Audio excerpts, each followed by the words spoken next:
seed, the most underestimated step, the most which sometimes you can trip over. Yeah. I was going to say, but no one expected Weibo to be the ones in this position. It was like, look, it's got to be LNG. I mean, even coming into the tournament, it was like, oh yeah, it'll probably be EDG or maybe an OMG somewhere along the line. But yeah, this is absurd that Weibo managed to make it all the way here. It is, and for LCK versus LPL, of course, they are our two best regions, so they are going to fight a lot. So let's take a look at the history between them, also in terms of the World's titles conquered, and it just emphasizes how important this is for their respective fan bases, right? Because getting Worlds, there is nothing bigger than that, and the LPL and the LCK won it for themselves. Yeah, and I mean, look how close it is, too. There's been so much talk about T1 not losing to LPL at Worlds, but overall, LCK and LPL still very close at 10 and 6 there over the course of all the years. And of course, T1 have also dropped series that were not at Worlds. So there definitely is an opening. Yeah, and I think like because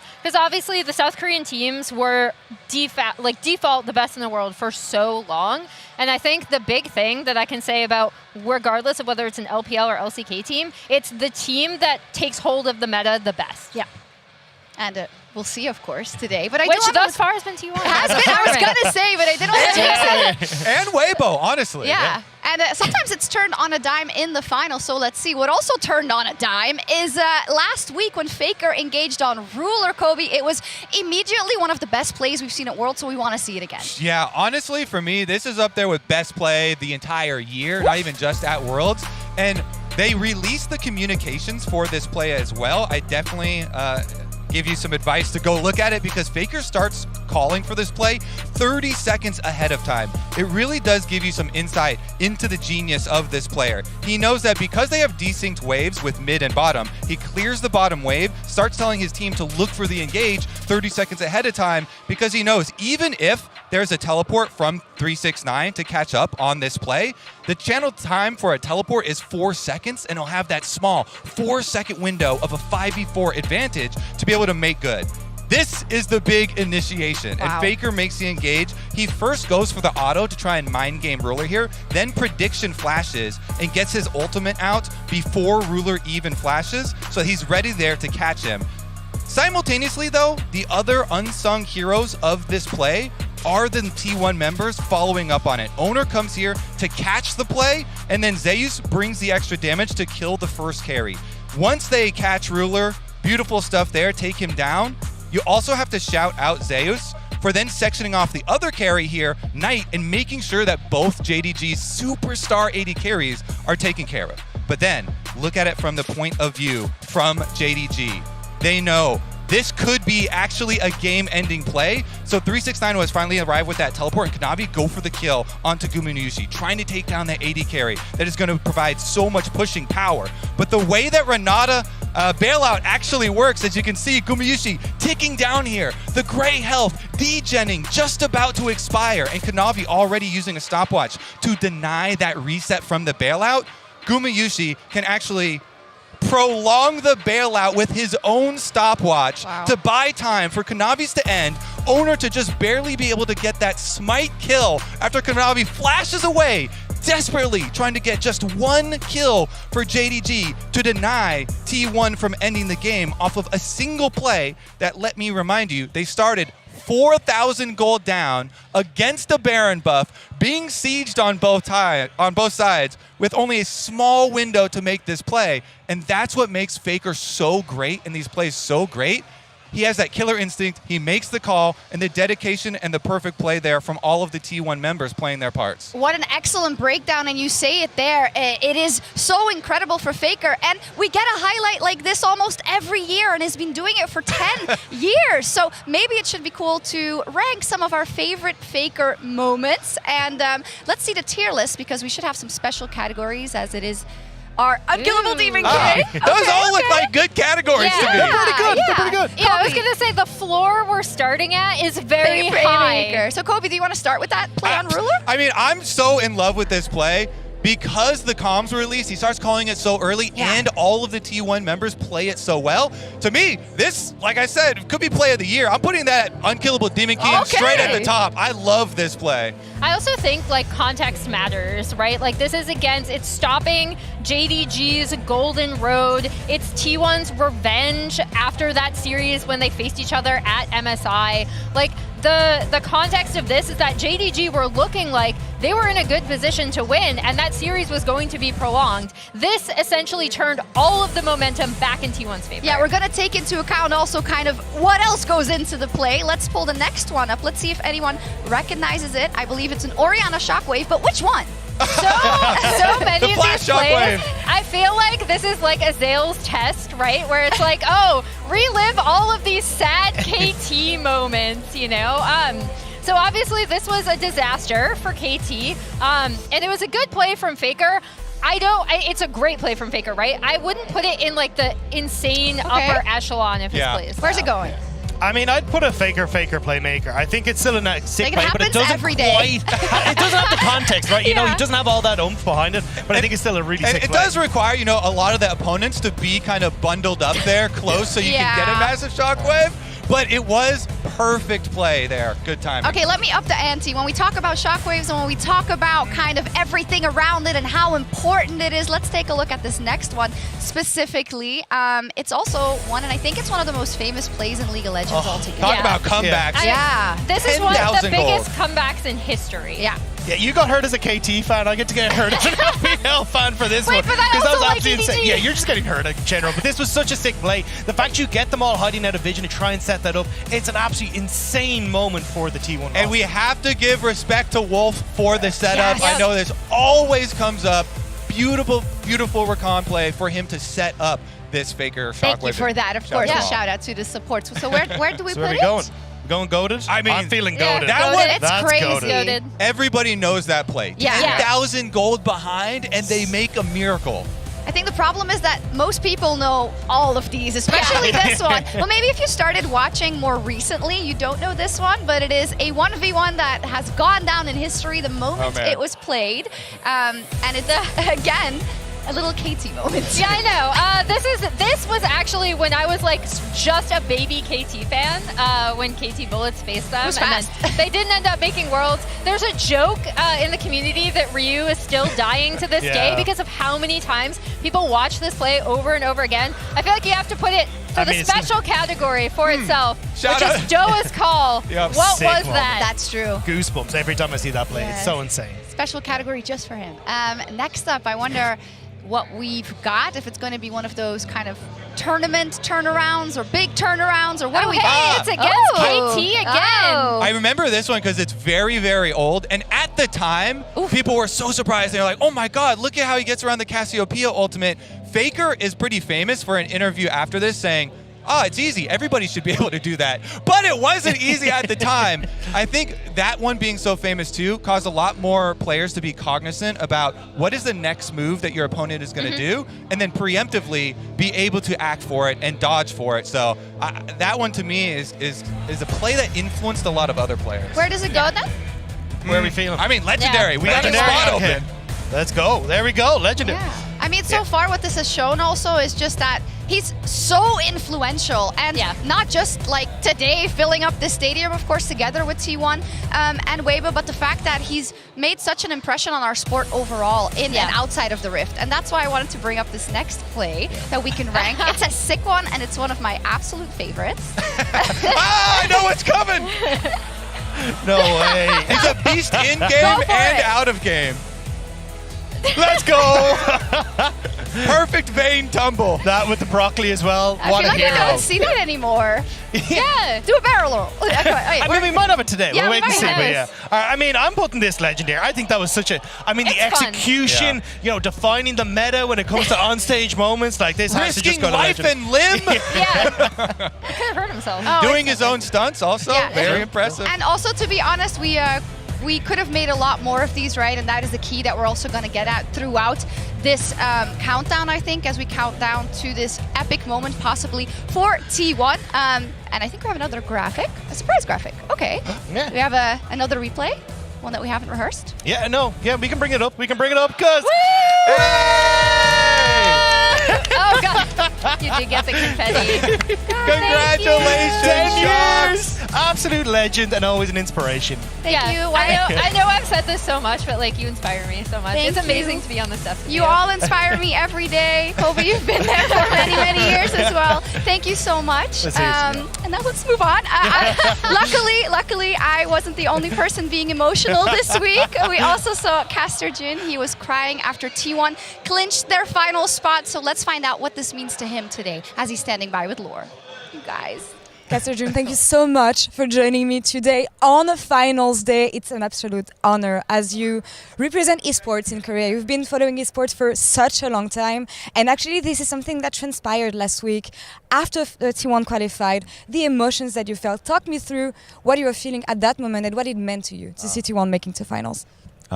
일단 드레스 코드가 다른데 그건 이해해 주시기를 바라는 게 제가 원래는 그 파이널 턱시도를 입고 같이 인터뷰하려고 했는데 오프닝 세레머니 하기 전에 방송된다고 그래가지고 이게 스포일러가 될 것 같아서 옷을 그냥 평상 옷을 입었습니다. 이해해 주시기 바랍니다. 이제 그 지난 4강 경기 이후에 제가 울었는데 어떻게 방송으로 몰래 나갔어요. PD가 저한테 허락 받고 나간 게 아니라 PD가 본인 마음대로 그냥 방송이 됐는데 제가 이렇게 좀 감정이 북받쳤던 이유는 한국에서 펼쳐지는 LCK에서 한국 팀이 4강에 한 팀도 오르면 한 팀도 못 오르면 한 팀도 4강에 진출하지 못하면 우리 LCK가 지난 1년 동안에 해봤던 것이 무시되고 평가절하되고 그리고 회되기 때문입니다. 저희가 스프링 서머 정말 잘 치렀고 아시안 게임에서도 금메달도 땄고 그리고 스위스 스테이지에서 경기를 잘 풀어갔거든요. 하지만 4강에 아무도 우리 LCK가 없다고 한다면 평가가 나빠질 수밖에 없어요. 그래서 T1이 거기서 멋지게 승리를 해줘서 지금 분위기 보십시오. 지금 뭐 완전 달라졌지 않습니까? 그래서 이런 분위기가 됐기 때문에 그런 분위기가 될 것 같아서 저도 막 감동에 북받쳐서 뭐 눈물을 흘리게 되고 그랬습니다. It is really important to have an LCK team in finals here in Korea, both for you as an LCK representative, but also for the Korean fans that come and watch today. When it comes to the storylines, Faker playing a finals again, his 6th final, going for his 4th title, playing for the first time in Korea actually, and The Shy also going for his 2nd title in Korea as well after he won in the first time in 2018. Tell me about all these storylines and what they mean to you. 자, 이번 T1은 여러 가지 악재가 정말 많았었거든요. 일단 페이커가 손목이 아파 그리고 페이커가 없었을 때 다른 팀원들의 성적은 1승 7패 그리고 LPL이 뭐 우승한다 이런 얘기가 지배적이고 거기에 또 젠지에게 한 번 져 그리고 KT도 떨어져 이렇게 뭐 그 디플러스가 떨어져 여러 가지 악재가 상당히 많은 가운데 그래서 많은 분들이 기대도 합니다만 걱정이 많았는데 4강에 내 LPL 있으면 어떻게 되나 걱정도 많았는데 거기서 마지막에 버티고 있는 힘이 바로 LCK의 그리고 리그 오브 레전드의 고트 페이커가 버티고 있는 T1이 버텨서 지금까지 이 분위기를 이끌어 왔습니다. 지금 보십시오. 지금 단 한 팀의 T1이 만들어낸 이 나비 효과가 얼마나인지 네, 전 세계적으로 최고의 뷰어십에서 경신하고 있고요. 그래서 저는 작년에 데프트의 성장의 서사가 최고라고 생각했었는데 솔직히 다시 생각해보니 올해 T1의 그리고 페이커의 각성의 서사가 최고라고 생각합니다. Caster Jun, thank you so much. 인터뷰 감사합니다. And good luck on stage. Wonderful to hear from Caster Jun, and he's completely right. A butterfly effect, not just I think this year, but overall in the last decade of seeing T1 perform and seeing Faker perform, it's been absolutely amazing, and that's of course why we have to give it that introduction. But What are you doing? Yeah, I was streaming over there, but I thought I'd come say hello. Who let you in? I just kind of pushed my way up. I was like, oh, this guy's been on the desk before. Welcome. I get it. We've been talking about T1 so much. Maybe you'd like to speak a little bit about Weibo. About Weibo? Oh, about Weibo? What you know about Weibo? What you know about Weibo? Oh, Weibo. Woo. Where do you want to start? Because this team's been through a lot of players. This year, maybe. This year? Yeah. This year was rough. Spring placement wasn't too bad. I think it was like 7th or 8th. Lost in the first round of playoffs. Came into summer, signed Weiwei, got rid of Casa. That was pretty good because it looked like everyone was a lot more stable in the team. The solo lanes were playing a lot better. Weren't getting caught out as much. They started to play through bot side a little bit. And the Shy got a little bit more attention as well. So Weiwei just looked like the jungle meta was perfect for him. But what they did, Weibo, is they kept slotting in superstars and replacing superstars and kind of never really finding an upgrade or a rookie to build on. And I think this is a team that has kind of struggled, as you say, to find that, but it's because so many of the players on this team are trying to find that home away from home, right? When you look towards the bottom side of the map, you're trying to see if you can find that success for guys like Crisp away from ever playing with LWX. The guy, he literally built his career from day dot with the entire way through FPX. Then you're looking at the mid lane as well. You're trying to see if you can find that success for Xiaohu away from RNG, but also then in the top side, the Shy just trying to find that success away from Rookie. Yeah, one of your favorites, but it feels like so many of these guys are now trying to build a new home for themselves, and it looks like at the moment they found it with Weibo, and trying to get that synergy has been growing bit by bit over this year. Yeah, there was a point in time where I actually really did not think the Shy and Rookie would play separately. Like, not on the like same Showmaker team. Canyon, you can't separate them. I also will stress, I don't know how you feel about this, K-Droll, I'm but ready to hear this. I also don't think we've seen as good as what this Weibo roster wants to be, right? In terms of like signing the names that are here, doing the replacements we talked about, compared to, I guess, what we know some of these players are capable of. I definitely still do not believe we've seen that. This is a team that when they're against a very good team, they play better. They have an 80% win rate against JDG this year. They lost one game. They won Spring and Summer against them. The only other team that has a positive win rate against JDG, T1. I feel like one of those is a little specious. Yeah, I mean, they did come back from MSI. Listen, they just won MSI. Best ever. They're absolutely amazing. Don't talk about the nuance. Let the numbers sit. Weibo's got this, bro. They play against someone better than they're like Super Saiyans. You know, the harder it is, the better they get. Yeah, but their trophy case, though. Yeah, I mean, Xiaohu has got us 3 nice golden trophies. We need one more silver trophy, and then we can maybe start to contest up against Faker. But, you know, Faker's got a lot of trophies. Yeah, he does. I mean, it's still impressive, both of them individually, but if you put them next to each other, it's not to shame Weibo Dagda because they've been doing amazing. Yeah, they've been doing absolutely insane, but it is a case of, you know, for Xiaohu trying to brush off that moniker of Emperor of Spring. When you look at the Shy, first time back at Worlds, absolutely insane to see him return to form, hopefully. And then a Crisp as well. I think we're kind of starting to see that shift. So it feels like maybe this is the time that Weibo can try and contest. And then maybe get a couple more on the way. Will to test. Will. I need some more belief in here, Doug. Not saying if, buts, and maybe. Give me your jersey. Give me your jersey. No. I'm going to stand up and just show it to the world. Security. Security. I'm between the Weibos right now. My man. Let's go. Yeah. Yes. I'm staying on the desk. Wait, K-Droll. Wait, pass that to him. That's enough. That's over BLG. Over BLG. 首先，关于前面的问题，就是 BP 倾斜上路的话，我觉得我们其实今天 BP 还是主要以下野去做的，然后上路在下面能选到好的英雄，完全是因为就是来赛选手自己的英雄池足够丰富，然后可以选出比较好的 counter 的效果。然后第5盘的话，因为其实对面的阵容猪妹、杰斯跟鬼汤体选择之后是非常缺伤害的，然后其实可以看到每次最后一局我们选的都是一个比较偏团战的阵容，所以我们选择一个坦克上单去打团战是非常好的选择。其实今年的话，我们队伍就是走在 BO5 的生死局是非常非常多的，包括从夏季赛、资格赛开始到了世界赛，就是经常会打到最后一局。But now he's going to move over towards mid because they're nervous about a pick, but the equalizers are insane. Elk having to pop the ultis here with the very start, now flashing away to survive as Light goes in aggressively to take out the enemy AD carry. On's going to get burned up next to Xiao, who pops the pop blossom defensively, and Finn's health bar is going to drop next. The Shy leads the charge, and Shun heads right back into the base. Only he and Yagal still stand. 我在过去的世界赛当中输给了 T1 很多次，但是我们从未在决赛相遇过。首先，我觉得我们5个选手都不是特别完美的选手吧，就是每个人都有各自的缺点，但是我们的好处是就是能互相弥补对方的缺点，然后一步步走到了现把。然后我觉得我们今年5个人一路走过来，就是会一直的不被人看好，但是也跌跌撞撞的走到了世界赛的决赛，所以不管结果如何，我希望我们5个人都是可以拼尽全力，不留遗憾。我的最终目标就是带着全球总决赛的奖杯回家。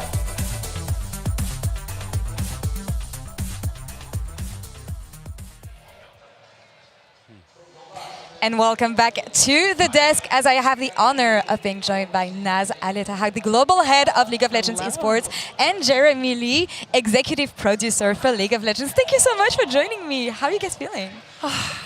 I mean, look at this. It's hard incredible. to put into words how we feel, I think. This is the best day. It's been an incredible Worlds. It's going to be a hype show. Fans are slowly arriving. We have the stage right behind us. Jeremy, what do you think of the whole setup right now and fans gathering in the arena? It feels like we've been preparing for this party for a long time, and it's like, oh my gosh, people are finally getting to come. So it feels great to be here. We have a lot of exciting stuff ahead. The World Celebration, the opening ceremony, we'll touch on that a bit later. But first, as we're wrapping the 2023 year of League of Legends, we want to give you a sneak peek of what you guys can expect next year as we're going to reveal the 2024 Worlds Finals location. Let's check it out.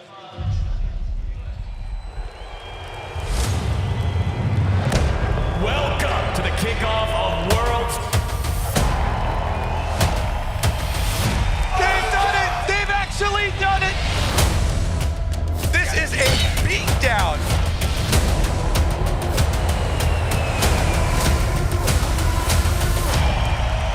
Absolutely brilliant.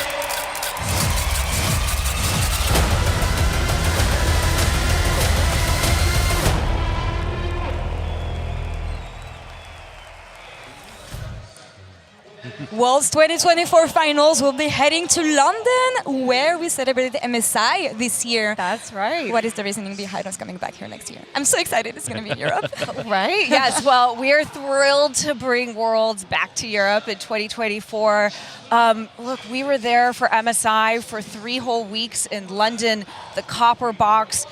Fans showed up, they showed out, you brought so much energy. And we've never actually taken a World Final to the UK before. In fact, we actually haven't been to the UK as part of Worlds since quarterfinals 2015. It's been a while. Exactly. Yeah, so it is going to be next level Worlds after this one. After of this course. one. Well, and the O2.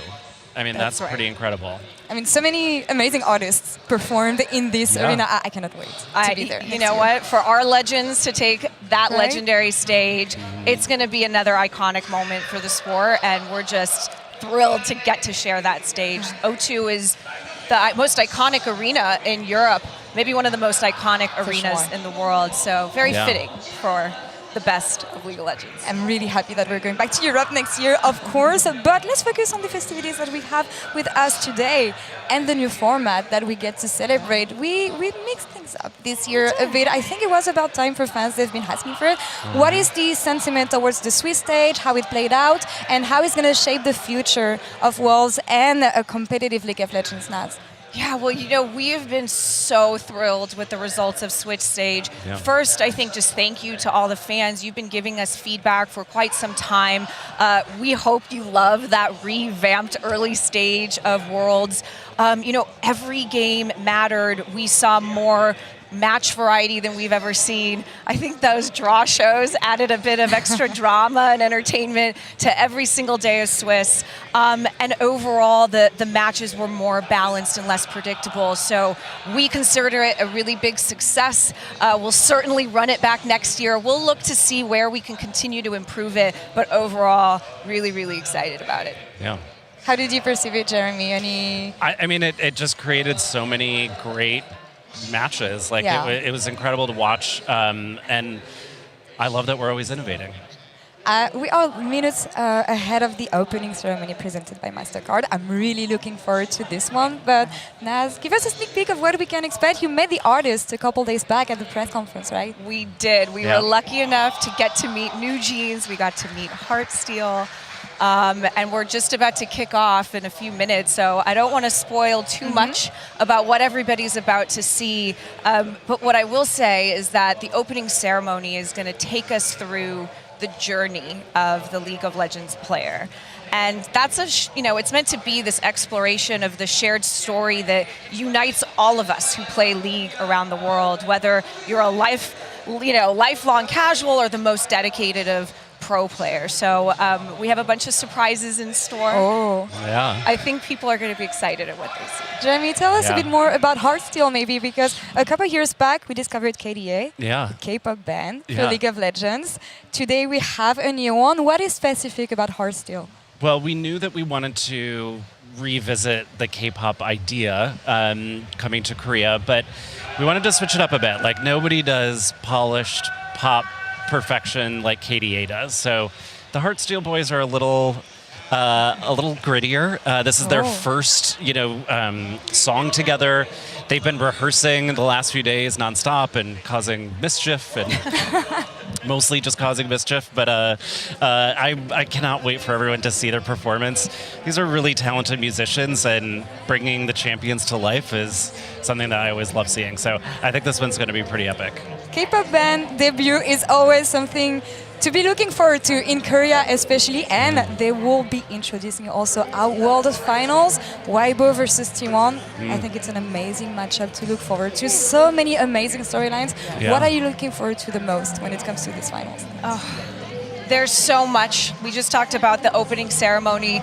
I think it's going to be a ceremony befitting the caliber of teams that we're going to see on this stage. Weibo, with 2 former world champions hungry to secure their title, and of course T1, the hometown favorites and the GOAT, looking for their 4th. It's going to be amazing. I mean, I think there's so many incredible matchups. Top lane, of course, we'll be watching. Mid lane with Faker, obviously everyone's going to be watching not. Bot lane, seeing what Keria does. I don't know what's going to happen there. We never know. Well, thank you guys so much for joining me. Have an amazing finals. I'm so much looking forward to it. Thank you. And enjoy this one, of course. And for us, we're going to take a quick break and we'll be right back. But first, let's check out Jat meeting with Caster Jun and Huni, talking about T1 and Faker. So I'm not on desk today, but T1 versus JDG in Korea is going to be pretty fun to watch. Good to see you again. Do you think being in Korea makes it easier or harder for T1? 한 곳에 경기를 하게 되면 당연히 T1 입장에서 어드밴티지가 있고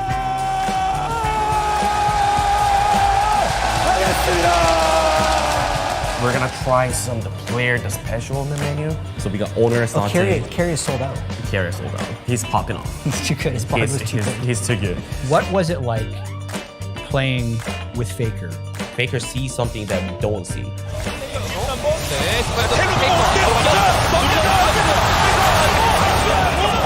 Holy crap! Faker's so good.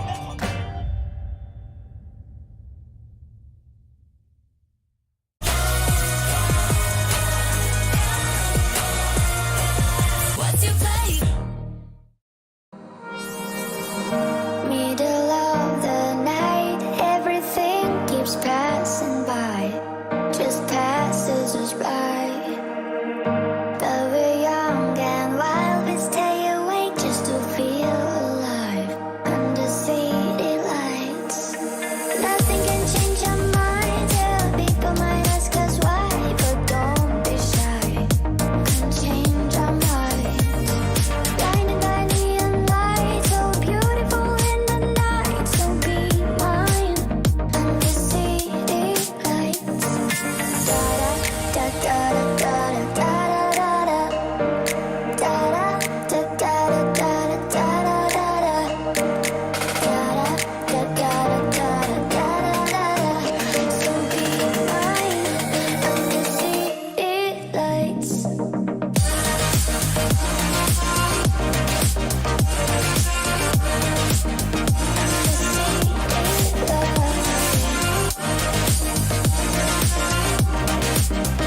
I'm here with Teddy, LPL caster, here today ahead of the 2023 World Finals. Thank you so much for joining me. Oh, it's my honor, and hi, Laura, and hi to all the audience who's watching this interview. This is Teddy from LPL, and it's my pleasure. It is an honor having you today, especially because Weibo stands as the last hope for the LPL, and I feel like they had a difficult year. A lot of ups and downs. A lot of people were doubting them, especially making it to the finals. How do you reflect on the journey they had? Yeah, I would say Weibo is a very unique LPL team because through this whole year, they got a really hard schedule and nobody was seeing Weibo coming to the finals before this day. And there was a meme in Chinese, audience that would say like, what's the answer for the whole trip? But the meaning is Weibo got really lucky on the draw phase and they were versus all the teams that except LPL and LCK teams. So people are really excited to see what they can do in the finals. And the 5 players from Weibo are really unique because all of them are really all of them are played long enough. They have a really long career and they have a lot of fans. And I've been seeing that like not only in China, like globally, Weibo has most fans in the LPL. So I'm really excited looking for what they can do in the finals. And like just like what people said, a lot of people think T1 will smash Weibo today, but that's not for me because Weibo always make miracle. You never know what will happen on finals and how teams show up on the day. I know that it's really important for the LPL and Chinese community to have Xiaohu in finals. Yeah. Thinking about him, he seems like he is a king without a crown. Yeah. What would it mean to you guys and for him to win finals today? Xiaohu is one of the symbol of the LPL. When he started playing for a pro player, he is only 16, I think.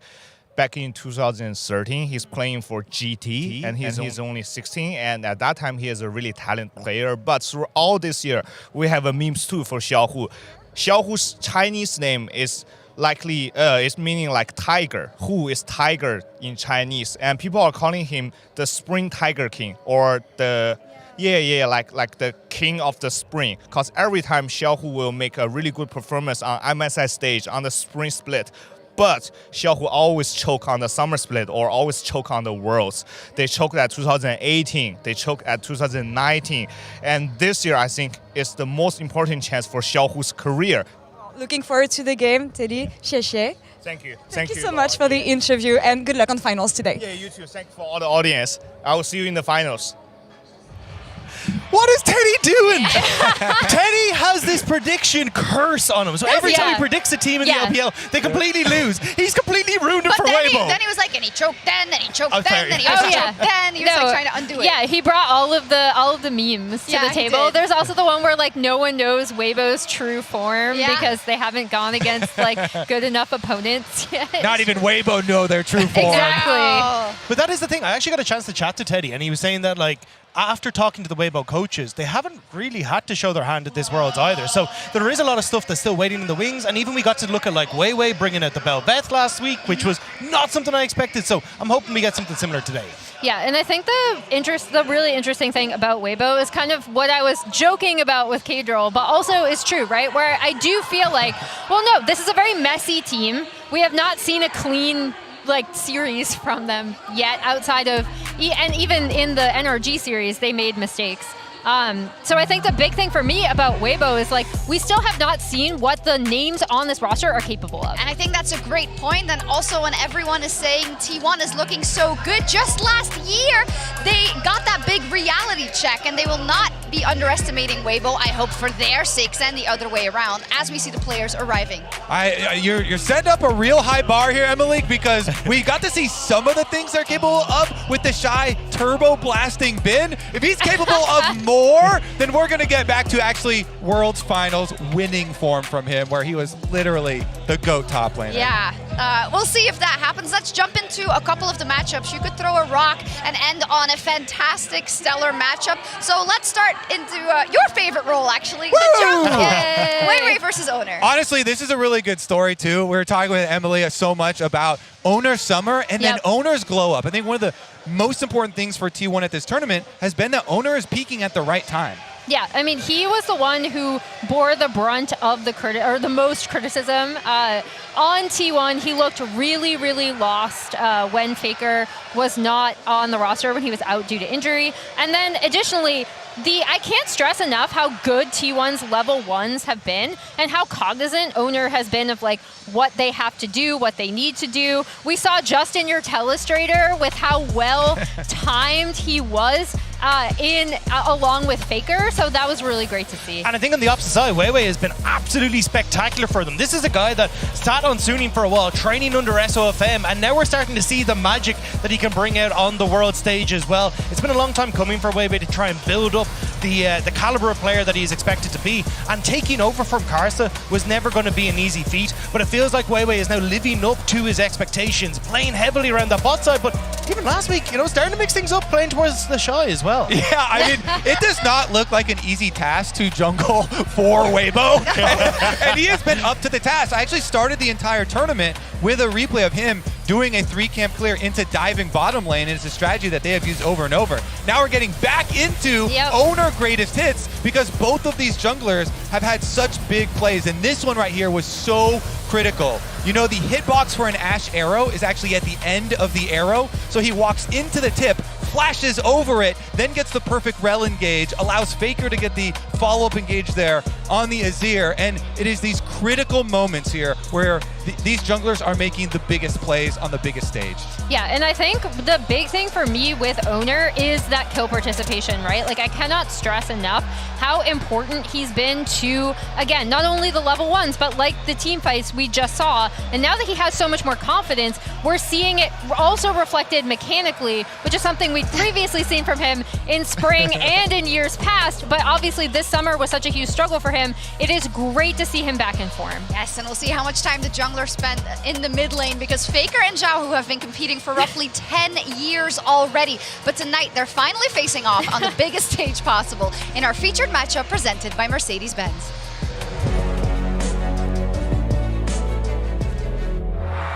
In League of Legends history, there is one player who stands head and shoulders above the competition. A player who can simply be referred to as God. When asked who the greatest League of Legends player of all time is, there is one name on the lips of every esports fan: Faker. He is nothing short of a legend. Taking him down makes titles feel that much more valuable, and watching him win reminds us that while form is temporary, Faker is forever.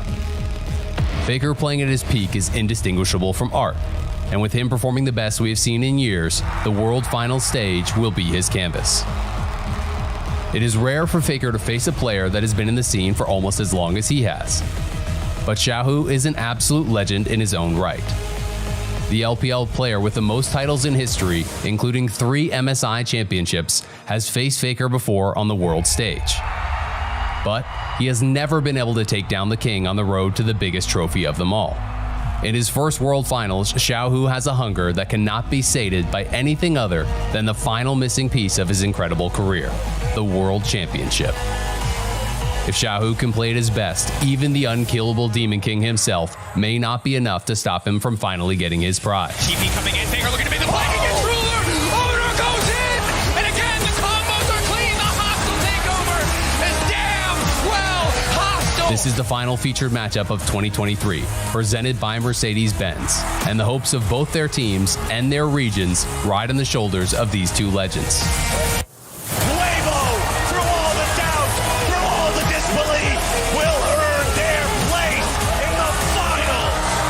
Glory awaits one, and for the other, a return to the grind.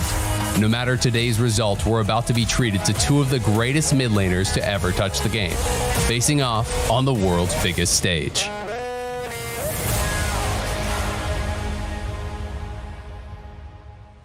What a matchup, and as said there, Faker looking for his 4th, and Xiaohu, who's never been able to make that. And also in terms of kind of their pedigree, they are both amazing, but we have to say Faker has been playing out of his mind. Xiaohu, unfortunately, has not been that on form. Yeah, I mean, Faker's legend is as long as League of Legends is itself. Even just looking at him versus Xiaohu, he has eliminated Xiaohu 3 times at Worlds in the knockout stage. you can't, he has so much of an advantage here. And the individual plays that he has actually pulled out have been thoughtful as well as mechanically executed super, super high level. Has he been the best mid laner at Worlds? The only argument I'd have against that is maybe Knight, but it's hard to say it. Like, he knocked out Knight. He made this play that sent T1 to the finals. It's hard to argue that it's not Faker who's number one. Yeah, and I mean, I know it's become a little bit of a meme, but you can't stress enough how important his voice and comms is. Like, Kobe, you stressed that people should go back and look at comms from that team fight, just because the way he calls everything, the way that he sees the map is so crucial to T1's success. And we got a little extra insight too when this year in summer he had a hand injury and T1 plummeted in the standings without Faker. Then when he returns, they immediately ascend back to the top. They get to Worlds Finals again. It is crazy how much fuel there is for this Faker fire. Yeah, and then by contrast, obviously, Faker has actually eliminated Xiaohu several times at the World Championship. The only time that Xiaohu has been able to best him is at MSI, and that is huge because I think the big thing with Xiaohu, as you look at like his year here, obviously, Weibo struggled a little bit in summer. Kate already covered that. Regionals, he was such a massive part to get this team here to the world stage, but on the world stage, he has not performed nearly as well as Weibo would want him to be performing, especially going into the championship. You still have to give this guy credit though. Like, Xiaohu has never lost an international finals, and every single time he has won that international finals, it has been against an LCK team. Kingzone Dragon X, Damwon Kia, T1, and there's only been 3 teams ever in the history of competitive League of Legends that have managed to take down an LCK team in the finals. You're looking at EDG, Taipei Assassins, and RNG with Xiaohu. This guy has been instrumental to getting his teams here, and 2 of those teams that managed to take down LCK teams already have their Worlds title. It feels like Xiaohu now has to earn his one here today, and it could be the moment where he gets it. Was that a monologue? No, mini log. You're the master. You're the judge. I don't know. Yeah, and it is, I mean, you have to give him his credit, and he hasn't been having the best tournaments, but it only matters what you do today. You know, he only has to show up as a big task at hand, but we have to give him the benefit of the doubt that this would be the day for him to do it in terms of all the experience about being on this stage, about shot calling a team under stressful situations. And I think as well, when you look at like his road to get here, Xiaohu has kind of had to dismantle his legacy to a certain extent. He beat EDG with Uzi to make it to the world stage. That was the guy he won his first MSI with.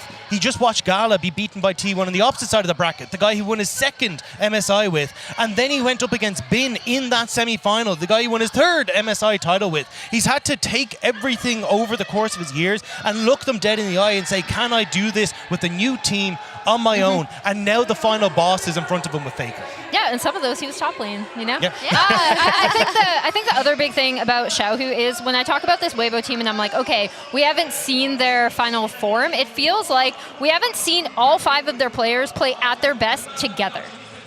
And Xiaohu is like one of the players I'm looking at and being like, he was insane in regionals to drag the team here, and then he's been a little bit lackluster. So if that happens, just one day. We know it can happen, so why not today? But as said already, we've talked about him a lot, and I think it's only just Faker, the longevity of his career as well. And I wanted to just pull up everyone he's played with and had success with, and I think this is such an important key when we look through the lens of the longevity of his career at his career, because Faker is a mid laner that had to adjust to different teammates, different junglers, different play styles, different impact on the team, and that is one of the most impressive things, to stay stable across all those iterations. Yeah, and I think the big thing about Faker is that as we look at all of his teammates over the years, he has had to evolve as a mid laner, right? Like initially he came on, he was this genius mid laner, immediately kills Ambition in his first game. It's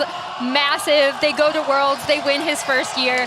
But starting in about like 2015, 2016 is really where you saw him have such an amazing understanding of the map, really start playing for his teammates. So as the game has evolved, so has Faker to stay at the top. It is absolutely insane what you need to have that sort of longevity, and that's why everyone respects him so much.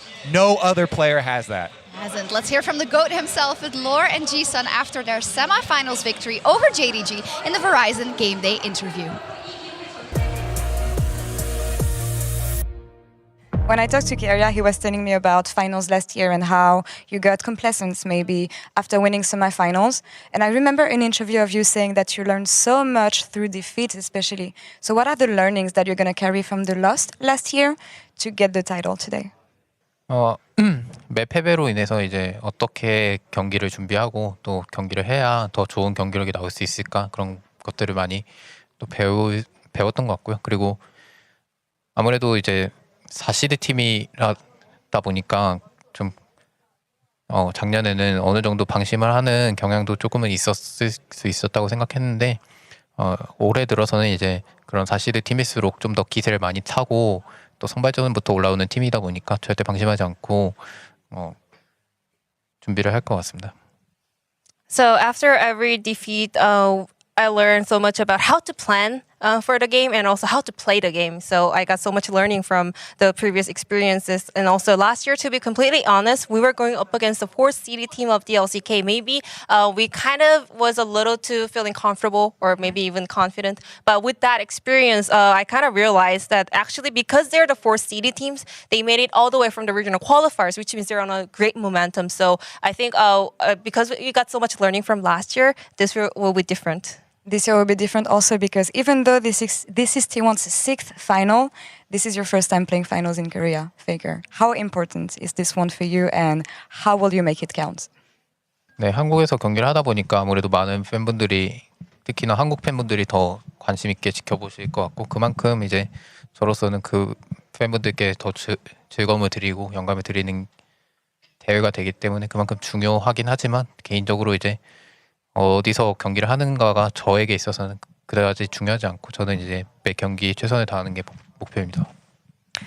Because it's in Korea, I know there are so many fans, especially Korean fans, paying attention to this matchup, and also it's gonna be a great inspiration for them. But for myself, I want to say where the game is being played is not that big of a deal. You know, I just want to focus on my play and do my best. Well, looking forward to these finals and wishing T1 best of luck in Tokyo. 감사합니다. Ji-sun, thank you so much, and Shox, back to you. Thank you so much, Lauren Ji-sun from the past. Awesome. Now they're in luck, all the Korean fans, because in the top lane, 2 Korean top laners, Kobe. 2 Giga Chads, I would say, for sure in the top lane. And if we're looking at miracles, possible miracles for Weibo, Teddy said that's what they need to win this series. I'm looking at the Shy. He has shown already dumpstering Bin in 2 of their games versus BLG. I'm not going to say 1v9 because that's a bit hyperbolic, but it's not that close. The Shy was the biggest carry factor in 2 of those games. Huge importance of the Rumble pick as well as the Graves counter pick into the Aatrox. And he had massive numbers, huge CS and damage differences here. And that's against Bin. This is no slouch. This is who people are touting as the very best top laner in the world. So masterful stuff from him. On the other side, from Zeus, he had advantages over 369 in almost every single game that they also played. And while he didn't have the flexibility shown in Champion Pool, he played mostly Aatrox and then had the one Yone counter pick, he also still had a massive influence on this game in a world where people are always memeing on top lane as not having this big impact and being an island. These 2 top laners that have made it to this stage have certainly had the impact. Yeah, this top lane matchup is going to be so much fun. And for Zeus, I think obviously it's kind of a return to form for him, but also he was able to get his revenge against 369, right? Because last year when these 2 teams faced each other at Worlds, I felt like people were really looking at 369 being like, you know, he's so much better, even though T1 won. He got his revenge this time, and he's been such the fact that he's been able to be so stable for T1, I think has been so key to their success. But he has to show up today. It's true. Finals, he has to, okay. Stay strong in the finals. Stay sharp. So let's talk about the champion pools then, as we're moving closer to Champ Select. It's still ways away. Talk to me about the champ pool for Zeus then. I mean, they share a lot of champions. They do. Both these top laners have played a whole bunch, but Zeus actually has 2 that the Shy has never played in his career. We're looking back at career-long stats. Now, if you played against Zach in solo queue, you know that actually the Conqueror top Zach back, does a lot of unexpected damage. And we saw the power of the Yone counter pick, specifically into the Aatrox, which has become very prevalent in the current meta. So these are two tools that Zeus has shown that the Shy hasn't shown yet. Oh, that's so cute, these unique champions. Isn't it? But I look made it at the myself. Shy. The Look Shy at is this unique champion pool right over here. This man is willing to slam What's that anything. Anivia doing? Yeah, this man is willing to slam anything in top lane if he thinks it's going to be a good counter pick. So that's where you see stuff like the Anivia, the Callista and Vayne top. You can kind of blame the Shy for proliferating those in top lane. The Victor top, the Viego. I think the thing I really want to stress about the Shy, not only is he super, super aggressive in a lot of these matchups, as people know his playstyle to be, but he is more than willing to try something incredibly off the wall. We just saw something unexpected in the Graves, whose pushing power transformed wanna that cross win off the for Quinn. them. Yeah, I mean, we saw Cross that Quinn off there. that wasn't that great. I'll do that. But Dagda, do you want to talk about the shared pools? Yeah. Because this is absolutely insane. The fact that for Zeus, who hasn't played anywhere near as long as the Shy, to have put out so many of these different picks, but also been able to perform in a plethora of different styles. I mean, you can see the things like the Tryndamere, the Camille's, the Fioras, these big split pushers that could be the carries, but also you've got the Malphites, the Orns. They kind of are just a beast on so many different styles, and what's made them so good for so long. Yeah. Okay. Zeus is about quality of picks, not quantity. Okay. It's not about the size of the pool, it's what you do with it. Okay, I got you. But speaking of the Shy, ahead of his return to the World's Finals, the Shy joined Lore and G-Sun after their victory over BLG in the Verizon Game Day interview. This is what makes the run extra special for Weibo, the fact that you kept on defying expectations. I feel like a few people, except Casual, maybe, believed in you coming here at Worlds. What is the biggest improvement for the team, you would say? 우선 사실 저희 팀적으로 소통이 원활히 이루어지는 팀이 아니었다고 생각해요. 그래서 소통 부분에서 정말 한 팀 같지 않나라는 생각이 들 정도로 꽤 많이 성장한 것 같고요. 다른 팀원들은 이제 아마 스스로가 알 거고, 저 개인적인 경우에는 좀 리스크지는 플레이에 대한 리턴 값에 대한 명확한 결론을 알게 된 것 같아요. 그래서 확실한 결과값이 있을 때만 리스크를 지기로 했고, 아니었을 때는 좀 더 안정적인 플레이 추구하는 식으로 하다 보니까 좋은 결과가 온 것 같습니다. First of all, I want to say our communication has become a lot cleaner. Early this year, I was like, our communication is not clean at all. It's so messy. But I think right now, we are now all on the same page. I think all the other players are believing so as well. And for myself personally, I think I finally able to find a conclusion of perfect calculation of risk taking place. So for example, I can calculate everything and see if it's actually worth the play, I go for it. But if not, if it's a risky play, without any like promising outcome, I would not make that play. You have been so confident, the Shy, and I think this confidence shows on stage. And it's an amazing story for you, especially 5 years ago. You were here in Korea winning your first World Championship. You will be playing finals again for another title. How much of a different player are you compared to back then? 우선 5년 전에 같은 결승에 올라왔었는데 5년 전에 저는 그냥 게임하는 어린아이였다고 생각합니다. 네, 지금은 좀 더 많은 성장을 했고 인격적으로 많은 성장을 하다 보니까 이제 소통과 플레이적 면에서도 좀 더 특별함을 보여줄 수 있는 것 같아요. 좀 더 냉정한 판단을 하게 되는 것 같고 그런 부분이 좀 바뀐 것 같습니다. 네. 5 years ago, I was just a boy playing video games, but now I think I grew up so much as a person. So I think my decision making and also my play has become a lot more kind of mature. So I think I'm really happy with how much I improved so far. And I want to say, like right now, I have learned so much about making plays and making decisions. The stars are aligned for Weibo. Last year, DRX LCK 4th seed was winning Worlds, defying all expectations.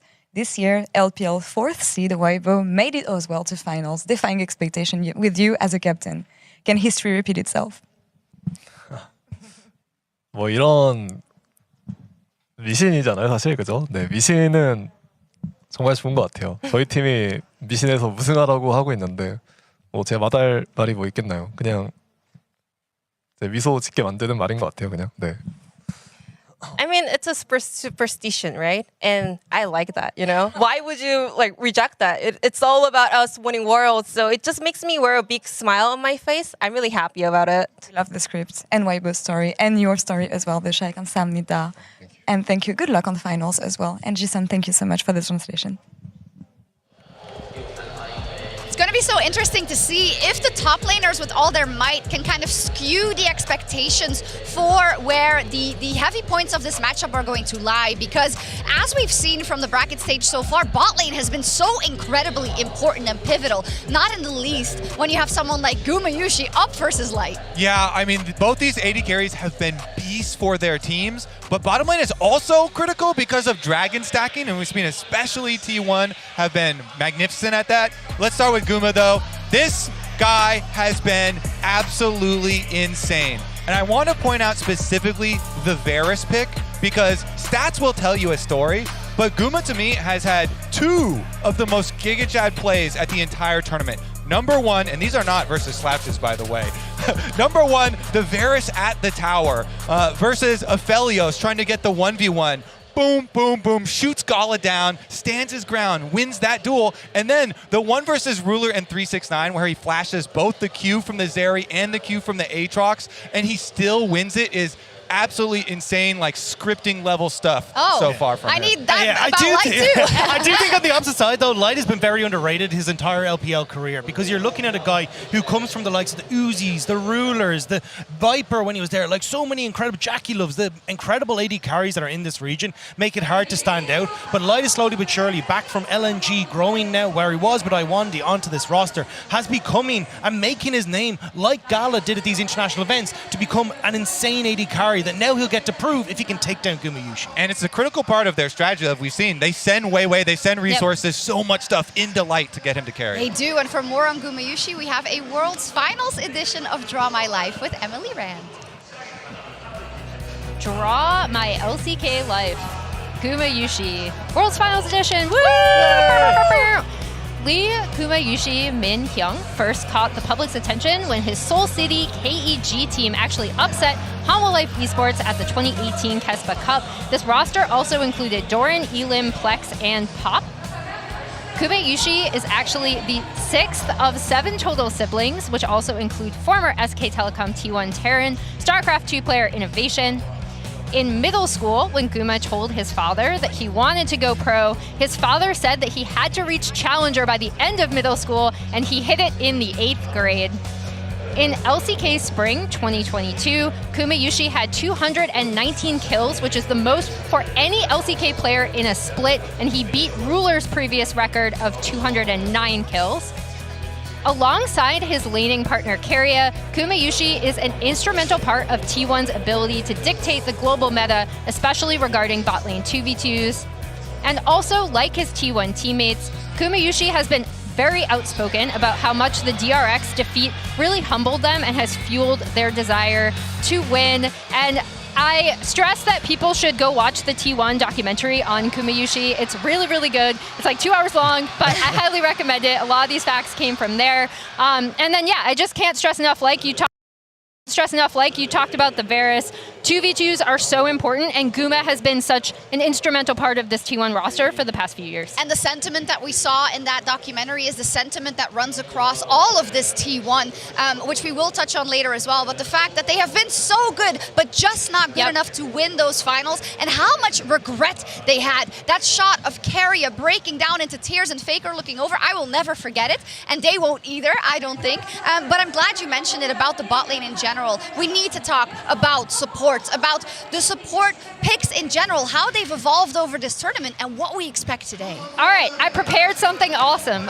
So let's talk about the evolution of the support meta and how much Keria has been at the forefront of it, because this has been so cool to watch across the entire tournament. Keria being the first player to bring out the Renata against Team Liquid. Sorry, Kobe, there are going to be some LCS defeats in here. We forced them out. Ignar bringing out the Tahm Kench, and then Keria bringing out the Bard against C9. This Bard pick has actually become huge and has been something he has further iterated on in their more recent series. As you can see him kind kind of helping destroy C9 with it.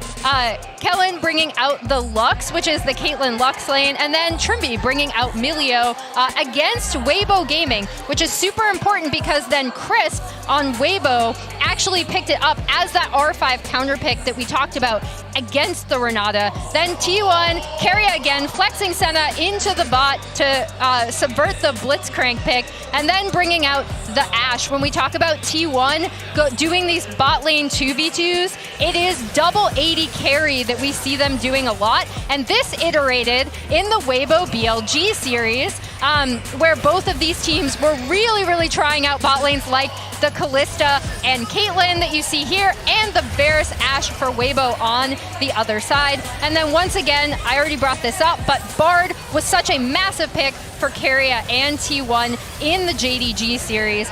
And again, like, I wanted to kind of map this out just to show how at every step, Keria has kind of been there. And this is one of the reasons why T1 is here in this final, because they are able to influence the meta so much. They're basically dragging it back to spring when they were the best team in the They're world. like, come on. Yeah, and also how Weibo has reacted, right? Because Crisp has been one of the supports to take a look over and be like, I'm going to take that for me. It does make you wonder how we start off with Alistair at the start of this tournament, how did though. that happen? And I think it kind of showed there where Keria in that clip was able to take down Missing on the Alistair. It felt like the JDG weren't really able to contest the 2v2 bot lane for T1, and now it's going to be a big moment here to see if Light and Crisp can try and respond. I do think we're starting to move into a meta that favors Crisp a little bit more. Like when you think back to when he won his World Championship, it was things like the Thresh, the Tam Kench, he can play back while still being a playmaker. Doesn't feel like he wants to be on the Nautiluses, so this could actually work out a little bit better for Weibo. And how much, Kobe, is this the key to a possible victory for Weibo? The fact that you do, wow, it's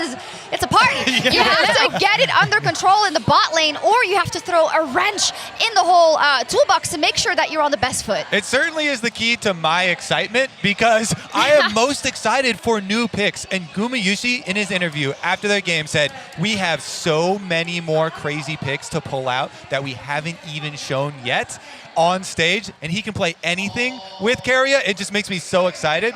I think it would also be really funny if we went full circle and we came all the way back.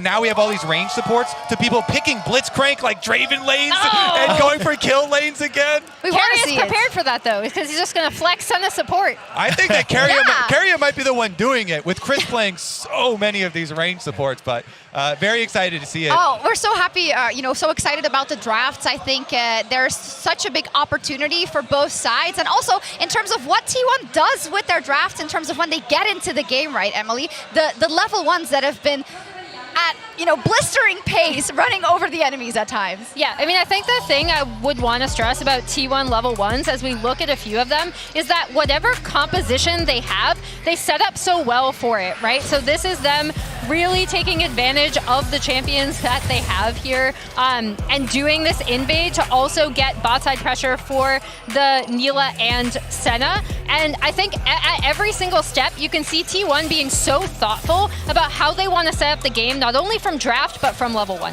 And it gives them the opportunity to try and punish the fact that oftentimes they do have these double 80 carries. Incredibly impressive when you go for the level 1s, means you can set up a ton of vision, and it's given a ton of control to Owner as well, specifically, who, I mean, we saw him get the 1v1 kill against Tarzan off the back of these level 1s. You see him getting control here once again. There's so many opportunities where T1 are able to take these advantages and punish the rest of the game, especially when you look towards, hey, we now get the vision for the early push to set up for early dragons, to then hit the level 6 in the support, to get the early Rift Heralds. It's this knock-on effect that comes from these great level 1 plays that T1 have been setting up. Yeah, it's so important, in fact, that you see top laners even coming down for the level 1 invades, because this area of the map is such a domino effect. And we had our first ARAM moment of Worlds there, and T1 actually getting a pretty big advantage out of that one. But because they've done it so much already, Weibo are studying this. Weibo are crafting their counters to the level 1 invades, to the draft possibilities in this craziness from T1. So I'm almost even more excited to see what are going to be those Weibo attempted answers, because we've already seen if there's so much attention in bottom lane, then that frees up the Shy to pick all these counter picks and top side, whether they work or not. Yeah, maybe try the Bel'Veth game 1, see what that Always good for a level 1 invade. Actually, you added the whether they work or not. Yeah, we'll see. I do want to open up kind of the perspective just a little bit as we move closer to the opening ceremony and to game 1. And let's reset a little bit. We're all here today to see T1 versus Weibo play and just to look at T1 making it to the finals. The context of how many times that they have won it before, 3, the fact that they have another chance, the fact that they have that chance in this arena, which is already full, by the way. There's just so much history in this moment, Emily. Yeah, and obviously, like we were joking about how Faker is inevitable, but so is T1 against the LPL. Like when you are talking about Korean League of Legends esports, T1, SK Telecom T1, SK Telecom T1K, whatever you want to call them, has been Korea's team, right? This is the most popular team. I've been walking around Seoul and you just see people wearing T1 gear randomly. I can't stress enough again what this organization means to South Korean esports, and then also how much Faker means as, you know, not only the figurehead of this team, but League of Legends as a whole. And I think for this roster in general as well, I mean, trying to get that win would mean so much. This is potentially the last time that we get to see this roster together. We've already seen T1 members talk about that. And for a team that has been so close so often, it feels like they just need that one title to push them into the contention of, was this one of the best teams we've ever seen across League of Legends history? Honestly, yeah, I think they are right there because already this exact T1 roster that we're going to see perform today has played the most international games together because they've made so many international tournaments and gone so deep in them. Yet, they lost 5 finals in a row so far, so they're looking to break the streak just in time to get that cup. I mean, they've only won 1 out of their last 7 finals, which is heartbreaking for T1. It is. It's just so crazy to see, and it is because you want to call them that great team, one of the best teams we've seen in the last 2 years, but it's a hurdle, and I think that is the million-dollar question today. Will they be able to overcome it? From the way they have risen up in this World Championship, you are inclined to say yes, but crazier things have happened in a World Finals, Dagda.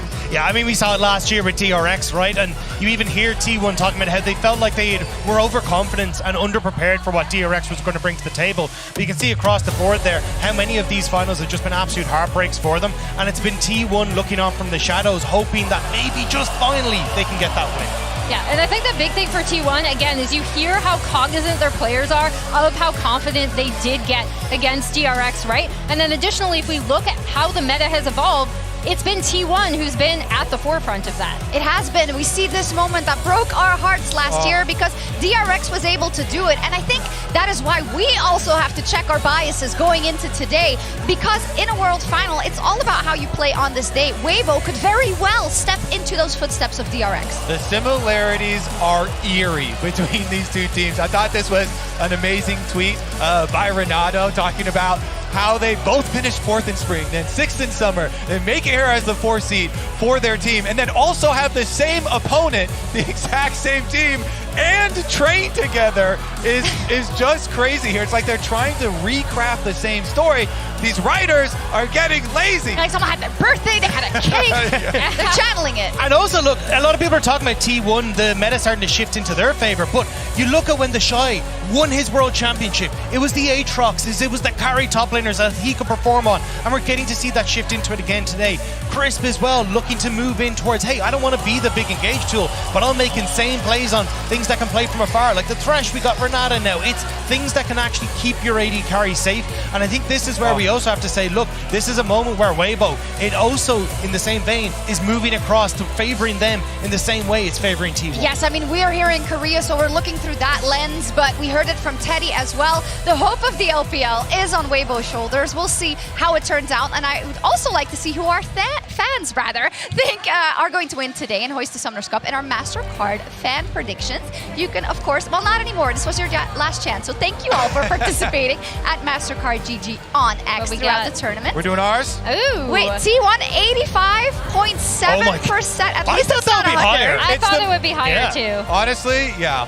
It's the most popular team in the world. I love underdogs though. Yeah, me too. But of course, T1 reigning supreme on X. I also want to thank everyone for tuning in from around the globe. We're going to take a look in just a second at all the fans at the YouTube gaming viewing parties. One of them is right here in Seoul. There's also one in Hanoi and Ho Chi Minh City. And it's just cool to see everyone turning up for what is such a historical moment for League of Legends. I mean, this is absolutely insane. You can see the amount of people that have turned out here today. If you can't, obviously you can't see the stadium at the moment, but this is packed. And I think it speaks volumes to not only the fact that Weibo is incredibly popular in LPL, but also how popular T1 is here in the LCK. Everyone and their mother is trying to get a ticket to this event, and it is insane. Yeah. Yes. Predictions then. I know it's the biggest one. Where are you gonna start? The last one. Where am I going? Well, I've seen hers already. All right. So Emily, you can go first. All right. And should I hide? Because I've been trying to draw this out. You want more time? Know what you can get more time. You don't know. You don't know what the score prediction is, though. No. Okay. All right. So we are in Korea. Yes. I have watched this T1 team come so close to taking it for 2 years now. I saw the first iteration of this roster at 2021 where they made it further than people expected at that Worlds. Zeus comes in 2022. Are they the best team? Worlds seem to be theirs. They lost to the DRX miracle story. I know Caster Jun said this earlier, but he was saying the narrative of this story he thinks is somehow even better than Def's narrative, with Faker coming back from injury, leading this team. I'm going T1 3-0. T1 3-0. I love it that it's a firm vote of confidence from Emily for T1. Who wants to go next? I mean, I'm happy to go next. I think that it only takes one day to write history, and the opportunity is here today for both these squads. But I'm going to go 3-2 Weibo Gaming. I think when I look at Weibo, the talent and the possibilities that are on this squad is absolutely insane. The fact that you have the meta starting to shift up towards the Shy, where he has an opportunity to play his best. Crisp also having a renaissance now that we've had that meta shift in towards these ranged supports is working well for him. And look, I know that Xiaohu has had his struggles, but whenever the LPL has been up against the LCK and they've needed a team to do it, it has been Xiaohu at the forefront leading that squad to victory. He has always beaten the LCK to get his titles. He has never lost an international finals against the LCK, and this today is when he finally gets his world title. He's convincing me. I'm getting so hyped up, but you know why he never lost an international finals versus LCK? It's because Faker eliminated him already from the tournament. He beat MSI. He won MSI against him. Honestly, Kobe's just gonna ignore that. I love underdogs. I predicted a lot of underdogs this tournament, and they have all paid me back. They have all won. But I just think after last year especially, and how much work T1 have put into overcoming this finals curse and working on their mental game, working on the extra pressures that come along with playing in a finals, I think that this is their time. They're going to complete the story with this roster and finally get that championship. I'm happy that even though you predict the T1 win, you at least give us 4 games. Yeah. We have a very good desk in terms of the predictions for today. How can you not? We are a little bit away from the opening ceremony. We've got a little bit more time, and I'm actually glad because we had to race through a lot because of just how big this matchup is. So you can choose where we go next. What? I mean, for me, it's draft, right? Because we're going to be moving in towards this eventually. But I think this is where it's going to become incredibly interesting. Because I think when you look towards Red Side, there's a couple of big bands that you have to try and go towards. The Callista is a massive one. The Nico is a massive one. That Rumble is also the third one. So it feels like your Red Side is fairly locked in, at least for game 1 for T1. But the big curiosity for me is what happens with Weibo coming into this. Because I feel like if you end up banning something like the Orianne on blue side, which we don't get to see a huge amount of the time, you open up the opportunity for Xiaohu to take the Azir And then you threaten what has been Faker's champion pool. He's only played 3 picks so far. Now, we know Faker has literally got a million and one different things, right? But I think it is trying to put that pressure onto them and seeing if you can get that comfort for Xiaohu is going to be massive. Yeah, you make the caveat, and you have to, but we know the context of Faker and his injury, unfortunately, was taking out, had to come back in, and maybe the champion pool isn't as wide as it once was. Of course, an Akali is something that he's had on his solo queue account as well, but it's all about what will be the best here. And will it even be the mission to attack that mid lane, you think, Kobe, in the draft? I think that Faker is one of the best with dealing with pressure in mid lane, you know, if they do decide to attack it. And he has been playing, I feel like, better than he has in years after coming back from the injury. Honestly, the rehab that he did during the injury and taking some time away from League of Legends might have actually been a godsend for this team, because it has put them on the warpath here to the finals.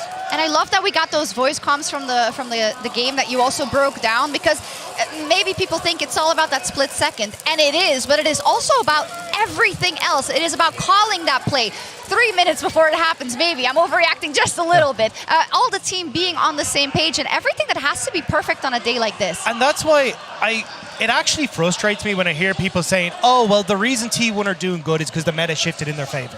You don't beat a team like JDG in team fights if it's just a meta shift. That's true. These guys have played so incredibly well together. It felt like Owner and Faker had one single mind every single team fight that they went into, because they were so in sync. It felt like they understood how to set up better, how to prepare the map better. And even looking at their initial series against Gen G in Worlds, I was like, do you know what? This team still doesn't really have it. I'm not going to be able to give it to them. But after watching them against JDG and the understanding they had about every way to approach the map, approach the fights, approach the objectives, this is T1 stepping up massively while also hitting that meta shift that is perfect for them. And I also feel like if people are trying to use meta shift as like a detractor, saying it was handed to them, they're the ones shifting the meta. They're the ones getting out there with Keria and Guma and playing all this stuff. And with Zeus, so many DPS top laners here. So I feel like they have done the work to move it into their own favor. They're the ones creating their own meta. Yeah, and if you look at both of these teams, I think it's the thoughtfulness from T1 that actually, like, obviously I'm going T1 3-0 as a vote of confidence in terms of which of these teams I think is going to look better on the day.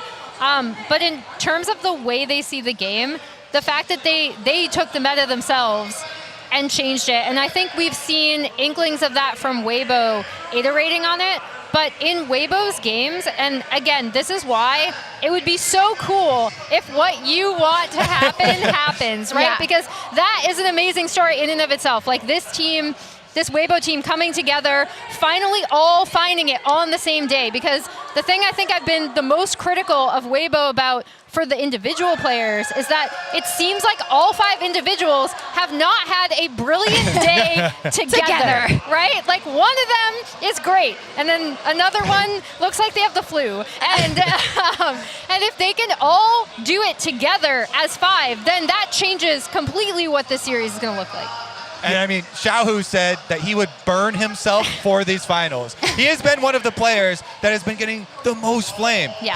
How crazy would it be for Weibo to actually come out with a huge upset here over T1, with him playing exceptionally, with Crisp, who's been memed on for hook champions, to then start countering some of these range ones and pick and blitz and go for kill lanes? Like, that would be the craziest type of scenario. This is the team to pull out something like that. And that's the thing, like, Xiaohu was the guy who got them here. This was the guy who stepped up massively for them in summer, when it wasn't even like, I don't even feel like it's a day, it's individual games where people can just completely go back and forth. But Xiaohu has been the rock for this team, and I feel like that title has kind of shifted to Weiwei in a certain extent at this stage, where he's now become the stalwart player to be, hey, I will make sure that I'm getting bot lane into a position where they can carry, where I can set up then for the Shy and top side as well. And I think this is where the moment has to come back to, can Xiaohu do it? This is the guy that time and time again has stepped up for the LPL. He has been the person that's able to get the MSI titles, and it feels like nearly the pressure of trying to get that first Worlds has kind of gotten to him. but now he's surpassed where he was before. Highest ever win was that semi-finals before. This is now where if you can just have that one day to perform, bring back that magic from summer, that's where we could see Weibo really go up against T1 here today. Yeah, we know how brutal the fans have been to him specifically. We've seen snippets of it and just Teddy. the pressure. Teddy just now. The pressure all of these players are under. And maybe Keria as well, right? We talk so much about how he's been at the forefront of this meta, how you can't ban him out, and he might have the R5 actually from game one because Weibo selected to go on the blue side, and the emotional investment of how heartbreaking, how gut-wrenching it was for him to lose last year. It's 100%. Like, he has been so incredible for T1, but I think what's been even more impressive is, like, against JDG, everyone expected them to go, oh, we'll go War 5 support.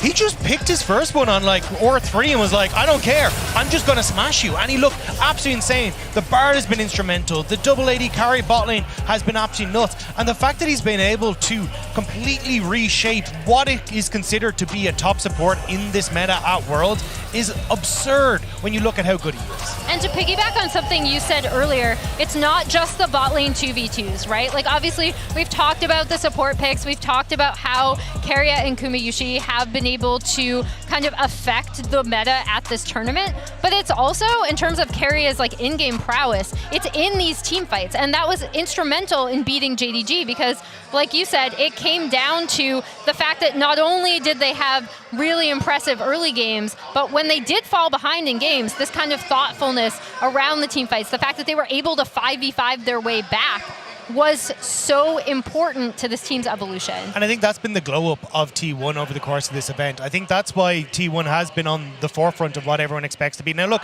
I'm still going to go with Weibo, but I think T1 have definitely made a name for themselves coming into this going, hey, we have gotten past what have been every single hurdle thus far, and I think this would be the moment where it would be absolutely incredible for them to finally take that title home.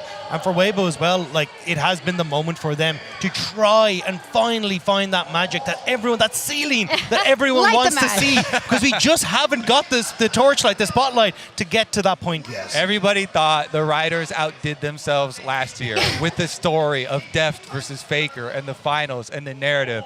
But now, with Faker coming back 10 years into his career, looking for another World Cup, and looking back at how last year really did that much to strengthen this story. Sometimes when you see that picture of Keria on stage last year and how much it meant to them and that defeat and how they were so close, sometimes a moment like that will galvanize a whole team and just bring them closer together and more determined here. That's why. And now in Korea as well. Yeah. And they're on home soil in Korea. It's like, oh my goodness, the story is too perfect to be true. It is. We thought maybe last year was when the Riders outdone themselves and it was too perfect, but they knew already. We're going to be in Korea next week. We're going to try to make it work, and we can see it all around us. It has been full for a while now, and everyone is so excited for this day. That's going to be historical for our sport, and you said it already. It has been 3,695 days since Faker first stepped onto a World's final stage and won his first title.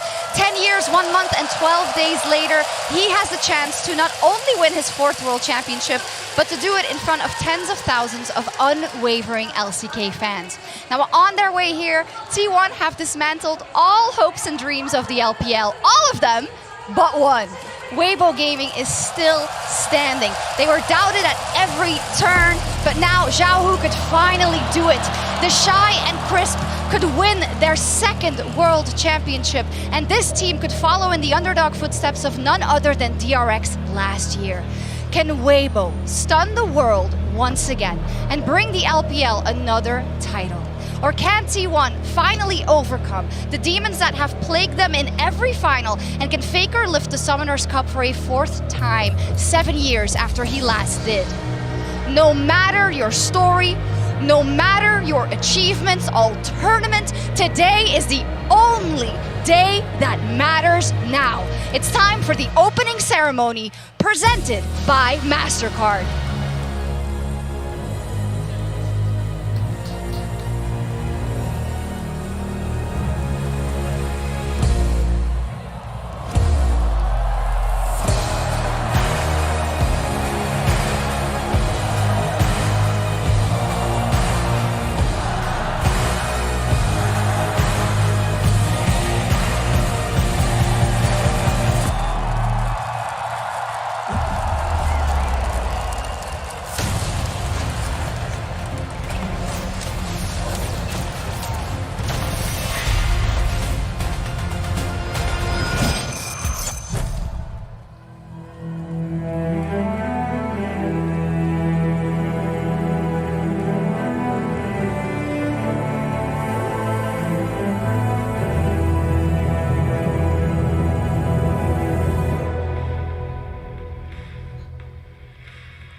to a story, but they never tell my side. Never been the kind of guy to stay inside the guidelines. I know I'm the bad guy, I don't gotta ask why. If you try to step to me, it'll be the last time.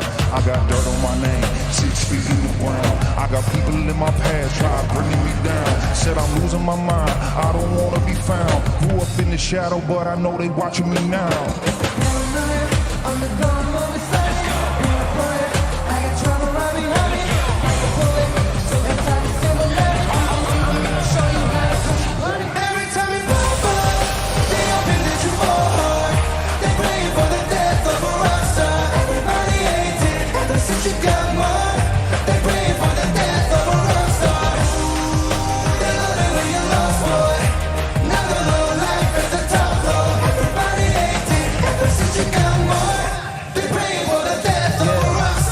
They talk about me, I forget to listen.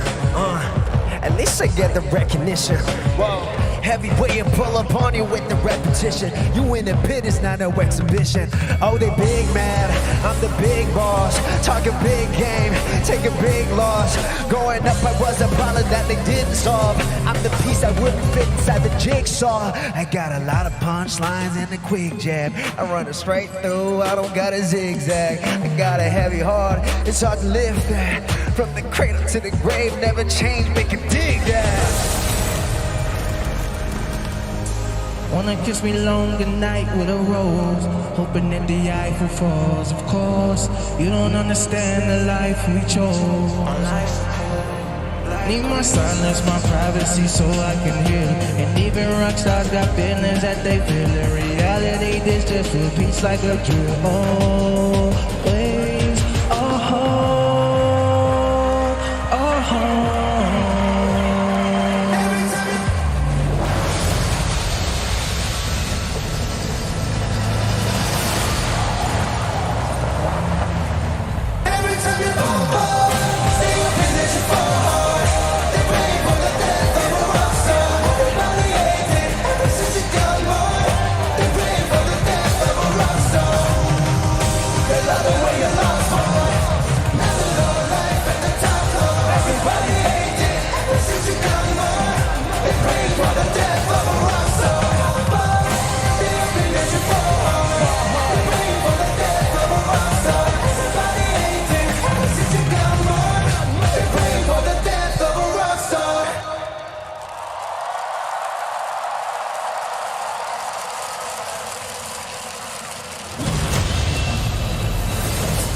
Welcome to the world, heroes and villains.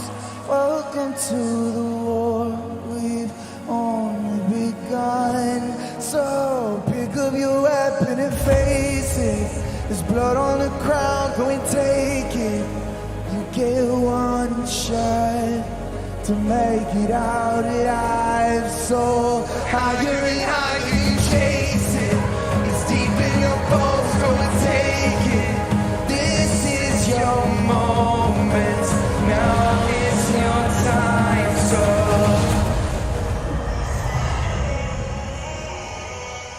prove yourselves and rise, rise,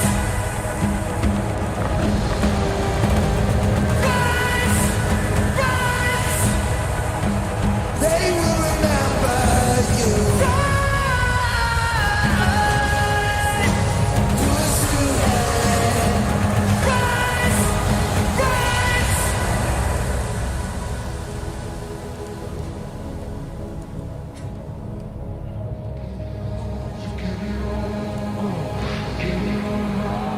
And as you fight among the dead beneath the dirt, do you know it?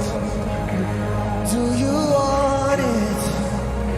And when the giants call to ask you what you're worth, do you know it? When I'm dying on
서울, 코리아, 그리고 전 세계 팬 여러분, 이제 결승 달릴 준비 하셔야죠. Are you ready for the finals? One more time. Are you ready?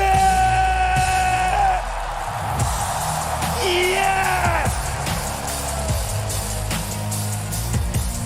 e스포츠의 종주국이랄 수 있는 대한민국에서 전 세계 최고의 팀들이 모여 바로 이 소환사컵에 자신들의 이름을 새기고 역사의 한 획을 긋기 위해서 무려 6주간 치열한 대결을 펼쳤습니다.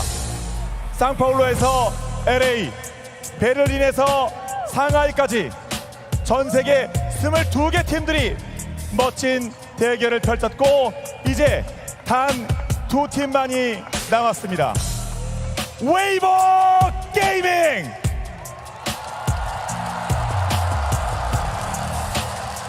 그리고 T1!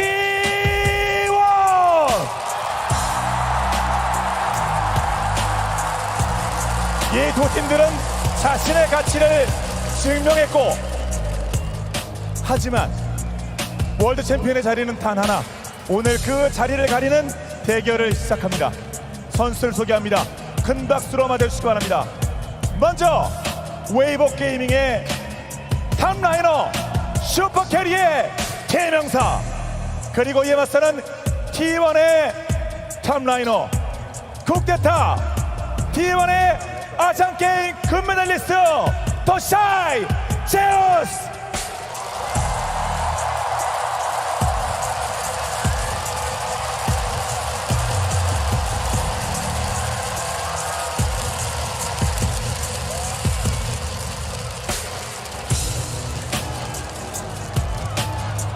웨이버 게이밍의 정글러 날카로운 갱킹의 대가, 그에 맞서는 선수는 이번 월즈 폼 정말 미쳤다.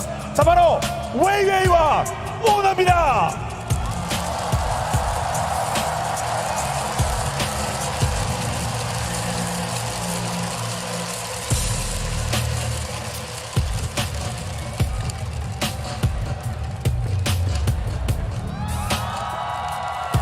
웨이버 게이밍의 바텀 라이너, 압도적 화력을 뽐내는 그저 빛. 이에 맞서는 선수는 월즈가 체질 전어보다 더 가을이 제철인 T1의 하드캐리, 바로 라이트와 구마유시.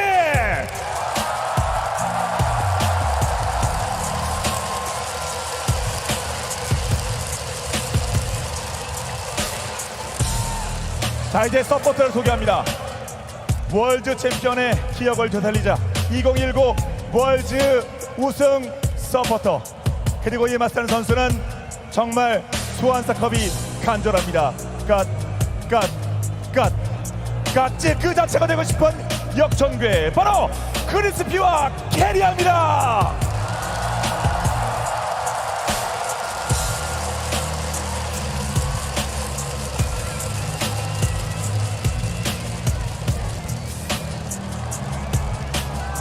끝으로 두 포지션에서 국제적 우승 기록을 세운 전설의 웨이버 게이밍의 미드라이너, 그의 상대는 모든 길은 나를 통해서야만 갈 수 있다, 리빙 레전드 언킬러블 데몬 킹 샤오와 페이커입니다.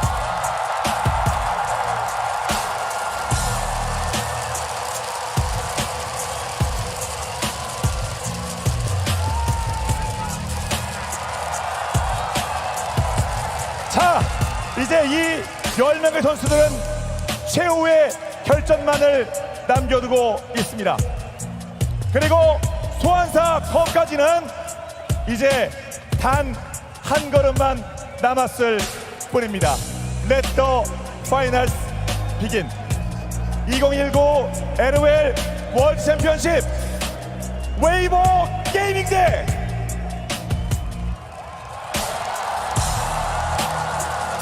T1의 대망의 결승전을 함께 해주시는 많은 분들의 뜨거운 환호 함성과 함께 시작하겠습니다.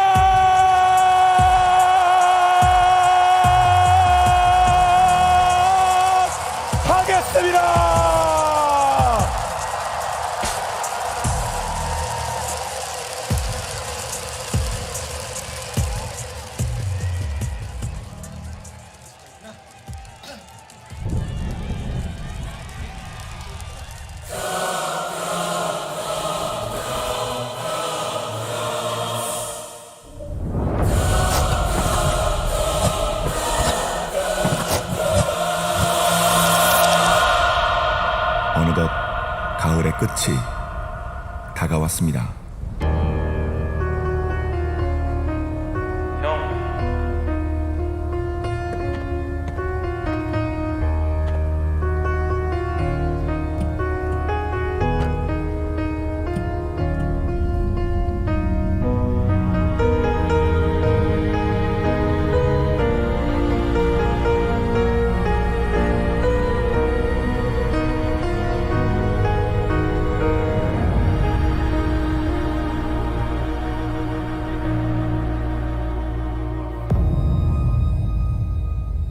이무기 용이 되기 위해 1000년 동안 기다려온 뱀과 용 사이의 동물을 이무기라 부릅니다. 오랜 수련 후 여의주를 얻어야만 비로소 승천한다고 하죠. 어떻게 보면 선수들의 여정을 말하는 것 같습니다. 저는 어렸을 때부터 게임을 워낙 좋아했어서 되게 많은 게임들을 했었는데 리그 오브 레전드가 이제 한국에 출시된다는 소식을 듣고 그때부터 시작했던 것 같습니다. 어렸을 때 사촌 형이 리그 오브 레전드를 해서 같이 해봤던 것 같아요. 선수로 처음 데뷔를 하게 되었을 때 되게 설렜고 기다려왔던 기회가 와가지고 살면서 좀 가장 기뻤던 순간이었던 것 같습니다. 중국의 스카우트 J가 들어왔어요. 라이즈에 갔는데 루키 선수가 있었어요. 근데 제가 좋아하는 선수였어요. 근데 같은 팀을 할 수 있는 기회가 있어서 한번 해보자, 재밌겠다라는 생각으로 한 것 같습니다.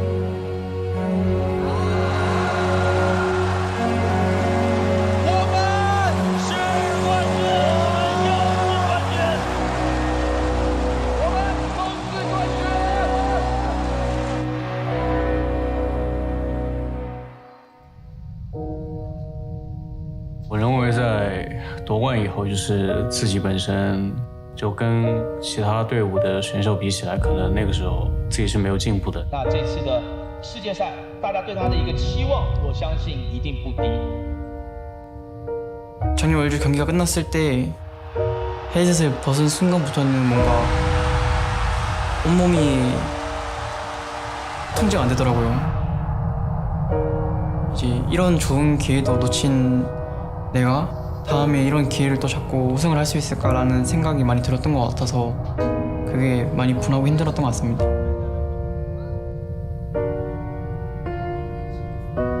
每一场比赛失利后的感受，更多还是自己很多方面没有做好吧。可能这个时候会想着下一场比赛会做，但下一场比赛还是会有做不好的时候。这个时间点可能就会质疑自己。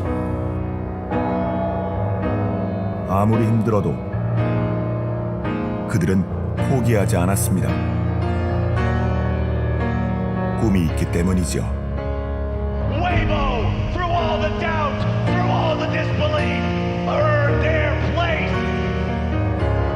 10년의 기간, 처음 롤을 시작했을 땐 미래에 대해 생각하기엔 너무 어렸던 것 같습니다. 그들의 오랜 노력에 끝자락이 보입니다. T1 대 웨이보. 凛冬将至，是时候捧起全球总决赛奖杯了。첫 번째 우승은 승리가 어떤 의미인지 제대로 이해할 만큼 성숙하지 못했던 것 같습니다. 두 번째 우승은 단 하나도 놓치지 않고 즐기겠습니다.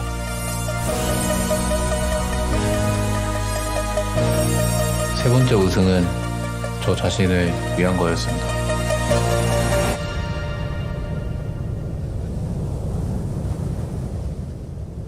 네 번째 우승은 우리 팀을 위한 것입니다.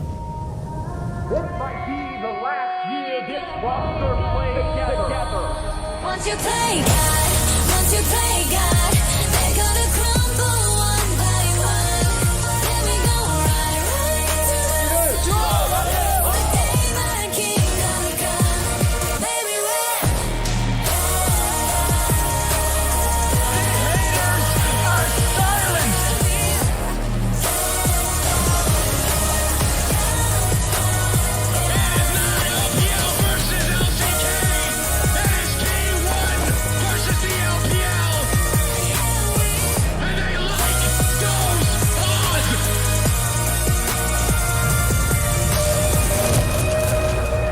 단 한 팀만이 영광을 차지할 수 있습니다.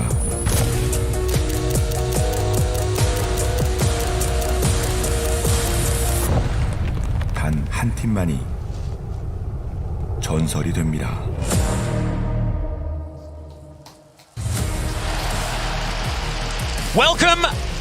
Welcome, ladies and gentlemen, to the caster desk for the World Final 2023. First, I want to say thank you to Caster John for the incredible introduction, as well as MasterCard and everyone behind. What an extraordinary opening ceremony. And I am joined by the glorious Azael and Chronicler to bring you this final, and we are already into Champions Select.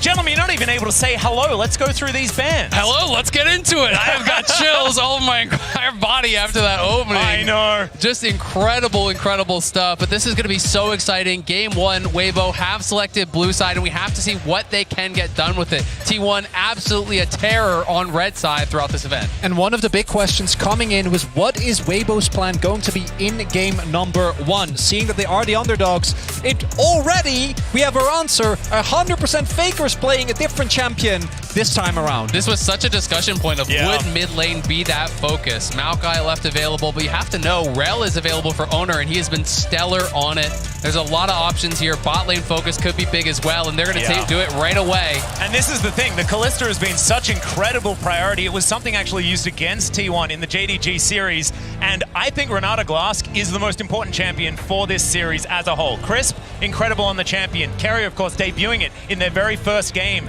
in the Swiss stage at Worlds. So this is very, very important, especially to see what the rest of Weibo's plan is. And not only does it deny Crisp, we've also seen Keria himself be extremely successful on this. Keria Renata, Renata Kalista rather, incredibly hard to deal with. It will be the Shy going back to the Aatrox, which has been the main blind pick, but Zeus immediately in game one pulls out his Yone. Also Xiaohu will be playing the Jace, meaning we get that Maokai Jace combo that has terrorized the Rift all year. Yeah, this is going to be incredibly exciting. Getting the Yone here, game one in the finals. T1 getting spicy already. And now is it actually the Yone for Zeus? That's the question. Faker. Because Faker has played, I believe he celebrated his 70th unique champion this year.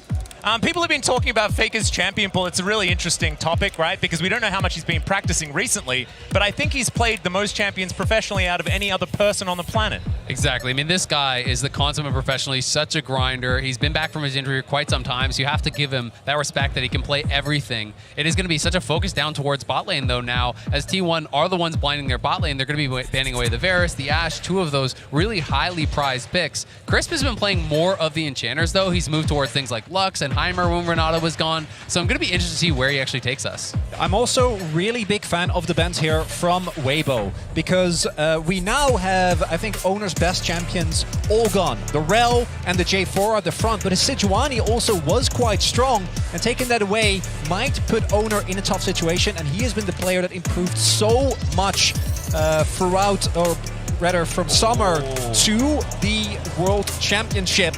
putting him in a difficult position. Could be a big win, as it is the Ahri for Faker.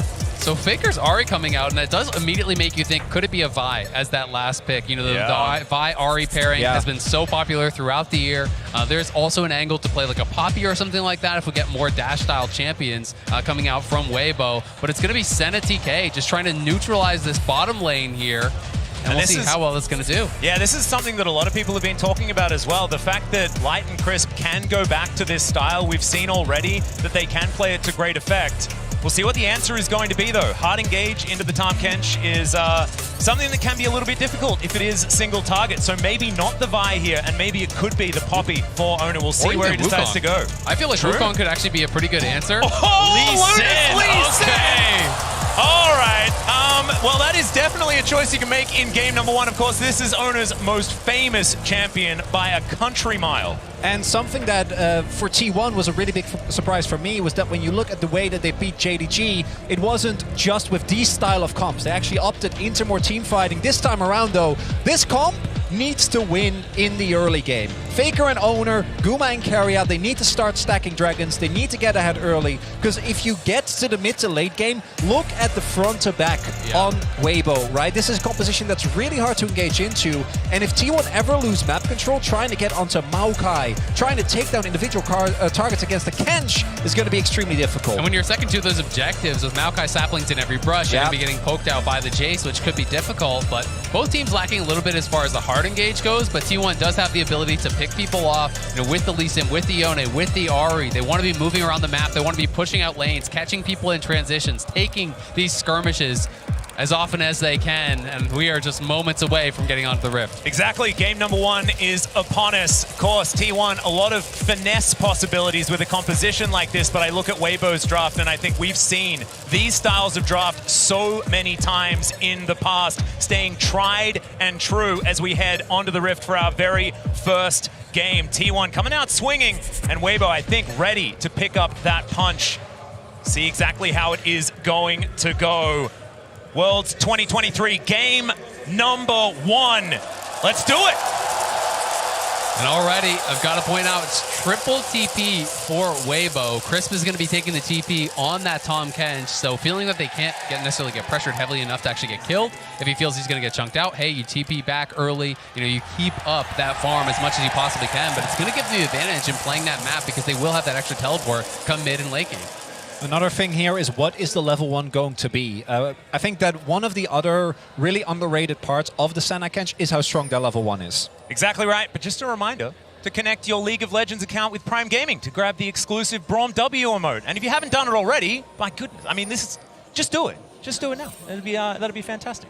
It's a really good emote. Yeah. And you saw there as well, no opportunity, unfortunately, for Weibo to use it, at least for now, although Late Invade might come through. But I do think that the level 1 of Weibo is so strong, and they're clearly expecting this. So T1, I think, very smart not to opt into this and take the risk in game 1 of the finals. And they were pretty good at utilizing Tahm Kench in that level 1 play, if we remember back to it as well. So certainly no shenanigans this time around. And I think in a game number 1, that is a good idea. Faker on his 4th unique champion here for Worlds in game number 1 of the final. But of course, Ahri is one that he's been famous for many years. And I think there's going to be so many eyes on the mid lane because Xiaohu has not been performing to the level that people were hoping for from him. You know, he hasn't been having that incredible tournament, but now here in his first ever World Finals, he's got to step up if it's going to be Weibo win. Exactly. Well, Piercing Darkness coming through there from Light. Not too much, just a little bit of a tussle, a little bit of checking each other on the bottom side of the map as Faker now trying to push forward. Xiaohu just having an okay time here as the Jace into the Ahri. And we'll see if we're going to see, and rather where we're going to see the early jungle attention. Because I think for T1, obviously, self-explanatory, Dragons and Heralds are incredibly important to pick up early. But there is an opportunity to try and go for these aggressive plays. I think Weiwei in particular has been really good about consistently finding bot line angles. Although he is currently pathing towards bot. We'll see how T1 can cover for Zeus, because he is already shoving in. And if you can get an early kill on the Yone, it can really send it behind. Well, an Owner's going to use this to invade, right? He's going to win this duel against Weiwei, so he's just going to try to get right in his face, push him out. He knows he has that pushing top lane, and we'll see how this fight does go. Yeah, nice little sidestep there to avoid the Sonic Wave. Weiwei just making sure that he can keep that health bar high. Has actually popped the potion there as well. It's the sapling in the brush. His owner's just looking to try and wreak havoc. But look at Zeus. Zeus is already moving down. That's why he starts the camp now, because Zeus got the push in. He's going to come down, so Weiwei's going to have to back off. He could look for the 50-50, but he risks putting himself in danger. So it should be Owner grabbing the Wolf, and they can continue this pressure on. You can look towards mid now as Xiao is in trouble. Yeah, Owner immediately moves over. There's the flash. A Q's going to land from Owner, but he decides to not go in under the inner turret, and Xiaohu looks to try and fire back. This is just great stuff early on here from T1. Owner, 3 camps top, moves into the enemy jungle to cover Zeus on the push, then uses Zeus' pressure to move down, steal the Wolves, rotates over towards mid where Faker has that, now into a bot side scuttle. This is really clean, really well pre-planned play here from T1. And I'm going to be looking towards how are the junglers able to punish the lack of flashes. W as Faker gets the charm. He stomps to the skies, but I don't think it's going to be enough because his flash is already down. And first blood goes to Xiaohu. And I haven't even finished my sentence, so Weiwei does that exact thing. Punishes Faker for being that far up in the lane, and all they gave up for it was a wolf camp. And we said Xiaohu had to have a good series, had to have a good game, and what better start than a first blood on the Spring King from the LPL in his first World Finals. And you mentioned it already, Chronicler. Xiaohu is a guy that's had a lot of attention from a lot of fans and already starting to silence some of those doubts. But it is very, very early days in this one as we check out the replay. Really good pathing here from Weiwei. Yeah, this is just great from Weiwei. It just wraps around, did skip that topside scuttle, and I think Faker potentially thought he was actually over on it. Just comes right down, pass immediately there, is not going to be able to get out as Faker committed the flash for that trade earlier on Xiaohu.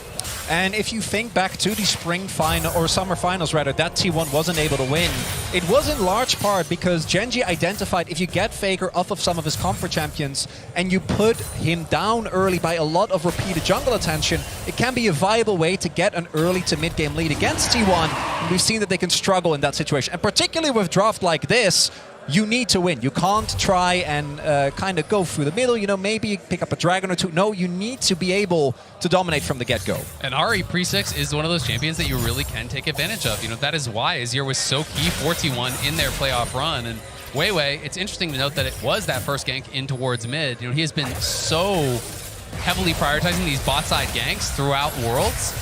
In the LPL, it was much more about playing towards the Shy, but at Worlds, it has been about playing towards Crisp, playing towards Light. And I really wanted to see what his game plan was going to be coming into Worlds, because clearly T1 would be prepped for that. Well, and they're going to clear out some vision. As you can see, Control Ward in the Drake pit. First one going to be a Chemtech Drake. And Owner is going to very happily join Carrier as they look to take this one down. So at about 6 minutes into the game, we will have our very first dragon. Faker coming on over, not going to be able to steal anything away, just getting some information here for T1. So they will be able to secure this dragon. So that is one of the steps that they have taken here. Still, they're going to need those big advantages like you guys were talking about in order to make this one work. Looking here towards the bottom side, Gumayusi has a huge advantage over the Tahm Kench, but something that you would expect. It's not necessarily a lane you can really judge on CS. I mean, you can see it in both top and bot lane, though. These CS differences, obviously, is the Tahm Kench versus that Kalista, not comparing it with the Senna. But both top and bot, significant CS advantages already here for T1. Mid, slightly favored towards Faker despite the death. They are out-farming their opponents, and that's why they're still up this slight amount of gold despite giving up that first blood. And this is something Weibo was also able to do. The Shy, specifically against Bin, was able to use the fact that the matchup was isolated to push really heavily for big CS leads and then take those leads into mid-game fights and carry them. And when we talk about comps that are relying on these early game advantages, one of the ways you can do it is just by stacking dragons. You're playing Kalista, you're going to have bot side pressure. Even if you can't establish a massive gold lead, if you take these early dragons and put the pressure of that soul on your opponents, you circumvent a lot of the weaknesses in hard engage that your composition has. You draw your opponents to you, you force them to challenge you at these dragons where you are going to be set up for that fight, where you are going to be in the advantage. Well, right now, it is just a bit of trading in lanes. Weiwei going to go home, collect himself a book and a Control Ward, try to get back to it as Crisp, the tongue lash. It hurts a whole lot more, I feel like, when you've got him sitting in a lane by himself for quite some time, but he's actually still just level 5, same as everybody else. And Gumayusi still playing aggressively, not able to land too many of these pierces, as Zeus' soul is relatively unbound as he just keeps shoving these waves relentlessly into the Shy's turret. First plate has gone down already here for T1, like you were mentioning, Azel playing into the advantages in gold that is now ticked up to about 500. And my expectation is that T1 is going to use this top lane prio to secure Herald without too much difficulty. Faker almost will have his flash available. Xiaohu already has his. But with this Aatrox being perma pushed in, it should make the setup for T1 around this objective pretty easy. And they have also already rotated over Gumayushi and Karya. So they're going to secure this. Then my question becomes, where are they going to throw it down? Because the two obvious solutions to me would be either Zeus or Guma. Obviously, Guma already massively far ahead, but a Yone in the side lane, I think, is one of the biggest things that Weibo might not be able to answer. I agree completely. I think it should go towards Zeus. He already has the push. This is one of these hyper-scaling top laners that he already has the early push. You can harass those towers, harass the Aatrox with the Soul Unbound, and you get him that big gold lead. This guy can make miracles happen in a 5v5. Zeus has been simply incredible throughout the World Championship. Certainly has. And now Faker is going to dash in, finds the charm onto the Tom Kench. Faker has to get out of there, though. Can't be a snare for the hostile takeover. Gets so much work done. The Devour's in, but the kill's there. For Ono, Xiaohu now going down low. It's Faker. Dashes forward once again. But it looks like they'll have to settle for one and a Herald. And Weibo, they see that T1 is at the Herald. They rotate over, and I think they try to recuperate. But that's sunken cost fallacy because they just walk up. T1 finds the angle, and Weibo give up the Herald and a kill. Exactly, and maybe going to lose some farm down on bot side as well, because Chris has no TP, but Zeus. Nature's Grasp comes in, he gets pulled back, he's interrupted from the ultimate. Zeus does get a knock up there and a shield, but I think he's still dead. And there it is, the answering kill from the Shy. Weibo able to punch back on the top side. You can see Owner hanging around that bottom side, potentially threatening, as Guma and Karya are going to push it in. Already have taken a plate themselves down there, but great kill back on the top side. Does help to equalize the gold there for the Shy. Yeah, gold now actually completely fine. The Shy might even be able to pick up plate as well. And crucially, Zeus doesn't have TP, so actually is going to lose out on this wave. Unlike Faker when he was ganked earlier, could just TP back to the lane. Not going to be the case here. And that's the second time that Weibo, the initial play might not work, but Weiwei pulls it back. Exactly. And Zeus just couldn't use that ultimate quite fast enough, you know, so Weiwei was able to get ahead of him, blocks the ulti, and then from that point, Zeus says, you know what, I'm dead either way, so I'm going to hold on to the flash, but that is an unfortunate death for him, as he had so much pressure on top side, so much tempo, and a lot of that is going to be lost now, but not lost in the mid lane, where Faker has continued to push in, continued this relentless aggression here, despite being that first death. Yep. Even though he did fall down first up, Faker is pretty good at bouncing back from initial deaths. The global taunt that he's had for the last 10 years seems to be the thing. The most ganked man of all time. I think it's probably true, but also he's played like the most games out of anyone else that still plays currently. So it's a weird stat to go towards. Bottom side of the map, we do see a reset coming through here for Gumayushi and Karya. Not quite towards the first item yet for the Kalista, which would be pretty important for the next fight coming up.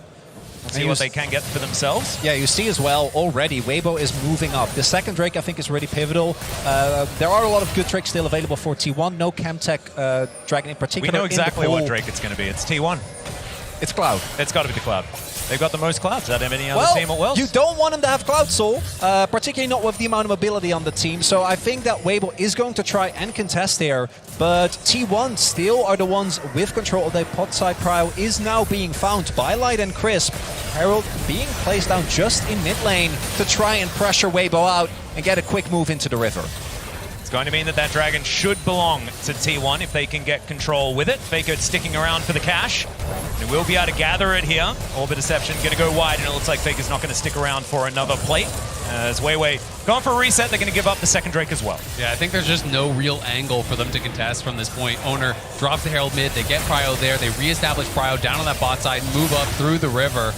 And with Karya and Guma at such a strong point early on in the game, it is going to be Cloud Soul. Yeah, it's not a question mark. I did tell you. I informed you. I didn't pose a question. Well, Atlas, I always want to believe that you're right about dragons. And in case of Clouds, I got to say, you often are. Yeah. And do you know who was actually the one that told me that my love of Clouds was actually okay? It was Azael. As Crisp is taking some damage here towards the bottom side. It's all right. I've always been a Cloud believer. Yeah. Yeah. Yeah. Move speed turns out pretty good. Uh-huh. It's a pretty good stat. And Zeus not going to... he's actually going to utilize some move speed to move out of the Infernal Chains. Look at nice that. transition. Proving your point immediately, Azael. You love to see it. Owner is here though. It's going to be a 2v2. Zeus taking a bit of damage as the Q comes down. There's the ulti. Nature's Grasp, but look at the knockups. The kickback. Wei punches him out of it. Oh! Dawning Shadow Blade through to help get the kill onto Zeus. It looked good for T1 and Weibo struck back. And Light saves the play. T1 make the call before Zeus has back to all in on specifically the Maokai. Just finished his demonic embrace. Weiwei's able to stay alive. Light keeps him there. And a big win for Weibo. They thought they could punish the missing flash that had been spent as Carrier looking for an angle. Won't find it. They wanted to be able to burst him down. Faker. Yeah, maybe Everfrost has come through. Foxfire coming down, but they do have to invest the ultimate. Faker now not going to have that for the next play, and that's what Xiaohu wanted. We'll look to see now. The Shy getting more and more ahead now in that top lane. Has taken a couple plays. Does have the kill and the assist. Gore Drinker completed. Tier 2 boots done. Zeus with that big farm lead is still keeping things relatively even, but both those scraps on the top side have gone Weibo's way. And again, Weiwei to me has been the crucial factor here. 100% kill participation thus far, able to make sure that T1 doesn't get that momentum. Now, I don't think that T1, particularly with the dragon stacking, is necessarily in grave danger, but this means that the gold stays on parity, that Weibo still gets to scale into that mid to late game, where it can be incredibly impressive to enter as the Shy might be getting ganked. Yeah, Carrier is going to move on up here as Zeus is going to break those chains. Carrier is looking for that handshake. Angle is already, the Shy's done a fair bit of damage, but I don't think it is going to be enough as it's Alco Gaming for the Shy and he will go down. Owner grabs that kill. Owner, nice kill on the top side. If 2 doesn't work, bring 3. Bring another guy. Carry on the roam up towards top side. Wasn't really expected, I think, to be up there. The Shy thought he was going to be safe, but now dying there with no TP does mean there's going to be a pretty big push. You can see Guma. Of course, you have to compare that with Crisp's goal. Oh, brings him back in with a twisted advance. The kickback as well as Weiwei gets out the punch, and now Xiaohu coming on in. Owner's going to burn down, and no bailout for you. Light's in a bit of trouble, but the charm is not going to get it done because Crisp is there with the denial with the Devour, and T1 have to run away. What a play from Weibo. And continuously, they are getting out skirmished. Weiwei should be able to get the execute here. So nothing given up. And Weibo walk away victorious again. Weiwei has just had such an incredible journey as a player. You know, this guy first starting on V5, came in with them, played with BLG, and since joining, Weibo has made such a difference with this team, has really transformed the team, has such good pressure in the early stages, and him getting going early always spells good things for this team. Certainly does. Let's have a look at the play one more time. And as we look here, initially it looks like T1 wants to back off, but Weiwei goes very far back, but then crucially barely stays alive, right? And with him getting away, there is no bailout value for Owner, and the fact that Faker TP's in doesn't matter because Crisp is standing at the ready with Devour. Yeah, Crisp is there, and Light with some nice little side steps. Don't think the charm would have mattered even if it landed because Crisp was right behind him, but well played on the sidestep nonetheless. T1, though, continually going towards these objectives. They know they need to keep pushing the pace, and Weibo here looking to challenge. And nice shock blast is going to soften up T1 just a little bit here. 4 versus 3 in this moment, but Faker's wrapping around from the top side of the fight. The Shy pretty far away from this one. And Zeus is moving in, gets over the wall. There's the ult. It's going to be dodged as he gets himself out of there with the Unbound Soul. And T1, they are going to be able to secure the Herald. Forces the flash from Light, and they get the Herald. Really nicely done from T1. That is what has been going their way all game long. And now I'm wondering, can T1 also get themselves to this Dragon in time? I think they just have enough time to still get the backs in, make their way, spend their money, and then try and set up this soul point very early on. Because while when it comes to gold, Weibo has been able to stay very relevant, if T1 pick this up, they will have gotten every single objective thus far, and it will at the very least force Weibo to maybe make some tough decisions once Zeus in the sideline becomes hard to deal with, because I wouldn't be surprised if he ends up going for Hullbreaker again. And this is such an early soul point that they will be moving to. Their third dragon here taken, if they can get it, around 17 and a half minutes into the game. You know, threatening that 22, 23 minute soul would be a really tough spot here for Weibo. So they have to get mid lane control. They have to be able to push this out, then move into the river. They want to be first to the scene. You can see Weiwei trying to keep these saplings down and harass T1 as they try to move in. But in the bot lane, it's Zeus with the push there. And if he can get Pryo down on that bot side, they can potentially set up a flank from multiple angles. Yep, Owner should be able to put the Herald down here as well to help them get that mid control, get towards that dragon. But you can see Weibo don't want to give up the river right now. Weiwei just standing stalwart. The Shy is going to turn up. Charm is going to connect, but Faker probably not wanting to go in on that one. You're going to connect from Owner and T1, just keeping up this pressure, allowing Weibo to move into that river, knowing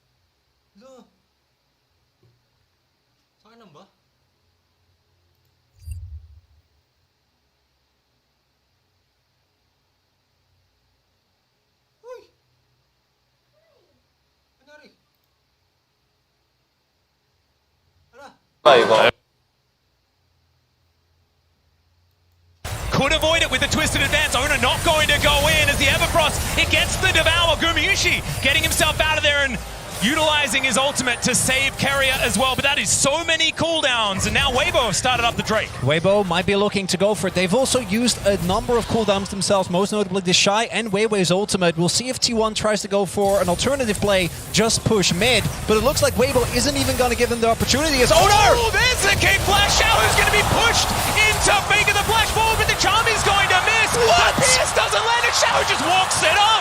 No worries there at all as Crisp is under the turret. They throw down Herald, but Zeus has found two with the ultimate life. Goes down so low, but isn't going to survive. Weiwei trying to get himself out of there, and the Shy is given up on. Weiwei running the wrong direction, but they at least get the dragon. Weibo get the dragon, but T1 get the kill. Shaohu lucky to get out of that one, but Weiwei, he's going home in the body bag. That is the final kill there from Owner. And that is the first fight that T1 have won, but they've lost that dragon stacking that you were talking about earlier, Chronicler.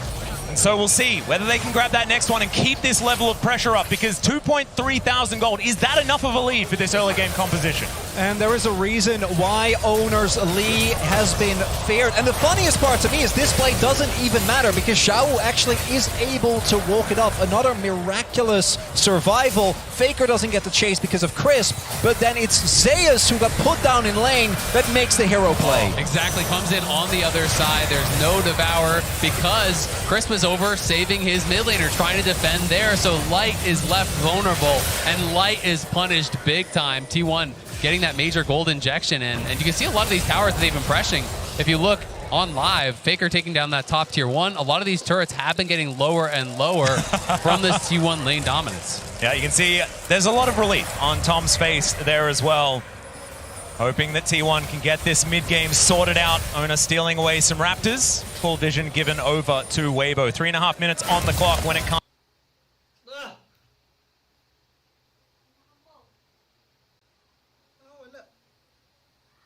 to the Drake, as in goes Zeus. Xiaohu just boops him away, and Owner is going to come through as well. Xiaohu in still a lot of trouble. Safeguard comes in. Xiaohu moving away from the Lee Sin to the skies, comes down. The Devourer is there. It was Crisp coming forward, and he saves his mid laner, but that is a lot invested. That's the problem, is that even though Xiao makes it out alive, Crisp uses TP, and they're not even going to be able to save the turret. So even though Zeus isn't able to actually clip Xiao, who he sidesteps the ultimate, it's still a big win, and the Hull Breaker is in fact done, and it makes him such a menace in the side lane. Exactly, it's incredibly difficult to deal with him. They become incredibly tanky, and one of the most underrated parts about this is how tanky it actually makes the cannon minions. They become very difficult to actually wave clear out. It allows you to harass your opponent, but Guma Could be in a bit of trouble here as Crisp looks for it. The immediate cleanse does get out of the way. Nature's Grasp isn't going to connect, but there is the twisted advance. Hostile takeover across everyone though, but the Shy is just gigantic. Guma trying to hop away. The Fates call the knockups, and meanwhile Weiwei is going down. Faker collects it before falling down. Crisp has to go though because he's so incredibly low,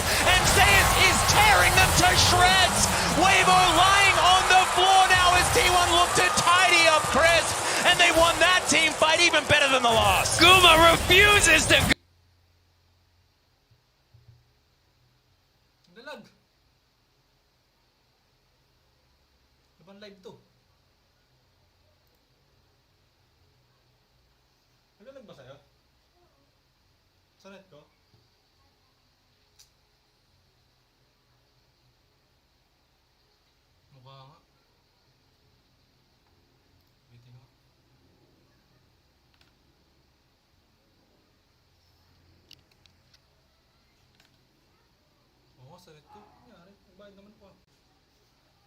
Even flash out just trying to avoid it, but Owner knocks him down. Guma dances out using that ultimate with Carria's help to peel him off. And we're seeing one of the big issues with the Senna is that if you're playing a front to back, Senna feels almost impossible to deal with. Particularly with Kench, it's really hard to take people down, to get through the front line. The kiteback's amazing, but if you get caught, particularly by something like a Lee, you don't get to play the game. And also, they weren't playing front-to-back League of Legends. It was a split fight entirely with the fact that the Shy goes in, is in the middle, and it felt fantastic, right? It was a bit of a split there from Weibo with their decision-making moving forward. It could mean that they could adjust that moving into the next team fight and really show what this composition can do. And the tough thing for Weibo is it felt like so many things did go well for them in the early stages. Those skirmishes were working for them, but when T1 hit way harder. And they have gotten so much out of these last couple plays. They're going to try to take a tier 1 top, but Faker's looking for an engaged bot. Yeah, looking for even more. Everfrost is going to land. Somehow that charm didn't connect, but it is still going to gather. A devour from over the wall from Crisp. T1 will settle for this inner turret. And this is where the earlier Drake from Weibo is going to feel like a miracle in disguise. Right? If they didn't have that, would be just a soul point in addition to all the turrets that are there for T1. Now, sure, they're not going to have the soul. You still have 5 minutes of time. It's not looking great, but at the very least, they'll have one more opportunity to try and get something going. My main issue is, particularly with Zeus now completely back in the game and sitting on a pretty ludicrous gold advantage, 3K in the sideline is going to be untouched. I mean, even in the team play, he just finished an IE. He's got 3 full items now. The Shy just finishes Derek's second. And when you have the IE in, you can talk about not wanting team fight with a Hullbreaker, but when you've got an IE and a Kraken, you can one-hit the backline. This becomes incredibly hard to actually fight against this guy. So if T1 can execute on those 5v5s, as they have been doing all tournament long, we saw it showcased against JDG, against the world's best in that 5v5 stage, then it's going to be tough for Weibo. Look at Carrier. Yeah, Zeus dancing forward, but like you say, Carrier lurking in the sidelines. Weibo just trying to deal with these minion waves, not wanting to give up more than they can afford to lose. T1 just going to gather themselves a little bit of extra standing gold in a turret. Not exactly the end of the world, but it's all just more money here for the coffers of T1. These shock blasts starting to land a little bit. Lands onto Faker there, but they're going to need more of those if they want to stop the pressure. The shock blasts do hurt, but T1 is just playing.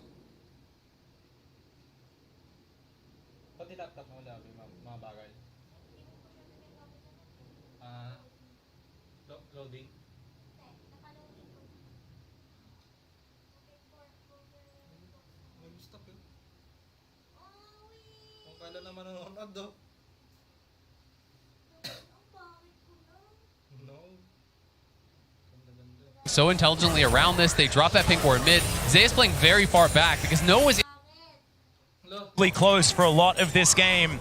It's how T1 do really like to break open games, especially in the past when they were at their most dominant. Definitely a good sign if you are a T1 fan. And Weibo well and truly on the ropes here at this stage of the game. And for Weibo now, you're gonna either have to have someone on T1 overextend, like you were saying, Azil. I do think it has to be someone else, because killing Zeus when he has Flash, Hullbreaker, and IE is going to be such an incredibly difficult task. But then look at what the rest of T1 is doing. No one is actually segmenting themselves off from the rest. They're always working in tandem.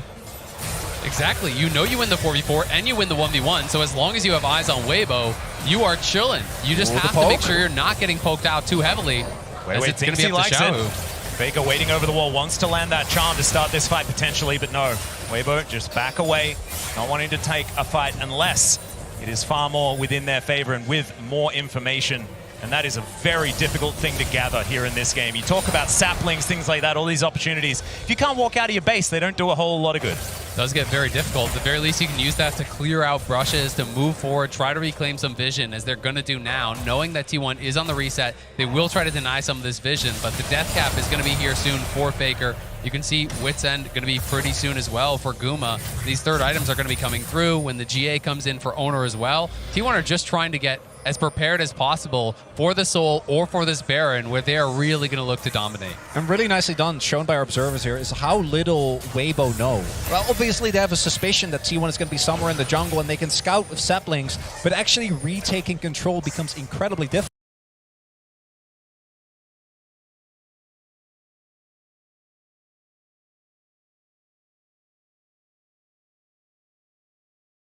difficult, and right now it's still fine, but in 40 seconds the Baron is coming up and Weibo will be faced with one of two choices. Either you just try to hard force your way in and like flash engage with Weiwei onto someone of T1, but if they don't give you that opportunity, you're gonna have to try and fight up a straight fight. And one of the biggest problems with that is when you're approaching Baron from blue side, you're setting up for a perfect carry ultimate.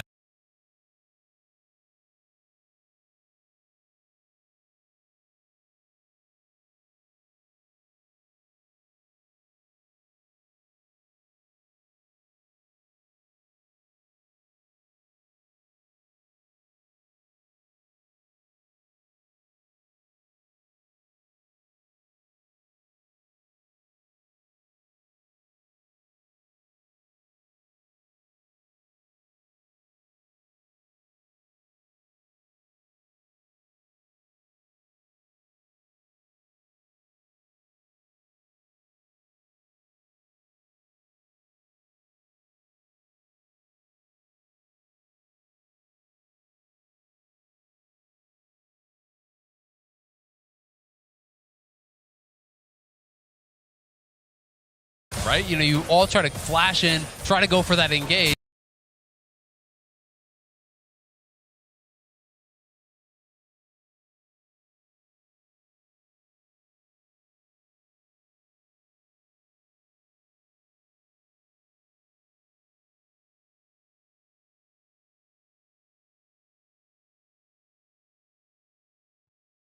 And Zeus, yeah, like 3 hits damage. Cloud Drake, yeah. I mean, he is just going to kill that thing so fast. They're going to start Baron at the same time. They're just going to start it up. I think at this point, T1 feel that they can do everything at once. And Weibo, you've got to make a stand now. There's just no way from this position you can give up a free Baron. Well, Weiwei is in the vicinity, but the rest of the team is still making their way over. The Shy does have teleport, but they have no information. They have no vision. This Baron is gone. You just can't walk up. There's not really Figure anything you can do. Yeah, looking for the angle. It's not exactly behind Xiaohu, but he's pretty fast. As Xiaohu's going to avoid the charm for now. Shock Blast connects onto Faker there as well. He's still going to look for that reset angle, and now with the Baron buff in tow, T1 feel like they don't need a reset to try and break open the base of Weibo here in Game 1 of the finals. Nature's Grasp flying forward. Ona still has that GA, remember? Chris going down so incredibly low. Zeus just executes the Shy up to the side, and there is another one. This guy's Yone is just absurd.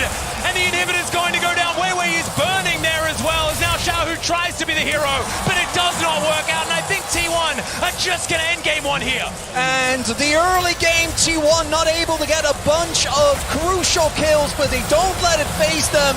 They are able to find the one skirmish they're looking for, take the Baron, and from that point on, Weibo doesn't get to fight back. And now 1-0 here in the World Final. T1 on the red side as well, going to be able to walk away victorious. It was an early game composition and it was executed very well, but I felt like there were angles for Weibo to go back and try and retcon and figure it out for Game 2. I mean, it's tough, right? Weibo did win out in a lot of those early game skirmishes. They were getting the kills, but T1 played an immaculate objective game. And let's face it, they were winning in isolation all 3 lanes, and that is such a problem. Even though Weiwei was making these ganks happen and they were getting some kills, it always felt like it was T1 with the push in the lanes, with the turret plates that they're taking, with every single objective. And I thought the game might have stabilized to the point where Weibo could go and try and get to that late game. But then the moment that that fight in the T1 jungle happened, when they tried to collapse on Guma, they just didn't seemingly have the tools. And I think that outside of Weiwei, it is actually hard to lock down a target. And that turned into the Baron, and from that point the game was done. And I have to give so much credit to Zeus in this game. Was incredible in the isolated 1v1. Yes, he fell down to a couple ganks, but coming back from that position, he was a monster in the team fights. Not to mention the fact that he was still up in CS even after getting caught in a few of these ganks as well. But a pretty exciting game number 1. It is time to throw it over to the post-match and see what the desk had to say about it. In terms of how exciting the beginning of that game was, how back and forth, and to me, how T1 very often tried to get that kill, but Weibo was sharper in the beginning. I mean, a great start to the series overall, but what were the biggest takeaways, maybe the biggest surprises straight off the bat in Game 1 that you had not expected? I I mean, I kind of want to start with draft because we were like, are we going to attack the mid lane pool? I feel like people had cited that Gen G did so in their finals against T1. We saw the Nico and Ori bans coming out of T1 and then the Azir Silas bans coming out of Weibo right off the bat in this draft. I actually thought this draft from Weibo was a really good answer to what T1 liked to do in the game. And even with the Senna TK locked in, it kind of set back, like they couldn't do the same really aggressive level ones that they want to do around some of these pushing bot lanes. For what T1 opted in for here, one of the things that T1 have been very good about is just handshaking the Orianna with his Hail of Blades Azir, and it's worked out very well for them, where they're able to take down the Orianna, and Azir has been a fantastic pick for Faker. So I'm kind of surprised to see them opt into both the Ori and the Nico ban, trying to target Xiaohu, because it only pushed him onto what has been his comfort. AD champions have looked fantastic for Xiaohu over the course of summer, and he actually looked really good in this game, even if he couldn't get it across the finish line. He did, right? And we were talking so much about how that would be a huge win con for Weibo. In the top lane, though, you called it. You want to take your page out again? Is Zeus the counter pick that he has already shown into the Aatrox?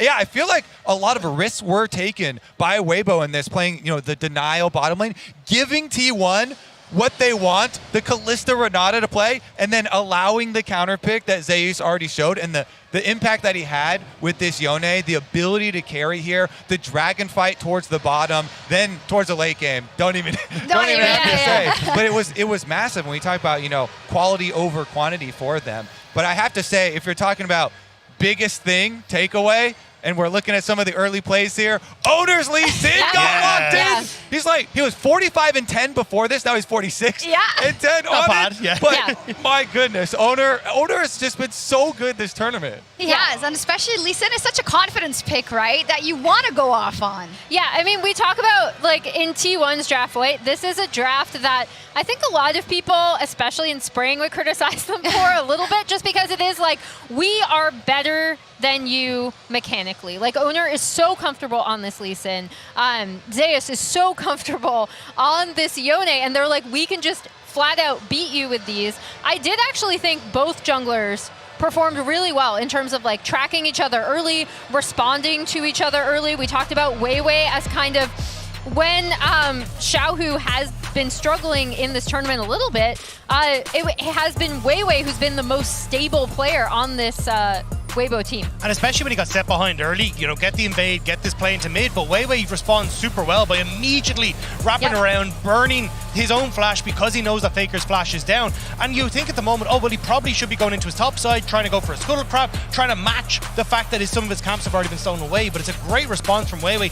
And again, on this top side, helping out the Shy, just setting up perfectly, even walking in front of the ultimate there from the Yone to prevent Zeus from actually getting away. Weiwei did a really good job of controlling the early game for Weibo and making sure T1 couldn't run away with it. A phenomenal job indeed. It was interesting because it wasn't that much about the bot lane in the beginning as we anticipated it might be. Weiwei really good at counter punching whenever Owner pushed early, but I think then when you go into the mid game and some of these engages you see where T1 really wants to get it going. And guess what? You want to see how important these junglers are for their team? 100% kill participation on both. That's pretty good. Sides. I think the big thing I do want to point out in terms of when owners look comfortable, right? Like every jungler, Kobe, you know this, if your lanes are pushing, it feels really good because you just have so many options.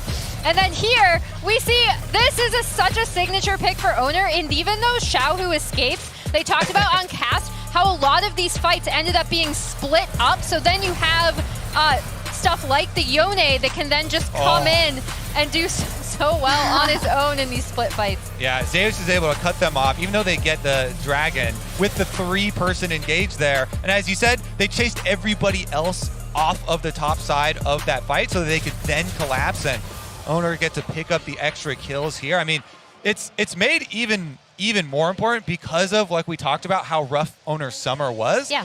He's really been a linchpin for this team, and this game one from T1, they like to snowball. Yeah. They're going to play these snowball compositions. They get a bunch of these early objectives, but how do you stop them? It's crazy. Maybe we know in the second game, Weibo is going to stay on the blue side, of course, also what they selected for game one.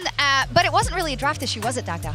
No, I don't think it was. I think it was more down to an execution. Now, I think you did have advantages for T when it came to, hey, we do have, as Emily was already pointing out, a bunch of pushing lanes. So, hey, when we come to first Rift Tower, we have the Kalista and the Renata that get pushed. We have the level 6 that hits first because Light is trying to catch some XP from the jungle. So they use that level 6 advantage to get the early Rift Towers and start to get that gold lead kind of ballooning. But it was decisions from Weibo to say, hey, we want to try and commit to that. We want to try and make these fights happen that end up coming back to bite them later on then. But a very, very good game out of T1 to kick us off here in Seoul at the World Final. And Riot's annual charity voting campaign is going on right now. Each year, the Riot Games Social Impact Fund selects 84 nonprofits that are leading impactful and meaningful work in 28 regions.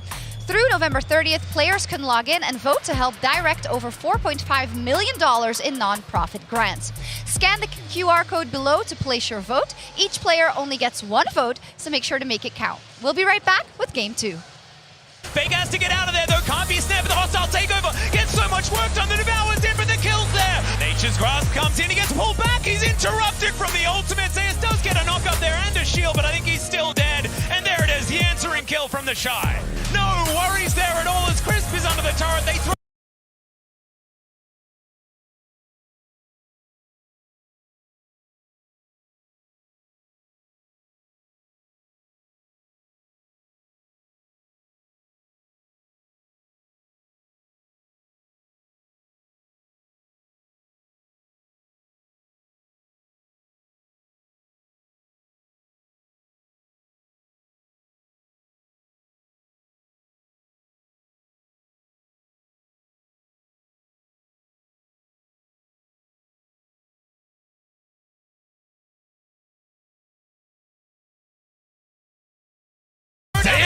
but Zeus has found two with the ultimate.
Something dark clings to me.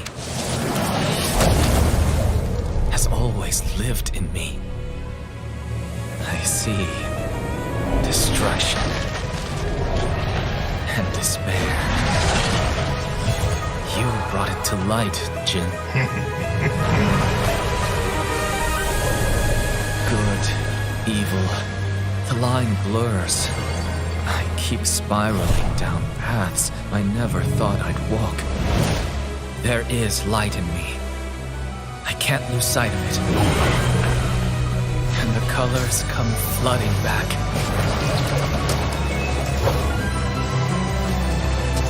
Open your eyes. Every question, every burden, every vision, I'll lay them out here. Art, life, death, all I've seen, all made clear.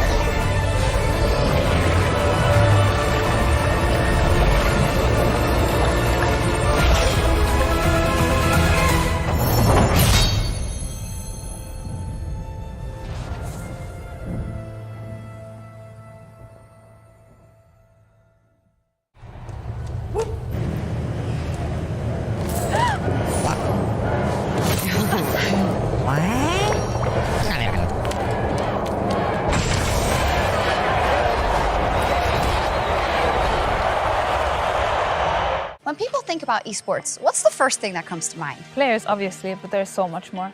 With the launch of the MasterCard Gamer Academy, we're providing 10 people who are passionate about League of Legends or Valorant and want to pursue a career in esports with the chance to learn what it takes. What it takes to manage a team. Can we wrap this up? We need to scream. What it takes to produce content. Cut.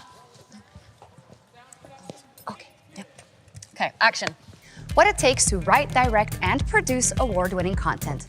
And of course, what it takes to pull off some of the largest events like the League of Legends World Championship or Valorant Champions. In partnership with MasterCard, we've created a priceless experience. The chance to fly to Seoul, Berlin, and more, and take immersive courses on esports, business, content, and everything in between.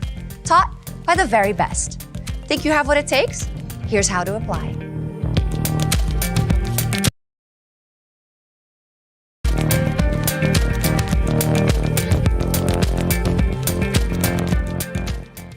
Bringing in a new roommate to save money, is that the plan? Say hi to Glenn from work. Yeah, I think I have a much better plan. We switched to my plan from Verizon. That is a good plan. Glenn. Get my plan starting at just $25 when you bring your own phones. Plus, save when you add perks like the Disney Bundle. It's your Verizon.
to be wearing some red shorts for this one. And as the last band comes in, gentlemen, what do we expect to change other than the bands that haven't really? Well, there's your first answer. Kalista going to be picked up here. The Ashe was banned out earlier this time around, so now the question is, does Maokai Jace go to T1? Are they going to be interested in taking that? Rel was actually passed over. It's such a big one for Owner. There is obviously answers that they could go towards, like the Senna type lanes, like some of those aggressive lanes that we've seen with Caitlyn and Varus as well. Also wondering if they want to pick up the Aatrox here or go for the counter pick again. Zeus was such a big part of what made the previous game work, and the Renata pickup is a no-brainer that has to be taken away to both deny Crisp, the champion I think he's looked the most impressive on, as well as deny specific that Kalista-Renata combo that has been so successful. Even so at last game, even with the laning phase, they got a slight lead, but it wasn't like they completely blew out the lane. But in mid-game skirmishes, playing against it becomes incredibly hard. And we'll see what other answer is going to get picked up here. Personally, I would love to see Owner on his Rel, try to pick that up maybe in third rotation. And this is Guma Yushi's Draven, a champion that he debuted on as well. Extremely aggressive and really strong into the Kalista. This is one of the many problems you have about dealing with T1 on red side. You go for Kalista first pick, something that does have a lot of lane power. One of the only ADs that can really fight fire with fire down there is the Draven. I would like the Senna again, though. I think for Crisp, it's a strong laner. We've seen this actually work pretty well in the past also, but this is a tough lane to deal with, and have to see if Crisp is confident to go for it. It is going to be locked in here, so the final pick on the blue side here rests in Xiaohu's hands. Could be full Shadow Isles with a Maokai lock in here, but I don't know whether you're necessarily super excited about seeing a Maokai. We'll see where Xiaohu is going to go. I kind of expect a jungler just to keep these solo lanes a little bit more up in the air, unless they just want to grab the Aatrox and make sure that can't be banned away. But no, it is going to be the three-piece Shadow Isles with the Maokai lock. And specifically, Wewe obviously had an amazing game. It wasn't enough, but his early ganks were really good. And if the team didn't fall behind the way that they did, might have been able to set up objectives the way we've seen Maokai do really since last year at Worlds. Champion has been around for a while now. Now, T1 can either try and secure Owner his Rel if he wants to go in that direction. Poppy's another that we know he loves, and Poppy into Kalista specifically, I think is a really good angle.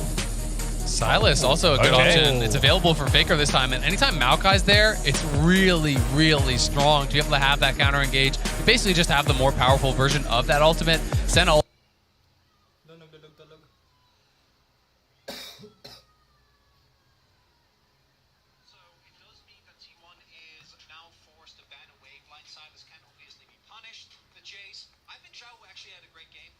Has some value for cross map as well, so definitely a strong angle, and also a pretty good denial pick for some of the things that you might expect them to go towards. And also, it does mean that T1 is now forced to ban.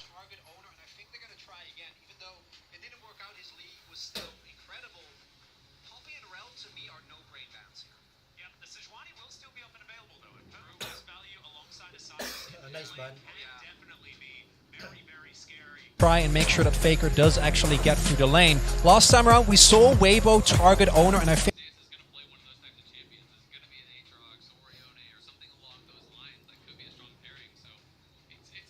along those lines, that could be a strong pairing. So it's tough. I am almost more afraid of the Sejuani from this point, even though I associate Owners. And so we'll see whether it is going to be the Rel or the Sejuani.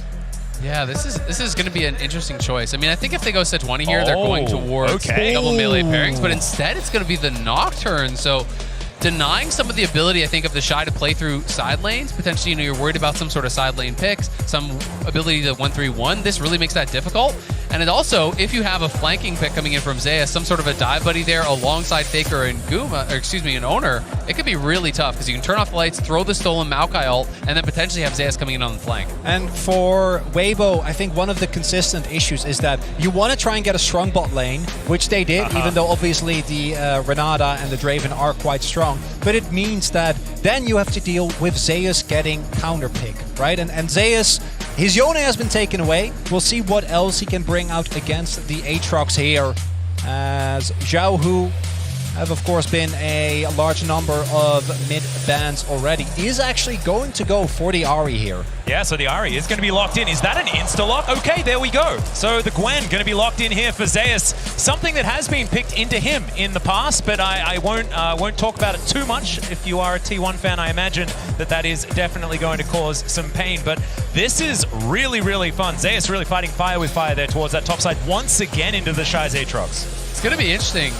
We haven't really seen Gwen do that well at Worlds, to be honest, because it's one of these picks that takes a long time to turn online. And I feel we've even seen Zeus play the opposite in this matchup, where he's going for the lethality build on Aatrox and really kind of has earlier and more powerful power spikes, because this Gwen is going to need a couple items before you really start to outshine what the Aatrox can do. That being said, if they can get to that point, T1 has an incredible 1-3-1. They really can attack those side lanes so heavily with the Nocturne as well. And you do have that flanking top laner that I was talking about as the final piece, Solon Maokai ult. You have the hostile takeover. You have the Nocturne ult. You have a flanking Gwen. All of this being thrown at you with the lights turned off is so hard to deal with.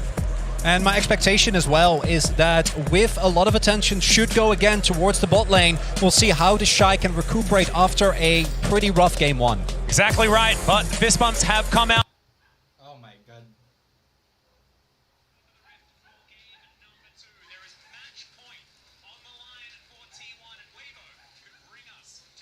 Between our coaches, it is time to get onto the rift.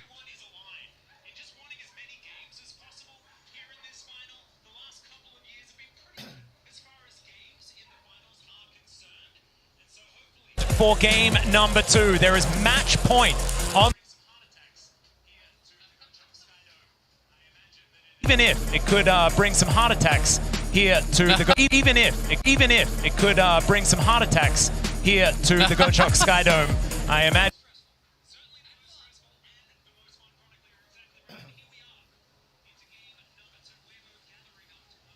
That it could be a difficult time. Yeah, since 2018 it's only gotten better, right? We got 2 free zeros, that's not so great, a free 1, and then back-to-back free 2. Yeah.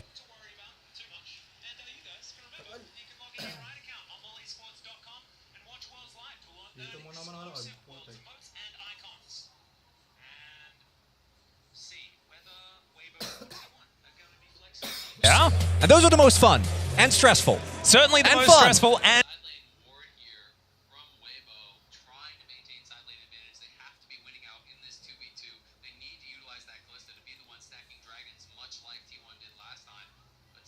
Dragons, much like T1 did last time. But T1 did take the time. Zeus went in, got that deep ward, so then I have full info on where Weiwei is going to be starting. Is going to be looking for this top towards bot clear, because it's going to be this classic Weibo playstyle that we have seen so much of at Worlds. Focus towards bot with the Kalista. You have to have it. Also have both junglers pathing towards the bot side of the map, but obviously Weiwei going to be way stronger early on Owner, mainly looking to cover in case they do see Weiwei show up in the bot side. Do note that they do have a ward on his blue, so the T1 bot lane is very aware as, the bot lane! Flash already out from Gumayushi. His light's relatively low as well, but that is definitely a trade that goes incredibly well here for Weibo. Zeus also taking a fair bit of damage towards this top side. Weibo Gaming, they are not backing down yet. Yeah, it's getting spicy here early on. Chris trades out his heal, but they get the flash off Guma, the ignite off Keria. Light pretty low as well, but they can just push this in, potentially look to reset, and maybe if Weiwei is coming down here, set themselves up in a great position. But look at Owner looking for this wraparound here. Yeah. Shahu likely can walk it out, but we'll see if he's forced to use the summoner. He's level 2, so doesn't have it. There's the flash chain. That is going to get the flash out from Xiaohu. His owner is going to back away. Will have his spell shield available. Not going to be too worried about any charms or anything like that. It is kind of a repeat of what happened in mid lane last time, though, and then Faker was the one punished by Weiwei with that missing summoner, so we'll have to see if Weiwei can get around mid lane and help Xiaohu out again. Big difference this time around is that Owner doesn't actually have prio in his bot side. Last time, could go very aggressive because of Zeus having the prio. Not going to be the case here, and you see as well, he wants to harass, but he needs to respect that Light and Crisp have shoved in that ball wave and can rotate over at any moment's notice, and falling behind with your Nocturne early can be a bit rough. Exactly, and Owner spent the time to do that, so he's only completed the 3 camps. Weiwei is about 2 full camps ahead now at this point, as he's going to finish up the Gromp before the Wolves are completed there, so we'll have a little bit more tempo on the map. Light just going to take this early recall here as they've bounced the wave on bot side. Chris making sure there's no sort of a freeze going on because Guma had to take a super early base and a horrible buy as all he was able to get was the refillable on that first base. So Guma's going to be in a pretty tough spot when you compare with what Light has on the other side. Yeah, it looks like Light pretty happy to go towards the Callista that was so incredibly effective for T1 in the last game. And once again, it's a composition from T1 that, like we've been talking about, does want to have these advantages around the map, does want to get towards these Drakes, trying to play for these side lanes, because if you don't have that tempo advantage, things can go wrong. As the Shy does take a bit of damage here from Zeus, but just some biffo back and forth between the two top laners, and both of these champions having a fair bit of sustain. That's so a good, should be all right. yeah, good adaptation as well from Weibo. Instead of opting in the Silas ban, they make sure that the Ashe is taken away. I think Ashe in particular can make any Kalista lane really hard to play out. And by making sure that you also deny it to Guma and Keria, who can flex it. Don't know if they actually want to opt into that, but have done it, of course, in the past. Secure yourself a good early matchup.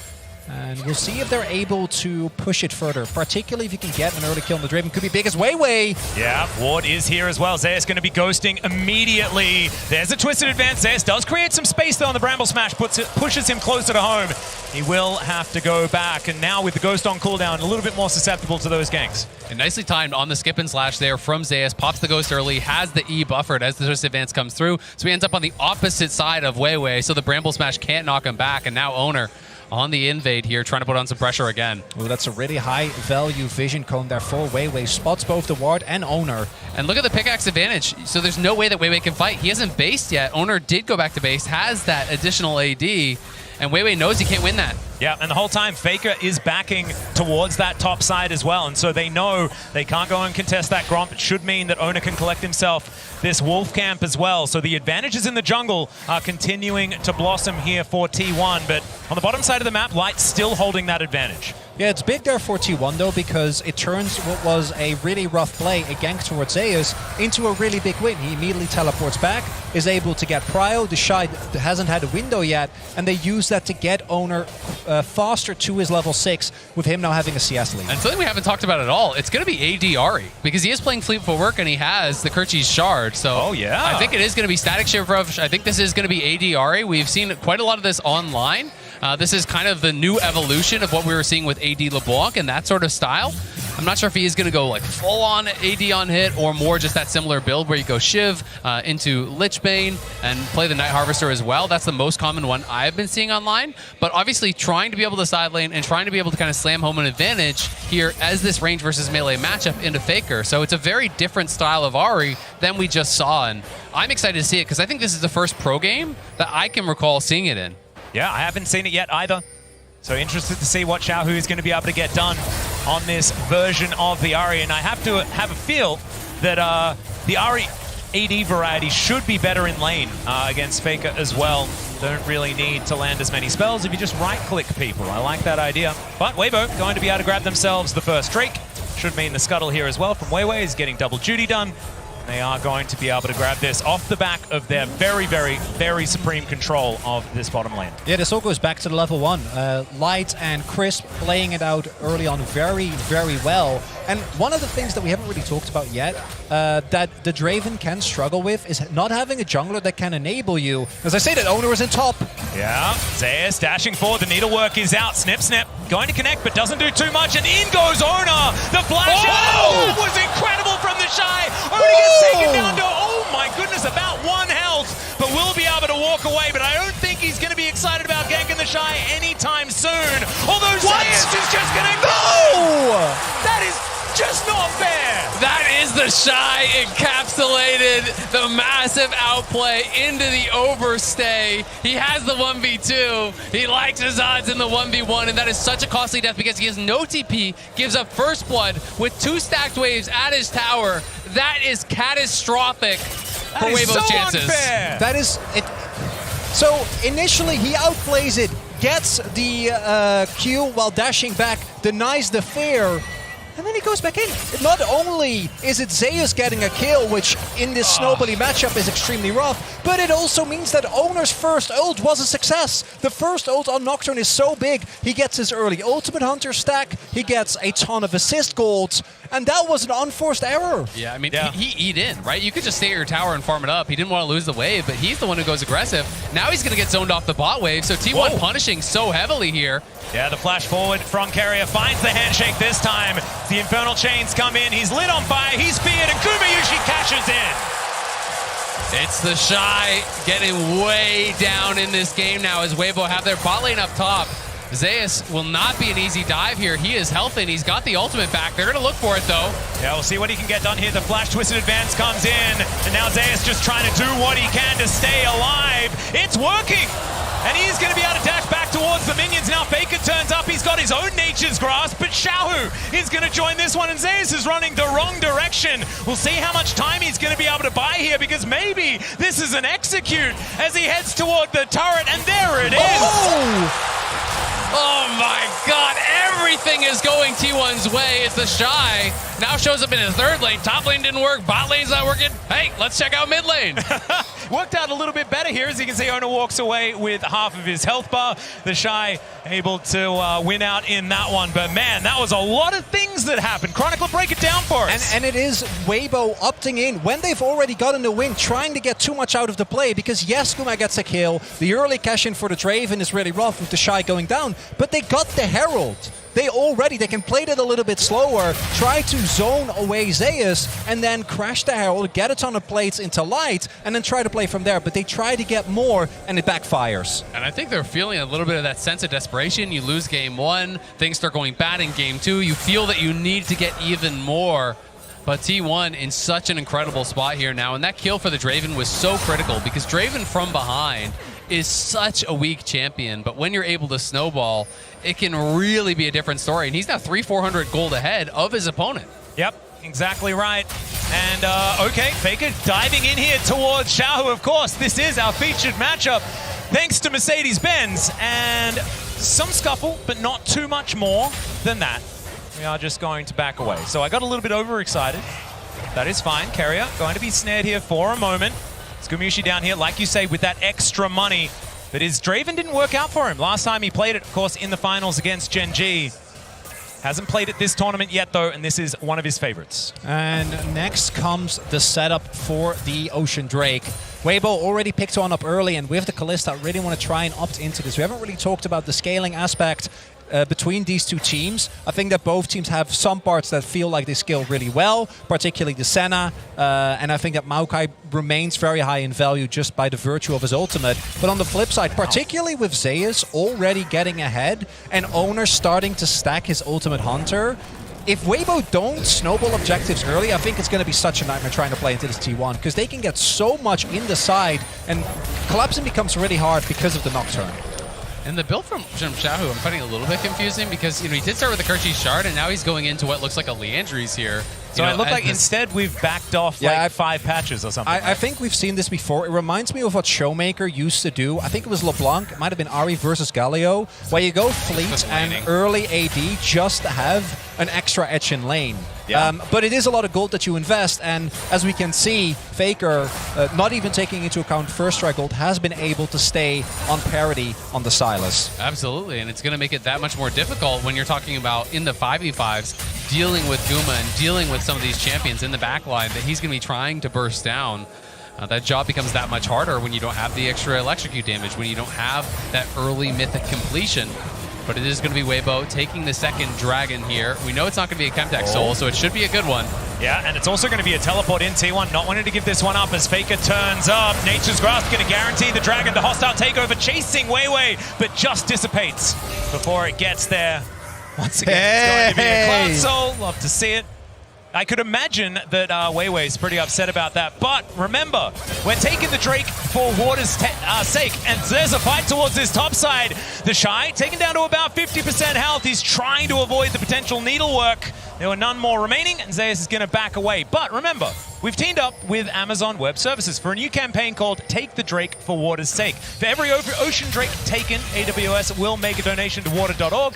That drake was the 47th ocean drake slain since Worlds 2023 Swiss stage. And we can have it both ways. We get the Ocean Drake and still a Cloud Soul. I know, isn't it glorious? It's beautiful. That's absolutely fantastic. We've washed off the Chemtech with the ocean, and then it's now windy. Now we're enjoying ourselves in the breeze. Oh, it's just fantastic. Well, and Zeus from this far ahead of the Shy, Cloud Soul would be terrifying if he's going to be able to get that. It's actually so good on Gwen. Weibo are pushing heavily on bot side. If the Shy walks up, he could just be dead again. Everfrost gets the slow. Chain Lash is going to come down as well. Faker doing a fair bit of damage. Did invest his stolen ultimate there. I believe it was probably timing out relatively soon. Trying to get some value as in goes Owner. Finds the Paranoia, but you can see the Shy is going to be all right. He even gets a cheeky little shield there with the Dawning Shadow Light, not wanting to leave it up to chance. I mean, this Aatrox is going to have such a tough time. He is going for the lethality build, and he's doing it from very far behind. You know, closing in on 40 CS deficit. He is going to be obviously able to pick up some of this to even that out a little bit, but the additional kill is also in Zeus' pocket.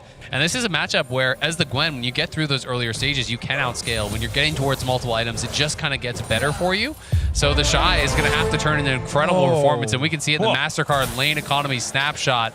It is heavily favored towards Zeus, who had a really good game one and is set up for success here in game two. And I tell you what, if you're a Zeus fan, you're feeling absolutely fantastic that he's having this kind of performance in a final. Because these have been the times where he has crumbled in the past, and so far it's been back-to-back games where he is the guy. And this has been the story for this T1 roster. You know, they have been so close so many times. 4 times they have lost in an international game 5 and not been able to claim that big title they've been chasing, but Zeus showing up so far. Yeah, another teleport to come in here as they do manage to secure this Rift Herald. We'll see whether Weibo can get themselves out of here. Light going to be hostile takeovered, but he's the only one, and now Zeus looking for the target. Faker dives in though as well. He's going to collect the first with the help of Owner. The Shy goes down, the rest of Weibo will scatter, but they do get the objective and only lose 1 for now. And Weibo gonna be happy that at the very least they did get the Herald, but they did have to invest a lot. Teleport used by T1, but outside of that, and Gumayusi's clan's not too much. Look on the other end. No flash for Weiwei, no flash for Light. Those are going to be big cooldowns in the possible fight for Soul Point that I think Weibo was going to be looking for in about 2 minutes. That stolen Maokai ult from Faker got incredible value. Weibo was kind of panicking. They had to make a run for it here. And Weibo are able to secure it, but it's Faker on such a good angle, coming in from the top of your screen, able to find this stolen Maokai ult. Weiwei uses his to just try to disengage the hostile takeover, but look at the angle here from Faker. Everyone from Weibo sent packing. They're trying to line up to avoid it, but the flashes have to be used. And that is with Zhao, who doing so much heavy lifting. Keeps Keria and Guma out of the fight. Keria was also unable to hit anyone, and he's giving me really big barrel energy with the amount of things that haven't been able to hit. But even with that, because Zeus is already accelerated and Owner and Faker are there with him, T1 is still able to push their lead aggressively and get more gold onto their carries. And similar to how we saw last game, Zeus building, he's building more towards that side lane. He's going to be going for Nashor's second. It's not going to be Cosmic. It's not going to be Zhonya's. About that 5v5 straight up. So this is going to give him so much power in those side lanes. They have Owner behind him, and they're going to continue pressuring these side lanes constantly. When you're winning that 1v1 heavily, as long as Owner is there to back you up, you're never going to lose the 2v2. Oh, this is so difficult. Dustbringer is going to connect. They do have to use the ulti, and that is going to do it. Dawning Shadow does fly forward there as well. And once again, they just have to get out. And I believe, did Owner even use the ultimate? No, and that's going to be the fight for T1 looking way better, right? In 25 seconds till the Drake spawns, and now Crisp doesn't have his ultimate, and neither does Xiaohu. It's going to be really tough, and the flashes aren't going to be up either. You look at Light, he's not going to have his flash. He doesn't even have his cleanse yet. This feels like a really tough one for them to fight, and Zeus is going to be able to knock down this turret on the bot side to get even more gold in their pockets prior to it. Snip, snip, snip, and down goes the turret. That is the first one of the game. He is looking completely unanswerable. He is so far ahead in the majority of metrics right now, as the Rift Herald is going to park itself in the mid lane. Immediately, that turret bot lane should be answered, and there goes the charge. So T1 are going to lose one, and the more important one, you'd have to say. But still, I mean, who's going to do stuff about this? The lady one. with the And scissors. it's also Zeus getting a turret, the nice first turret, which would be some much needed gold for Weibo. Now they're going to try and contest the Drake with very little vision. Well, Zeus on a flank angle here as well. Crisp going to be spotted, but he does put that ward down. That is going to get there. The Drake going down very, very low, and now the paranoia comes in. Faker looks for the Spirit Rush, and he does find it. The hostile takeover is massive as they get rid of Light immediately. Wei taken down for the double kill for Owner. Xiaohu now trying to get some damage in the back end. It does take down the Nocturne, but it's Chris fighting on the bottom side of the map, and Gumayuchi is going to cash in once again, and T1 wipe the fight. And it's T1 winning everywhere. The fight breaks down into multiple skirmishes, and they outplay, they outfight, they get all the kills. It is 7-1. They're going to take the Dragon, the only thing that was working for Weibo in this game. And it's, again, I think that sense of desperation. They don't have a great vision set up. They don't know from which angles T1 are going to be coming. And Owner has his ultimate available. And there are a couple of key ultimates that aren't there, right? You don't have the Maokai ult, rather the Senna ult. And that's such a big defensive cooldown. And again, look how they orchestrate this. Faker comes in from the top. Owner turns off the light. The hostile takeover comes across everything all at once. And it's so difficult for Weibo to be able to effectively communicate how to play out this team fight. So everyone scatters. They're all flashing, every man for themselves. And when you go into that kind of fight against T1 with this composition, you are sure to always lose. And I tell you what, I'm really enjoying the use of the paranoia as well as the hostile takeover, because something that has been difficult for a lot of our Renata players to deal with is getting in the right positions to get that ultimate off without as much notice, right? Because it's relatively telegraphed. But if the lights are all off and then this wave comes across you, it's not a lot of reaction time to deal with that if everything else is going on as well. Additionally, Guma was able to pick up another kill. So this Draven is by no means the main carry of T1, but now Zeus is fed, Guma is fed, and Owner is fed. Oh, they might get a catch here, not going to find Carrier, but there's so much that you need to deal with. Exactly right. And just quickly, win probability powered by AWS definitely starting to trend towards T1 in this game. 7-1 in kills, but at the beginning of the game, you could see there on the graph, Weibo was certainly getting themselves into decent positions. We'll see whether they can claw some of that back. It is only a 4,000 gold lead here for T1 so far. Definitely surmountable. And while we haven't talked as much about this Draven, and you said it, he's been getting these kills. He's actually the richest member on T1. He's the richest person in the game now at this point, which is kind of crazy after how badly this early game started. He has been cashing in, and Weibo trying to start something here. Here's another one, the Nature's Grasp. They all line up behind, but it's a decent charm to come through their hostile takeover. But some phenomenal disengage, and it looks like T1, they don't want to deal with it. Faker dashes over the wall. Remember, they don't have a turret here. The charm is going to split them. Carrier tries to get it. He goes forward and then just explodes, and then Owner thinks that that's his moment. It's a double again for this Nocturne, and he survives. The logistics protocols coming in from Carrier to make sure that the Nocturne doesn't burn down. It's a massacre. Weibo again try to get something, and initially the play looks good, but I think the sidestep from Carrier there, he doesn't get caught, and with Renata alive, it becomes so hard. While all of that was happening, the Shy was rotating over. Zeus just backed. Yeah, Zeus isn't even here. They decide, hey, we gotta go now. We're falling behind. The initial play looks good as Owner gets chunked down so incredibly low. Xiaohu flying in, but this is the sidestep that you're talking about right here as Xiaohu goes for it with the last charge there. Both Guma and Carrier, beautiful sidestep, and then Crisp gets thrown in, but it's a flash out from Guma, it's a turn, and it is the one shot from the Draven. And the one shot from the Nocturne as well, using himself as a bullet into that backline and secures the kill on to Xiaohu. Also, the Dustbringer, I believe, got the kill in the first place. So this Nocturne is just massive.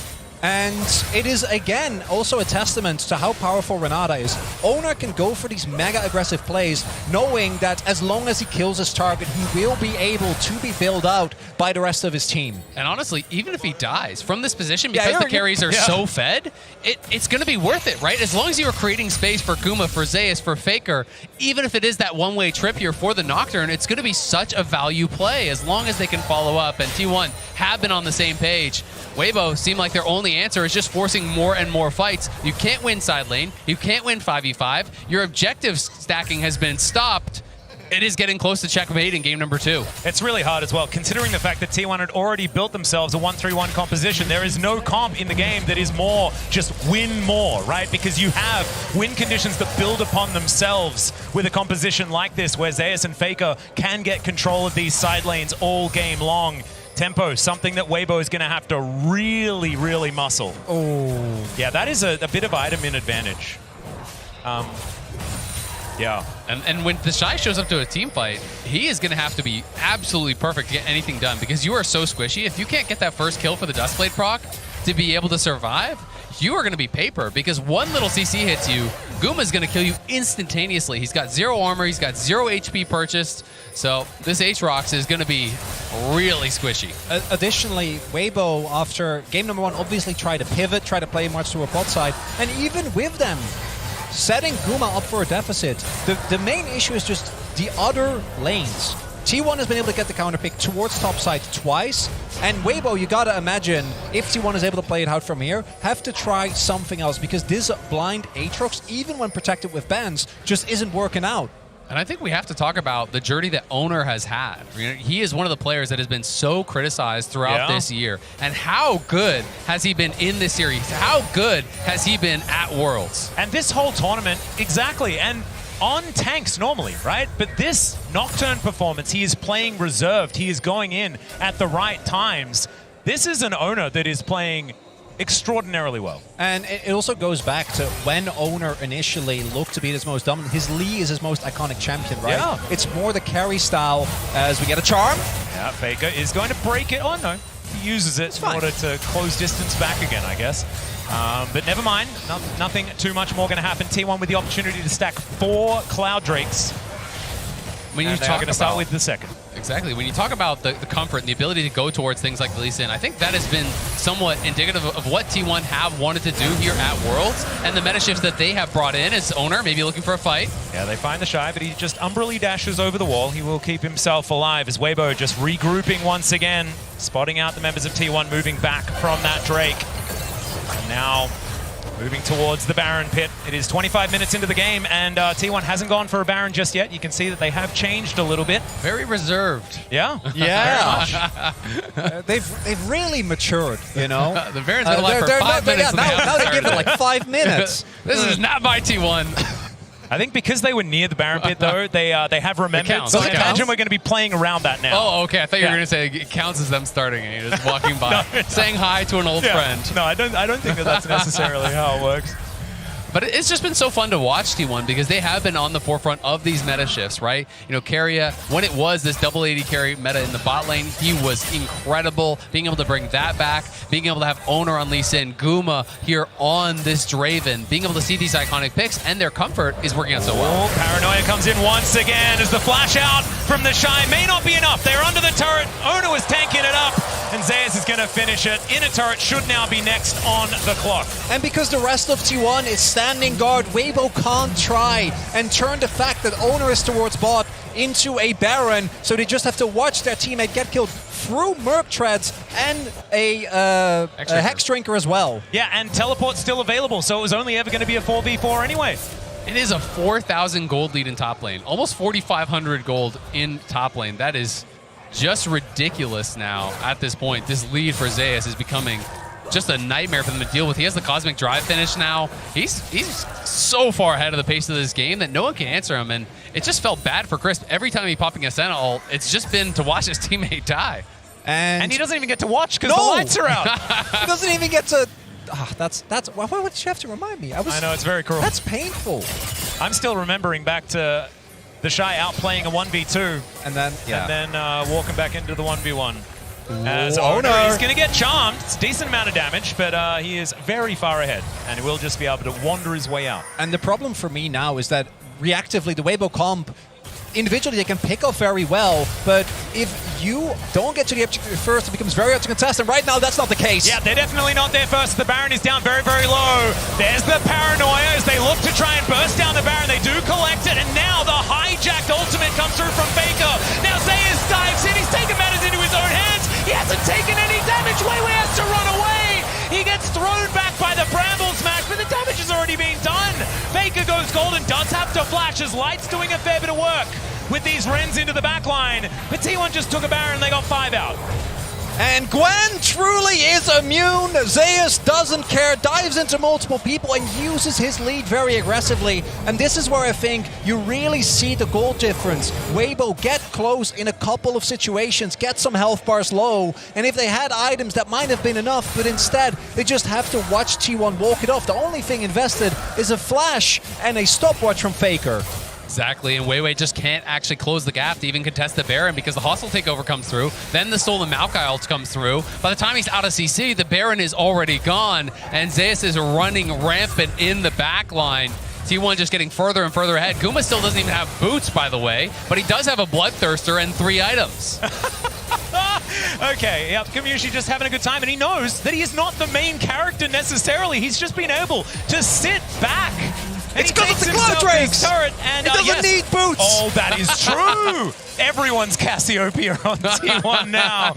Be prepared. Everybody else actually bought boots, though, which is a little bit of a shame, not making up for it. The Rebel Baron power play already at 2-2, 2-2. That was actually cool that I looked up at the top there when it was a whole lot of 2s. Nice. And 1 minute until a potential soul point for both teams. T1 at a 10,000 gold lead, though, or at least very, very close. Should be able to grab advantage and secure that for themselves. And this is the problem. Once you fall behind against a 1-for-1 comp with a Nocturne, like, what do you do? If you try to collapse, Nocturne presses R, you don't know how many people are coming, you don't know how many people are responding, and T1, they're looking for more. Yep, Shahu already taking a bit of poke damage. Light will turn up. As 4 members are here, teleport a bit not available for the Shy, but they dive in. The turret goes down, the needlework just rips the center to shreds. Zeus just by himself destroying everyone. Hostile takeover comes in. Light has the cleanse, but you can't cleanse death. It's a triple kill for Zeus, and they'll get to work on the inhibitor. It might just be the game right here. Zeus playing like his namesake. Oh, God, this guy is going crazy in the finals. Just extraordinary as Zeus helps clear up this second Nexus turret, and T1 at match point already. And by the end of that game, the kill score is 1-14. That was a little bit even more one-sided than the last game, and T1 really on the back of Zeus, the man who had been performing less good, we should say, in some of these finals in the past, really showing up here today. This is exactly what we've been touting for this guy for so long. But T1 are 1 game away from clinching their 4th Worlds title. But before we get into break, let's have a look at some of the amazing behind-the-scenes footage of the finals tease, thanks to the Oppo Cam.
against a king.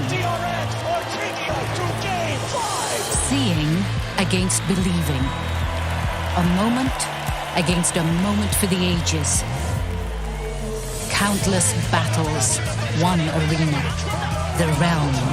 The only thing capable of powering the game, the stage, the broadcast, and the worldwide spectacle we know and love, aka the Cisco Network.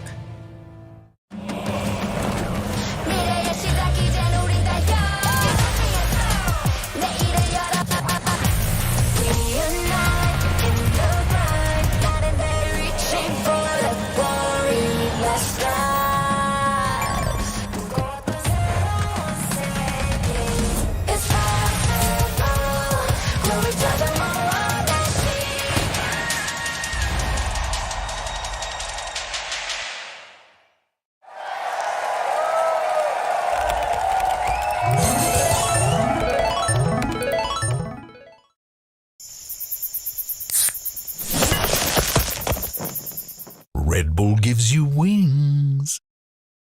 Bringing in a new roommate to save money, is that the plan? Say hi to Glenn from work. Yeah, I think I have a much better plan. We switched to my plan from Verizon. That is a good plan. Glenn. Get my plan starting at just $25 when you bring your own phones. Plus, save when you add perks like the Disney Bundle. It's your Verizon.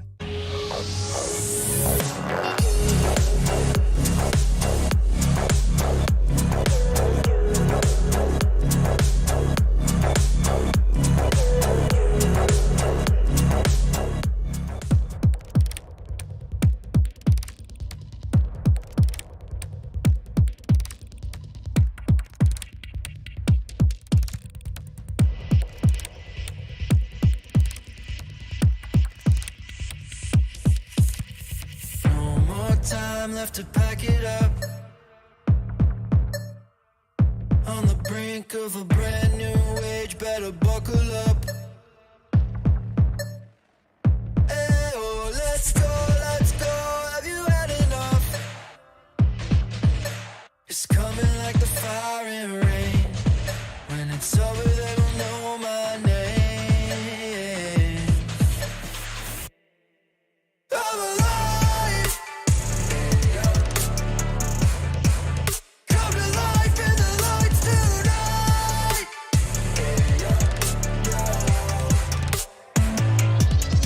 I was crawling through the ashes just to cross the line. Now I'm standing in the fire on the other side. I'm alive.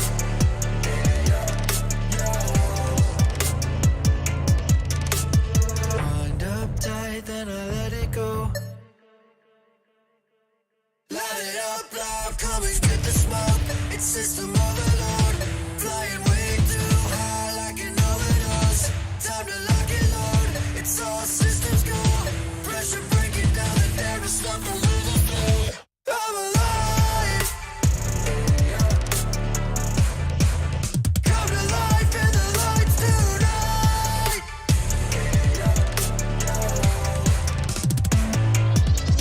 I was crawling through the ashes just to cross the line. Now I'm standing in the fire on the other side. I'm alive.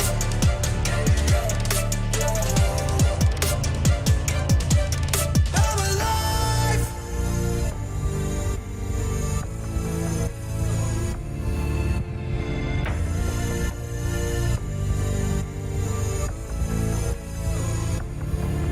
I was crawling through the ashes just to cross the line. Now I'm standing in the fire on the other side. I'm alive. I'm alive. Come to life in the lights tonight.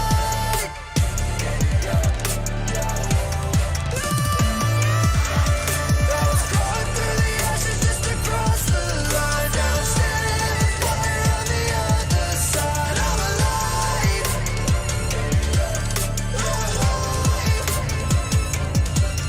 I'm alive.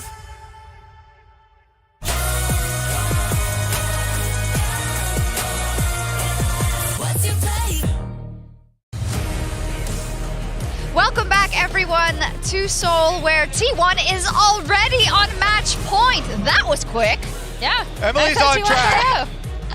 Emily had seen it coming. What so you guys are doing. Okay, so did it happen, them getting to match point the way you thought it would? Let me ask that question. Kind of. Pretty much, yeah.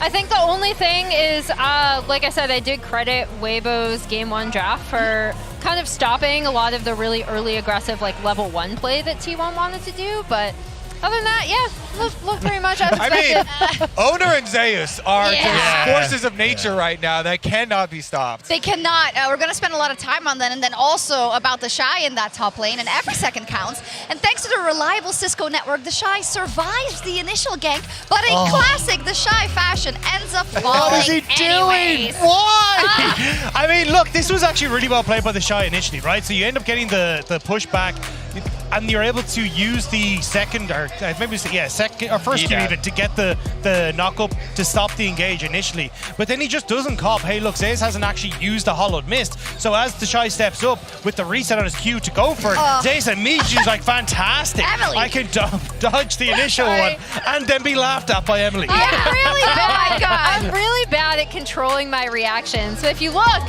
that Gwen was a major force to be reckoned with in this team. I actually really liked the way that the Gwen, the Nocturne, and the Sylas kind of all combined to be dive buddies with Keria kind of Renata ulting everyone across that. It was pretty great. It was awesome. I think maybe we spent the least time, we spent a lot of time on bot and what was going to happen there, Xiao versus Faker as well. But Owner and Zeus, Kobe, they have been lights out so far. It's been so good. I mean, Zeus is getting these counter picks, but he's really making them worth it. And Owner has just been able to play to their game plan each and every game. Also executing really, really sick plays himself. The Nocturne re-engage, where he was at like 25% HP, he goes back in, gets the kill on the dive, and then still survives as well.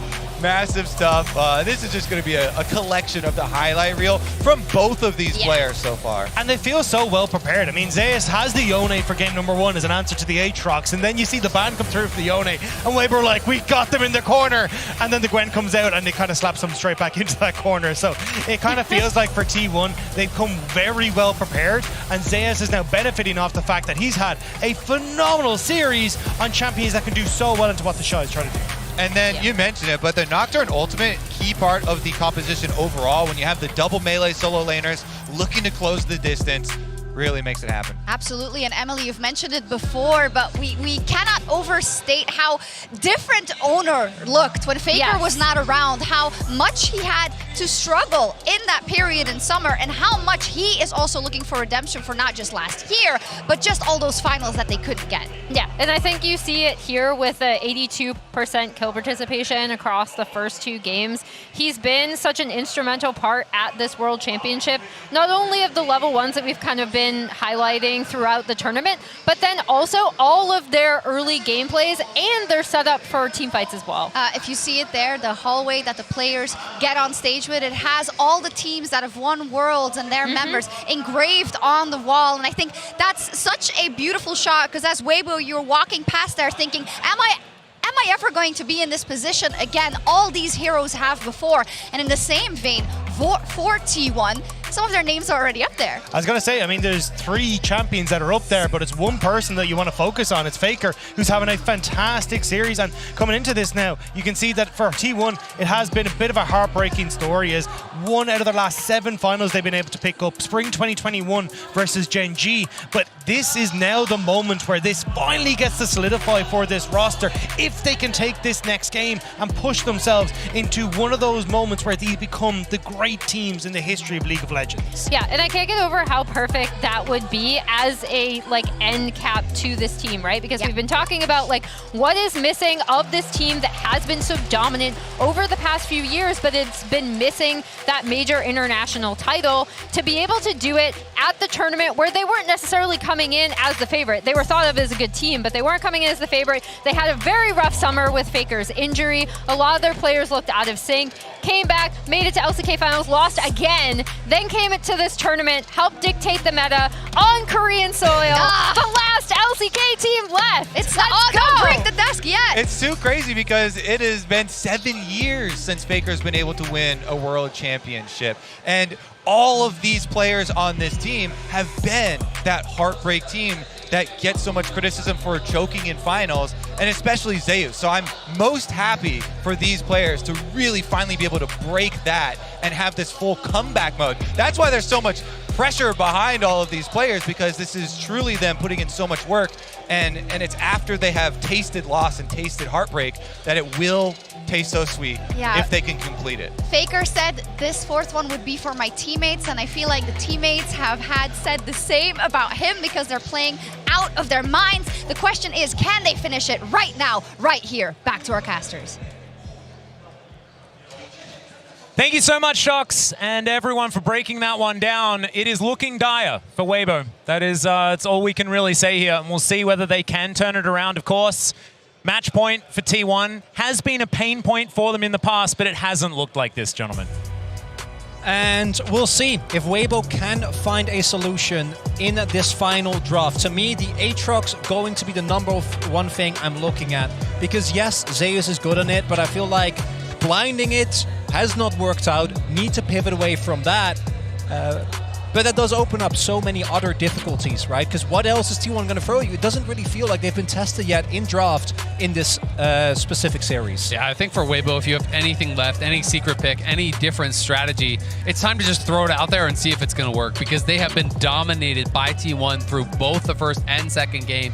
They tried that kind of splash into AD Ahri, ended up selling the Kerchi Shard. I don't think it really accomplished anything. They've seen some little different looks. We saw that the Senna plus the Glista, that didn't really work for them either. So if there's anything left for Weibo, you got to bring it out now. Is it the Emperor of Shurima, though? And it is. It's going to be locked in for Xiaohu. This is his oldest signature pick from even back when I was casting the LPL. He was definitely a lover of this one. And speaking of lovers, the duo themselves going to be locked in here by T1. Favorites of them also.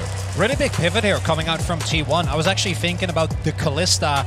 That to me seemed like a pickup that could come through, but with the Renata gone, doesn't look like they want to prioritize it quite the same way. I would love the Poppy. I think that Poppy Azir specifically is a really strong combo, and it's also one of Weiwei's best champions.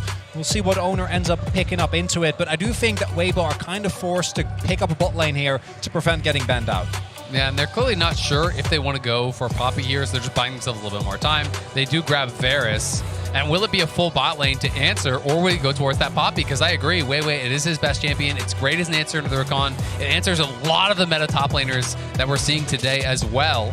But there is that risk of, if you don't grab your bot laner now, you could get banned out, and potentially things could go terrible in the bottom lane. No, you're exactly right. Well, speaking of the bottom lane, a lot of pressure here if the Heimerdinger is going to be locked in, but instead it's the Bard, and this is a big question on a lot of people's minds. Is Crisp happy to bring this one out? It's one of the ones that Carrier has looked fantastic on, and now it's going to be Crisp's turn at the champion. See whether it is going to work out here, as now the shoe is on the T1 foot. It is an interesting pick, but generally I like Bard as the later pick in the draft. When you have multiple immobile carries, I think it's really strong. But now T1 can just go champions that have dashes, that have the ability to actually avoid this ultimate. And already you have a call. You can dodge it with your R, you can dodge it with your E, you can have the speed up from your W to move out of it. So there's a lot of ways already there. Plus Xayah can ult for ult. That's not the best trade, but this is not like an Ashe or Iana type team that Bard I think is going to have an incredible amount of success into. So even if Crisp has a good game, I don't think that really guarantees you anything with the pick from this angle. And I was actually looking towards the Sylas, even with no Maokai yet being picked up. We've seen that be a really popular counter pick into the Azir. It is going to be the Akali instead.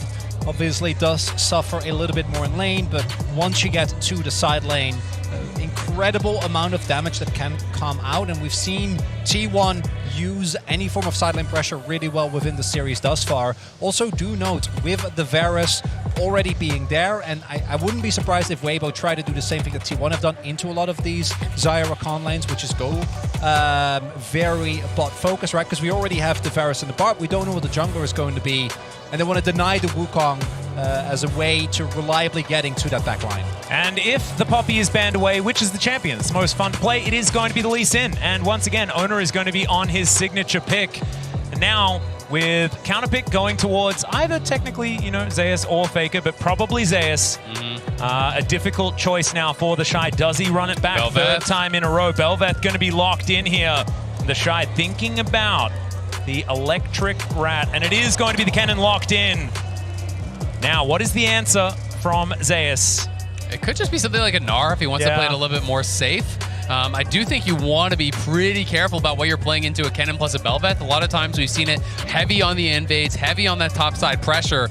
Something like a Gnar, would keep you relatively safe, but the Aatrox, this is a confident pick. I feel like if he's going Aatrox into the Kennen Bel'Veth, that is some scary stuff, but Zeus has been playing out of his mind this entire series, and we'll have to see if it's going to work for them. But I respect Weibo taking a big pivot here, right? They go towards Comfort with the Azir. They go towards something very different on the top side with the Kennen Bel'Veth. They go towards Bard. They can move around the map. They can set up fights. They can be able to try to potentially, group up around this Bel'Veth, invade Owner heavily, and see if they can find a way into this series. And in the previous games, and in a lot of the games where T1 have looked as dominant as they did, it's all about the lane prio. Do they have early laning leads? Can they push those to the furthest? When I look at the lanes here, that's not going to be the case. Even if Zeus and Faker play the matchup extremely well, for the first 6 levels at the very least, barring any major owner or carrier interference, you're not going to have the best of times. Same for bot lane, Varus, Bard, going to be really tough to deal with. So I do think that Weibo have a lot of prio set up,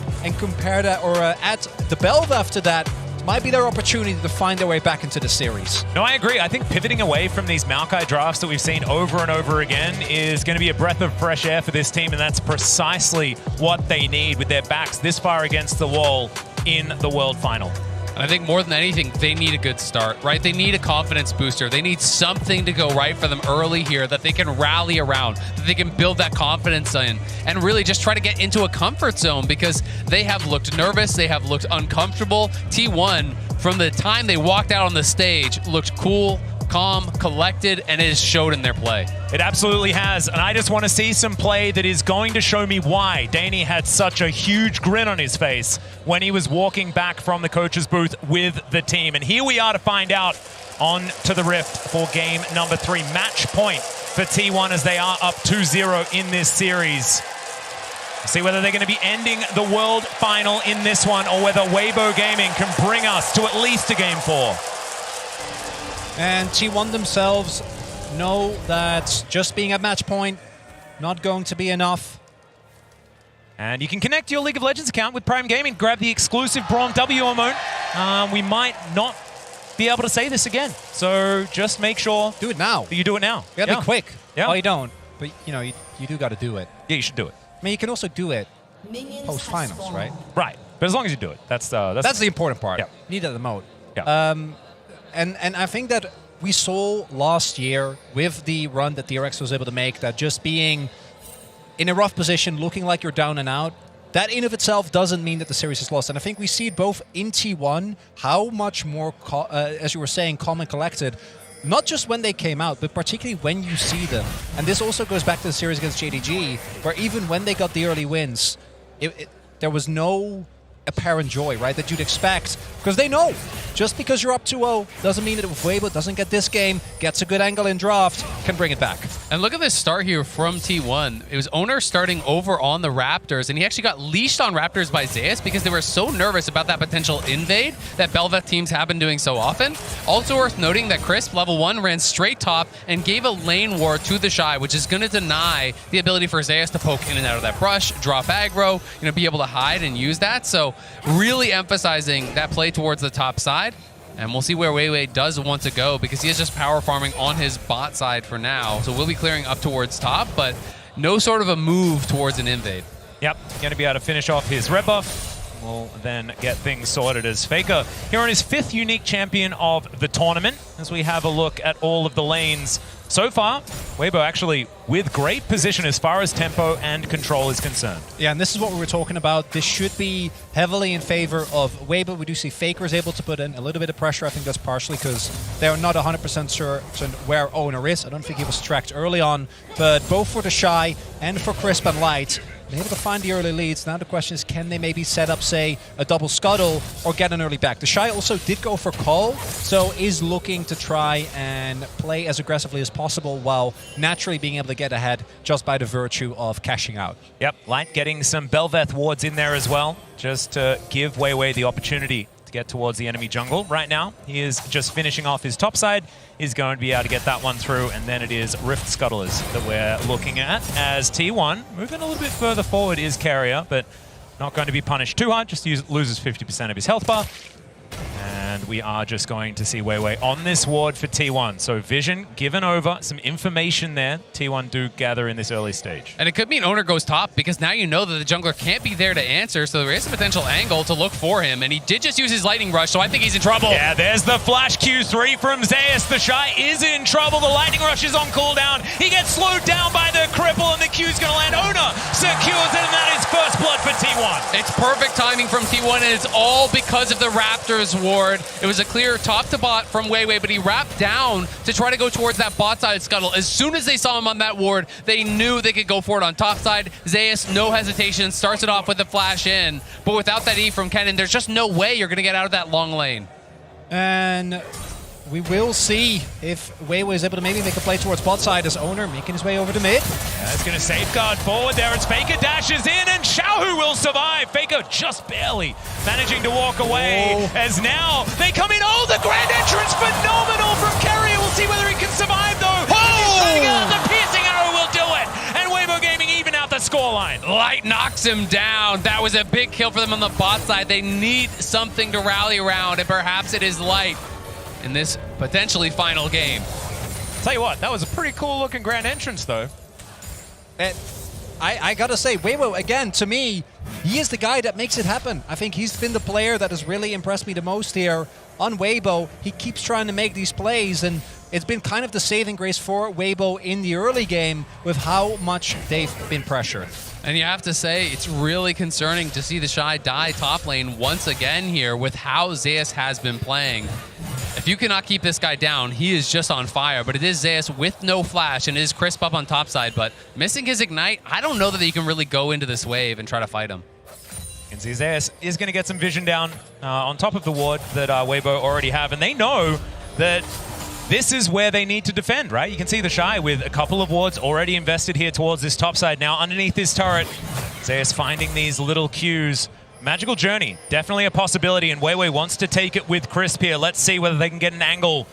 3 versus 1. He does try and get out. There's the World Ender. He's trying to avoid all of this CC, and it's not going to work. There's the kill for Weiwei. Really good communication there for Weibo. They know that Zeus wants to try and get the wave in, so the Shy is setting himself up as juicy bait, and Zeus takes it. But the question is, how much do you lose bot side? Because we talked about Light as the hope in this game. Light now is going to be fully zoned off the wave. They lose the Dragon as well, because there was so much time spent topside. They're going to lose at least 1 plate bot, maybe 2, and likely most of, if not all of this wave, because he's totally zoned off until Crisp arrives. So, yes, they do get a kill on top side, but T1 are taking a lot down here on bot as well. And it's not going to be a Cloud Soul this time around, gentlemen. It is going to be Cloud Drake coming up second, so we will get a different Soul. We'll see what that is going to be a little bit later on. Zeus comes back up towards this top side, about 20 CS down. So the top lane that Weibo have been focusing on is kind of working out, but like you're talking about, so much is going to hinge around Light. Does still have a CS advantage. That bottom side certainly is somewhere that T1 can play through. And this is also where the early kill on Light, I think, makes a really big difference, because the fact that he was able to get that kill means that even with him having to give up some of his laning lead and Gumayushi picking up a plate, still going to be in a great position. Guma and Carrier, though, now taking control, as we do have Weiwei here again. Yeah, Control Ward has come in, of course. Crisp, he can make these tunnels. So they are a little bit closer than you might otherwise expect, but no, not going to pull the trigger on anything, understanding that T1 have full information of what's going on. Exactly. They knew they've been spotted. They're not sure where Owner is on the map right now, so it would be a risky play. If Owner is shadowing them, he is level 6, so Weiwei just going to keep his farm up as much as he possibly can and re-clear that bot side jungle. But Faker, time and time again, has just been pushing out, moving into the enemy jungle, getting a ward down, and now pulls the wave to push towards him. So that entire wave is going to be denied from Xiaohu as it comes in towards Faker, and that's going to even out a lot of the CS in that mid lane. We can also see that Owner is in that area as well, so setting up for a potential gank. You can see Crisp going to come up Try and make sure that this mid lane is going to be sorted out. And with this wave pretty prepped, this is going to be a very satisfying queue. Oh, Faker doesn't even let us see it. He just wants to deny even more CS if he can, and now Zeus cheating down. They're trying to get vision on where Wei Wei is, and they know he's not going to be in the top side jungle. Owner is there. Zeus is there. Carry is there as well, so they can now move up and potentially start up this Rift Herald because they do have Prio. And Zeus now back towards his top side with Owner in tow, wanting to get a little bit of revenge. And even though First Blood came in, the Shy still has a CS advantage. Lightning Rush to get him out of there as Owner just mini-stun, kick into the wall. That is going to be the execution, but the ultimate is going to be there from the Shy. And after the flash, he will survive, and now it's Wei Wei's turn. Can he actually get this one as Owner? About 50%. The safeguard to try and get out the flash, but the knockup, it's still there, and Crisp comes in for the kill. They get some knockup. Zeus will survive, but not the least in. Meanwhile, on the bottom side of the map, the Blade Caller not quite there for Gumayusi. Picture in picture, as you can see, and Faker looking for a little bit more. He connects the backflip, or the shuriken of the backflip, and isn't going to be able to find too much more. So, Weibo should be able to get themselves this Rift Herald. Really important moment here, because with Belva, if you want to get those early Heralds, it's the Shy actually turning it around this time, staying alive for long enough for reinforcements to come in. Owner and Zeus don't actually get to 100 to 0, and that is the Herald going over to Wei Wei. Yeah, Light just staying his ground.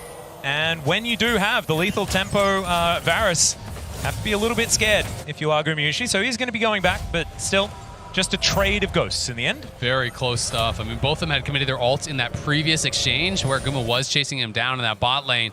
But this is Weibo on the brink of despair here in a match point game, being able to stay alive. Nice sidestep on that Q from the Shy was so clean as he flashes out, but not so far to let them out of that ultimate. Wei Wei goes in, everyone is piling up here, but it's Crisp who arrives first. And it's the failed flash from Owner, right? Just on the edge, sets it up easily for Crisp. Even if he does hit that, I don't know if he gets out because he still has to walk past the wall. Crisp might have been able to clip him with how well he has been playing in this game.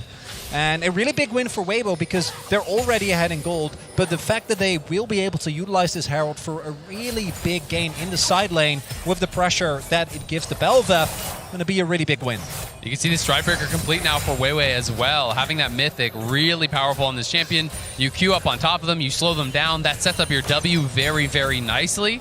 And you can usually get a full E channel with that. So we'll see if Wei Wei can stay aggressive and if they can keep the Shy in this power position that he has created slightly for himself, you know, not obviously at a massive advantage, and Zeus doing as Zeus always does, building lethality. Yep, he does very much like to have a bit of burst on this Aatrox, but I like that Weibo have just stuck to their game plan, right? They're playing around topside, they're getting the Shy, like you say, into these positions, and even though Zeus isn't necessarily ridiculously far behind, as you can see in the CS, it's pretty close, but still, the Shy will have these very impactful ultimates, and Wei Wei is the benefactor here, sitting at 1-0 and 2. Able to get some control on this Belveth, and we know she can be devastating if she gets ahead. And it's just been kind of this return to more what Weibo showed us in the LPL, this play towards topside, this focus on the Shy. It hasn't been about going towards Light and Crisp, and potentially that is because Guma and Keria are so hard to attack in a lot of these situations. Oh, Q going to connect there. Nice little knockup as Keria tries to find it. There's the quickness onto 2. The kick gets the knockup onto Xiaohu. The Empress might only get Owner, but that will get him out. But Wei Wei's not going to be so lucky. The Shy got in here, and now he might be in trouble. He breaks the chains, but is he still going to be able to get out? Gumayusi decides he wants to fight Light towards the bottom side. That was the right call. Zeus grabs the double kill, and Weibo lose out on the fight. And while the laning setup is there this time around for Weibo, their early game looking a lot better. The skirmishes, they're still not able to make work, although teleport coming in. Yeah, teleport from this top side of the river. Xiaohu coming in, looking for the opportunity, doesn't have the ultimate. They secure the Drake does T1. Grand Entrance not going to find the target there. Onto Crisp as the Tempered Fate comes in. Faker trying to play Bouncer to keep his team alive. And the ultimate doesn't really work out here from Crisp. Still, they don't lose too much, even though Xiaohu is on the other side of the map. And they're buying time for the fact that there is just a guy on the top side of the map taking plates. Yeah, they can't get anything. It's a great ulti from Chris, but no one is there to follow it up. And as you say, Chronicler, again, it's T1 out skirmishing Weibo, who were in that power position coming into this fight, it felt like, but T1 just preempt the play. They press the go button, they find that engage, and they push Weibo out of there. And it's Keria and Owner grouping up and starting this off. And initially you see Weibo wanting to try and look for something here, but Keria with his charm buys so much time, and then the moment that Faker hits that E on Weiwei, his fate is sealed, flashes over the wall just to die to Zaze, actually giving him the reset. And then this is the point where already as Weibo, you have this incredibly strong like level 6 comp with the Shy, with your ultimate, and they just don't get to use it. Yeah, and that's just T1 really understanding their position in this game. They find the opportunity, they force the engage. That's one of the really powerful things you can do against comps like Kennen comps, where you just get on this guy, you put him under pressure, you force him to use his ultimate in a situation that he doesn't want, just almost defensively, as they were able to there. And it just means that Weibo now losing that second dragon. This one's going to be an Ocean Soul available, which would be pretty devastating, I think, for their chances. It would mean that the Shy is not going to be able to play through sides at all. Yeah, exactly. And on the other side, if there was some control here for Weibo, then they can utilize this Varus poke very expertly, right? You can play in that neutral effectively if you can get themselves some of these dragons. 4 of them would seem pretty good, but it also feels a little bit like a pipe dream at this stage. You have a look at the gold, though. 300 still in advantage of Weibo. No first turret to go down just yet as the plates fall. Not too many of them going over, but we're having a look at the amount of Drakes that have been stacked, and the fact that T1 once again have a bit of control on this map, I think, is the problem. They have been dominating the objective game all day. It has felt like Weibo rarely able to really, get a foot in. It feels like at these critical objective fights, the setups from T1 have been better. They have been more prepared when these fights are going to break out. And you can see in the MasterCard lane economy snapshot, once again, Zeus now is ahead. And that is going to be so tough for the Shy because you really are dependent upon these early game leads that you build up as a Kennen to be able to play through sides later on. And Zeus also has been, not historically, right, has actually had an issue with that, but domestically, outside of finals, been so consistent in even when he is behind, generating value. I remember a Jace game where he went like 0-3 early on. Yep. He was still able to output insane amounts of damage, and now he is playing the lethality Aatrox yet again, the only one who consistently has had success with this specific build. Oh, Keria is going to get out of the way. For Weibo, this Herald to me is kind of a must-win. You need to get that, need to break open the map. We'll see if they're able to get it done. And Weibo are going to have to count on their carries. Xiaohu, Light in a good spot here. Xiaohu has been able to make it happen at many international tournaments. 3 MSI titles for this guy, but Worlds thus far has not been as much about him as it has the others. And maybe this is the time now that he can step up on this Azir, on this comfort pick. Maybe can make that big play that can claw this series back for Weibo because T1 are coming and they're looking for a fight. Yep, they're seeing what they can do here as Faker moving into Fog of War. Potential teleport angle here as Light. I don't think you're going to be able to get through that way, but still, Weibo with the Shy on the flank angle. He has flash available, and now the teleport comes in behind him. Faker wanting to find his angle in. They don't get the knock-up. A little bit of mistiming there from Weiwei as the Rift Herald is going to reset. She heads back into the pit, and Weibo going to have to start over. But still, Light could never actually move from mid lane over because these wards are actually covering his move through the river. He can't actually get over there. He would get engaged on by Keria. He knew it. He read the play, but Weibo can't commit to the Herald without their AD carry being able to join. At this very least, though, Weibo do force Faker his TP. Doesn't get to just push to his heart's content towards that bot side of the map. See if they want to continue trying to contest there, because it looks like T1 not really that interested in the Herald themselves, but very interested in ensuring that Weibo don't pick it up and looking for a fight angle if they do try to commit to it. You can understand it. Of course, Belveth does quite like securing those Heralds. Crown now complete. Xiaohu moving towards his Nash's Tooth. Not necessarily the most damage, but will have a lot of consistent impact in a lot of these fights as well. And avoiding getting burst down, certainly going to be very, very strong. As Faker picks up this top wave closer to Herald, does make a lot of sense. And we've got 1 second on this Dragon, which is where T1 are going to put their attention. Crisp gets over the wall with the tiny little magical journey. It's going to work out, though. Yeah, they are going to be able to have the inside track on this Dragon. Faker was up on the top side, has no TP, so he has to run down. As Xiaohu has pushed in bot, the Shy will answer topside, but they don't really have any deep wards for him to TP to, so if he does join, it will be very much so on Weibo's side of the fight. Yeah, Faker just going to backflip away from the knockup from Weiwei. So Weibo not going to find too much there as Ona in the river. Zeus just clearing out this Gromp, wanting to get some control back, and looks like T1 happy to start off this Drake, although it's not behaving itself all that much. Keria with all of his buttons up and available. The engage potential is going to be there. Control Ward just eviscerated here. As T1 trying to do the same thing. Teleport now to come forward. As Zeus on that flank angle. The Shy now here. And Gumiushi pretty safe now on that back line. Look at Keria, though. It's so hard for Weibo to walk up because Keria is on that sideline. They know he's there. Yeah, he flashes in. He finds himself. The charm onto 4 is there. Is the ultimate from the Shy, but it just doesn't quite do enough. They try and get out, but Faker has the perfect execution and locks down his fellow ninja. Xiaohu now taking a whole lot of damage, and Faker is in the shroud. He's toying with him. It's a double kill. What? And back in again. It's a triple for Faker. Zeus is going to be able to block down the next one. Faker eventually goes down, but it's 4 for him and Carrier. And that is T1 turning the situation around. Their health bars are low. Not all of Weibo's cooldowns actually hit the mark, but it doesn't matter. They're still looking pretty good. If only they could take down Faker. But they don't. The reinforcements come in, and T1 set up Soul Point. They just can't. Light fishes with the Q, won't get it. It's T1, 1 game from the World Championship. It's T1, 1 dragon from Soul. And Keria gets spotted. He says, great, I'm going to engage. Both your Soul Laners are stacked up. Keria goes right in, knocks them both up. The Bard ulti comes through there. I think it was meant to protect the Shy and Xiaohu, but it kind of backfired as it immuned the ulti coming through from the Shy. And from Xiaohu, that was 2 ultimates that just didn't find their mark. The anti-synergy, really rough for Weibo here with their backs against the wall.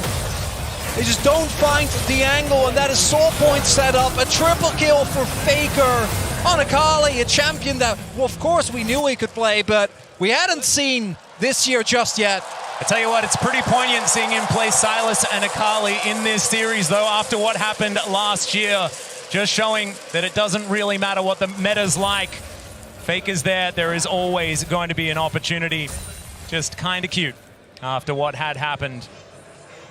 I mean, the man is the meta. This guy has been around forever, and it is so impressive to see how well he is playing, because I don't think you could make the argument that he has been the best performing mid laner individually since 2017. This year, you can make that argument. He has been tearing it up.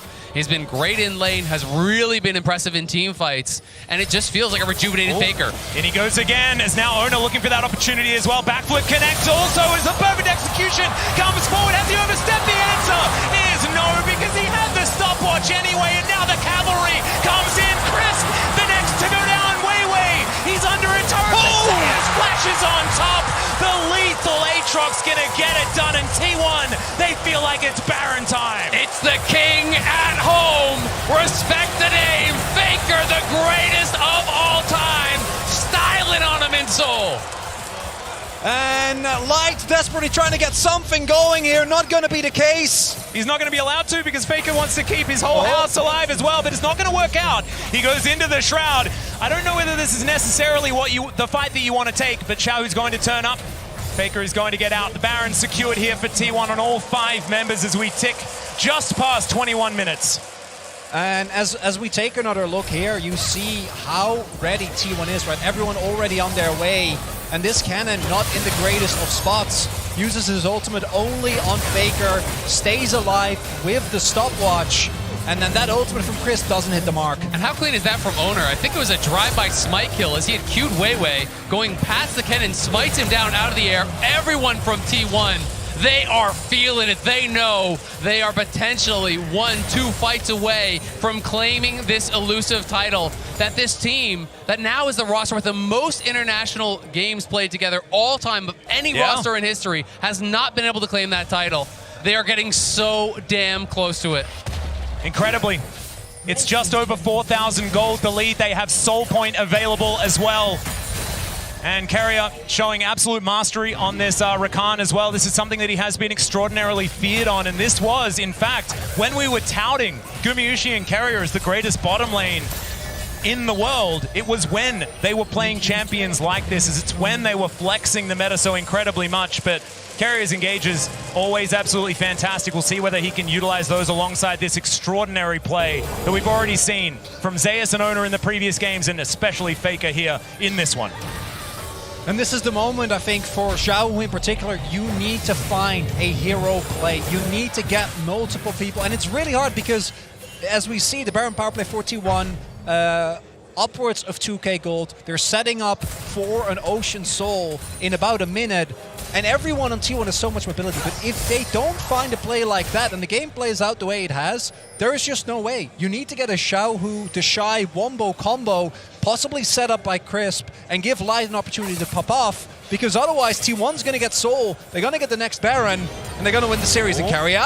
Gonna get knocked up here as Ona comes on over. He's here to protect his support. The quickness ties them all up, and Xiaohu going to be the next target. He finds two with the Emperor's Divide, but Crisp just evaporates. Weiwei going to suffer the same fate as Zeus is on the warpath. Light able to sidestep, finds the Chains of Corruption, but there's not enough damage. Xiaohu decent flash to try and get himself out, but he's not out of the woods yet as Faker tidies up that kill, and they are just so far ahead. Ona secures Light with a Sonic Wave, and the Shy finds himself alone heading back towards his base. That's the double kill. That's the clean ace for T1.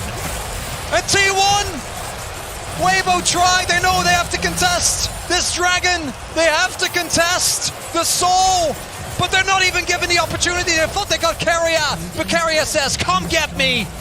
And it looks to me like they're going to take this inhibitor and move back. It may not be the end of the series, but it might be the last moment that Weibo felt hope in it.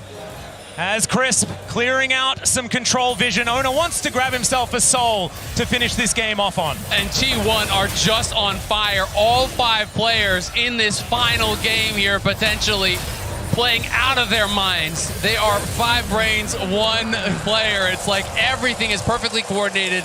They think they've caught Carrier, but everyone from T1 piles in lightning fast. Owner is here. Zeus pops the ulti fast for the move speed from the top side. Faker coming in from the bottom. T1 collapses from every angle, and Weibo are wiped from the map. And there's nothing to do, right? The moment that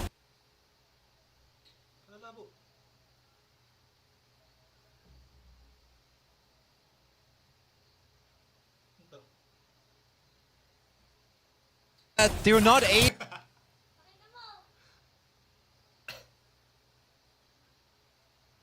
This one though, 1 versus 3. He's absorbing so much. The Emperor's Divide. It comes in, but he's still alive. What is going on? Faker tidies up the burst.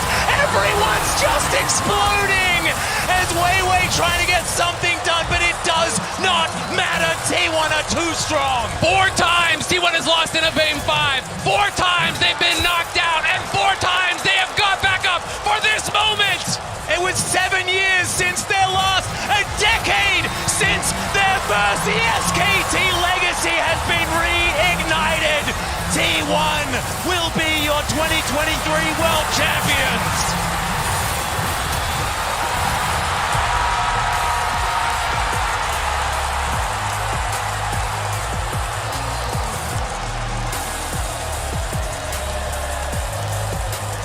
It took them 2 years to win a title again. Spring 2021, this roster came up, they stomped the LCK, they stomped the playoffs, and then at MSI we started to see the cracks. And then last year at Worlds it felt like they'd been able to recuperate from all that, but it wasn't the case. It took them 1 more year to take the lessons that they'd learned in 2022.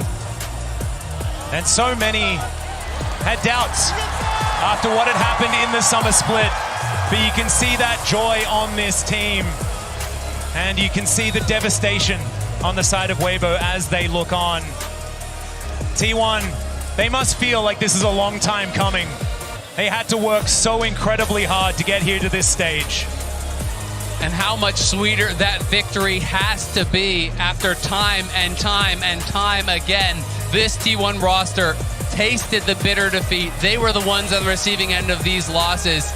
It started to feel like they might never be able to do it. You can see as we head towards the trophy ceremony presented by Mercedes-Benz. The Summoners Cup, beautiful, crafted by Tiffany and Co. T1 finally hoisting it with the new name. SKT was their name when they had the first 3, and now this team that so many adore will finally hoist the Summoners Cup.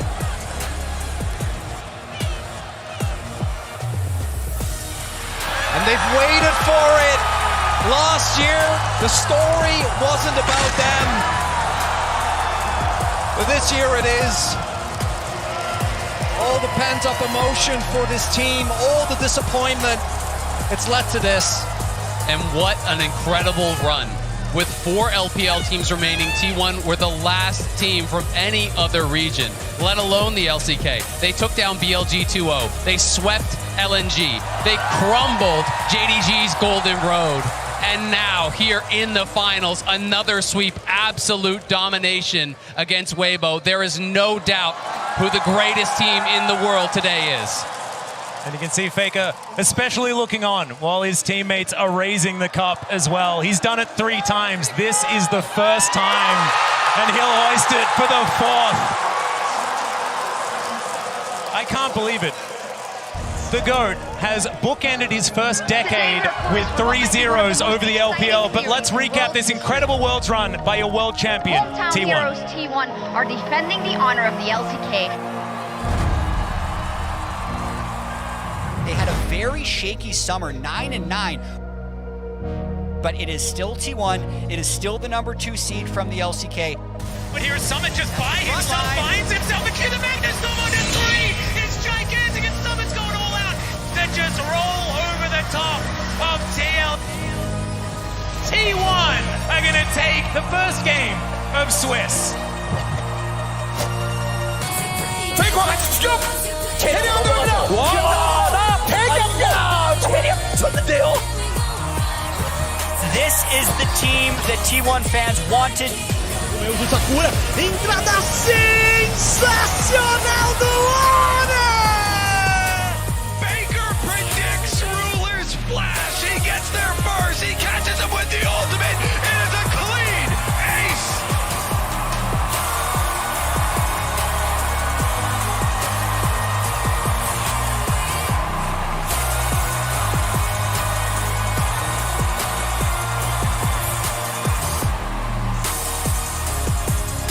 오랫동안 수많은 팀의 상승과 하락을 지켜봤습니다.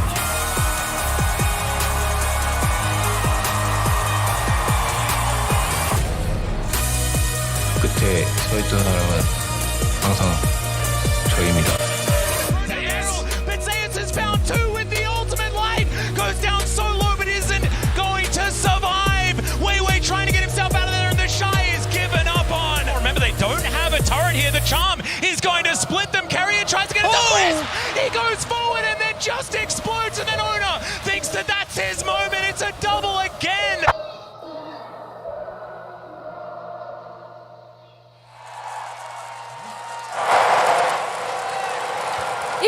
리그 오브 레전드 월드 챔피언십 영광의 우승팀은 T1입니다. 축하드립니다.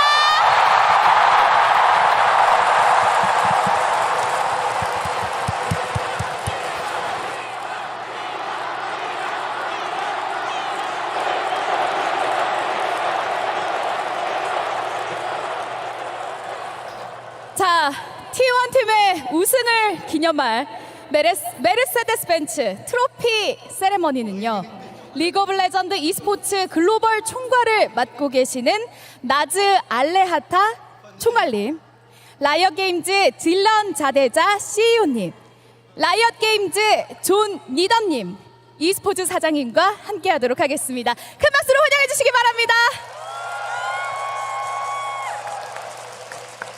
Thank you so much, Heiji. T1, congratulations, our 2023 League of Legends World Champions. Your journey has been exceptional. Your legacy is forever cemented, and you have given the world peak League of Legends. We are so honored to present you with the Summoners Cup and the 2023 championship rings.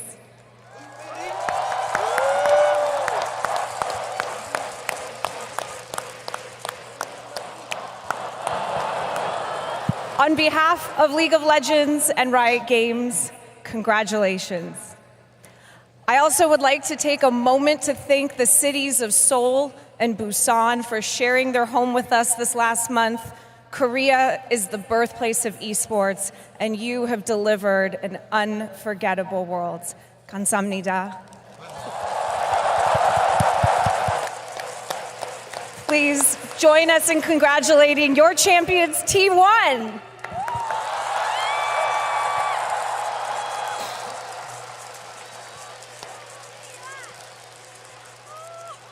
Thank you.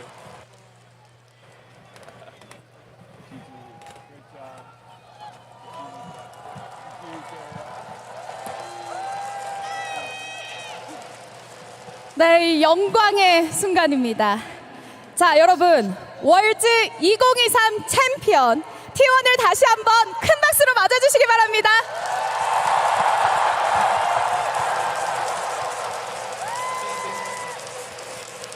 네, 오늘 정말 흥미진진하고 압도적이었던 대결이 펼쳐졌던 결승전의 영광의 우승자는 바로 T1이었습니다. 이 T1 선수들과 인터뷰 나눠보도록 하겠습니다.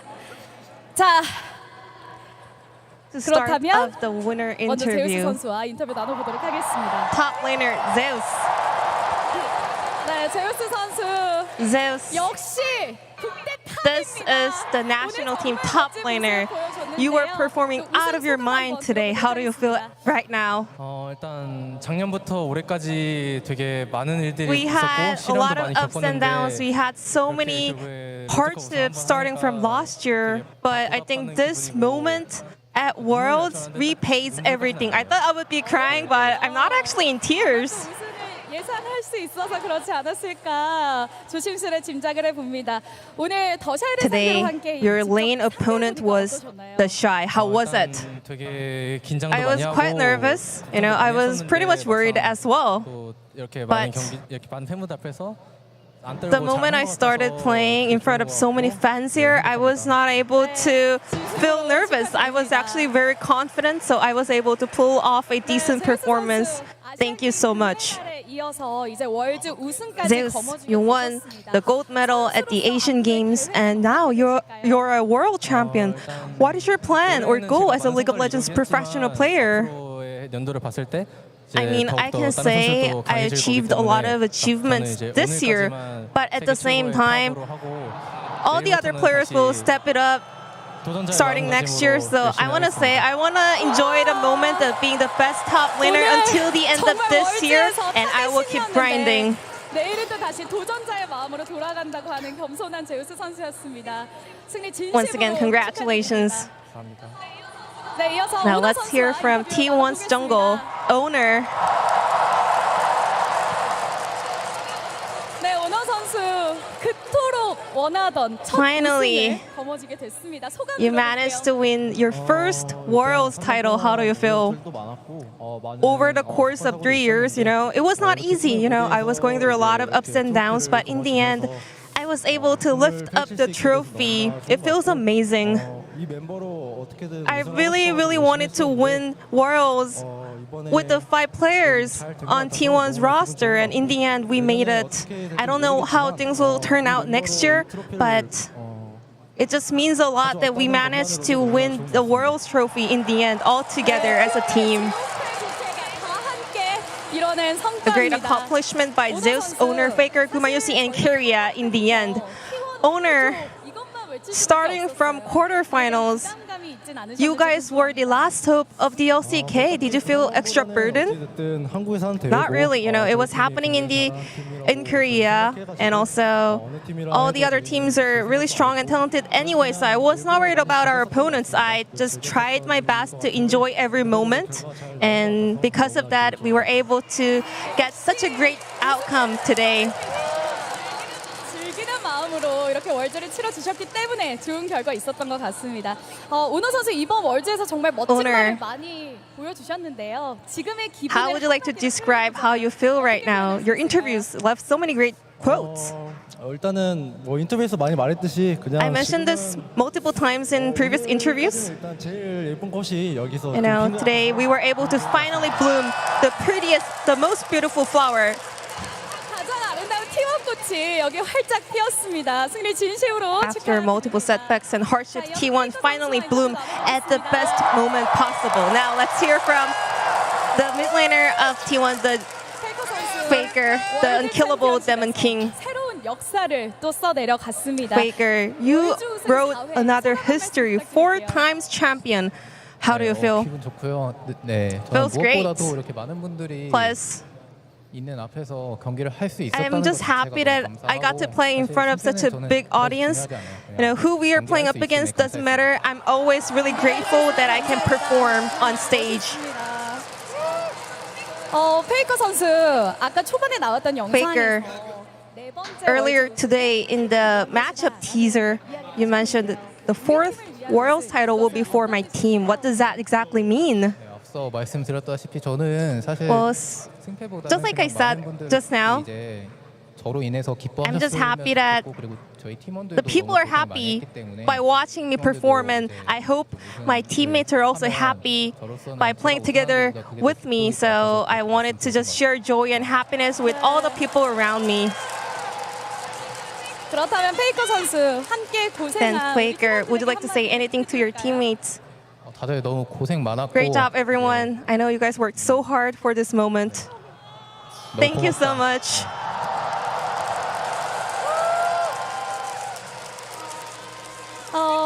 페이커 선수 사실 이번 월드 Faker, 정말 엄청난 또 퍼포먼스를 보여주면서 다시 한번 리빙 you 레전드 have proven yourself as a living legend by popping up in every game possible. And you said you keep going on as a professional player. What is your plan as a professional player now that you achieved everything? You know, still I learned so much from this matchup as well. So I just want to become a better and greater player. Lastly, anything you want to say to the fans? It's been so long since I lost one World, so it feels surreal right now. But I just want to say thank you to all the fans out there, and I will keep working hard for my fans. 인터뷰 나눠봤습니다. Thank you very much, Faker, and congratulations one more time. And now let's hear from Guma Yusi.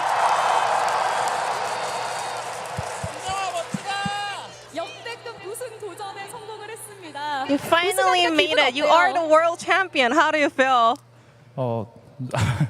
좋고요. Feels good 네, 좋습니다. and amazing. 기분이 좋다. 이렇게 짧은 한마디에 정말 많은 감정이 느껴지는 것 같습니다.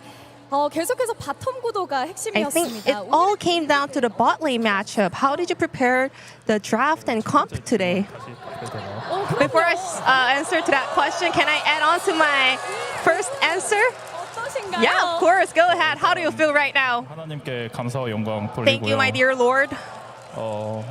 And also, I want to say thank you to all the coaching staff, our GM, our COO, our manager. They worked so hard for us. I really appreciate their hard work. I don't think I was performing really well today, but my teammates, they're doing a great job. So we won the finals. It feels like a dream. I want to say thank you to everyone on the side of T1, especially Keria. 또 오늘 바텀 듀오로 멋지게 활약한 캐리아 선수에게 감사함을 표했습니다. 오늘 그렇다면 today, 바텀 듀오가 준비한 뱀픽 What was the key to the bot lane composition with you and Keria? 이제 바텀에 그런 I 모든 think we kind of 다 서로 가능한 상태였어가지고 showed everything we can do throughout our competition at Worlds. So we knew what we're going to do and also what potentially the opponents were going to do. So we were going through a lot of potential matchups, and we were like, let's take this and let's kind of like deal with this picks if they take it. 팬들의 선행을 보면서 간절함을 느꼈다라고 And you also mentioned that by seeing all the LCK and T1 fans doing good stuff to make T1 win Worlds, you were also happy and could tell how desperate your fans are. Anything you want to say to them? 한 번에 3등을 했었는데 So it was not easy. I know we ended up being a runner-up for like 5-6 times. Sometimes we even ended up on 3rd place. I know our fans were really thirsty and desperate for this moment, but I want to say thank you so much for your continuous support.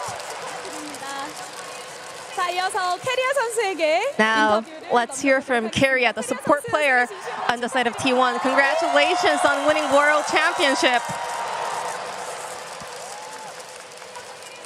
캐리아 Keria. 선수 드디어 You finally met New Jeans, and you finally won Worlds. How do you feel? 일단 유진 씨도 봐서 좋고. I'm happy that I got to see New Jeans. I'm happy that I won Worlds. Right now, it feels unreal. I feel like I'm over the clouds. I feel like I'm dreaming. 지금까지 있었던 과정들이 좀 I just keep thinking about all the process that we were working hard for this moment. I'm really happy, but also I'm just feeling nostalgic about the 3 years that we spent together for this moment. T1입니다.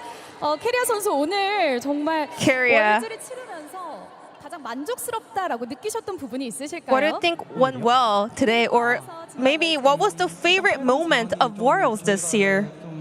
I think our preparations were really on point in quarters and semifinals, and because of that, we made it to the finals. Today, gameplay-wise, I'm not really happy, but my teammates were popping off. I can hear the crowds are saying no. I really appreciate that. 선수분들과 이제 감독 코치님들이 All the players, all the coaching staff were working hard in order to achieve this moment. So I am really happy and grateful. 내년을 바라봐야 할 텐데요. 앞으로의 계획. Carrier, what is your plan heading into next year? Now that you're a world champion.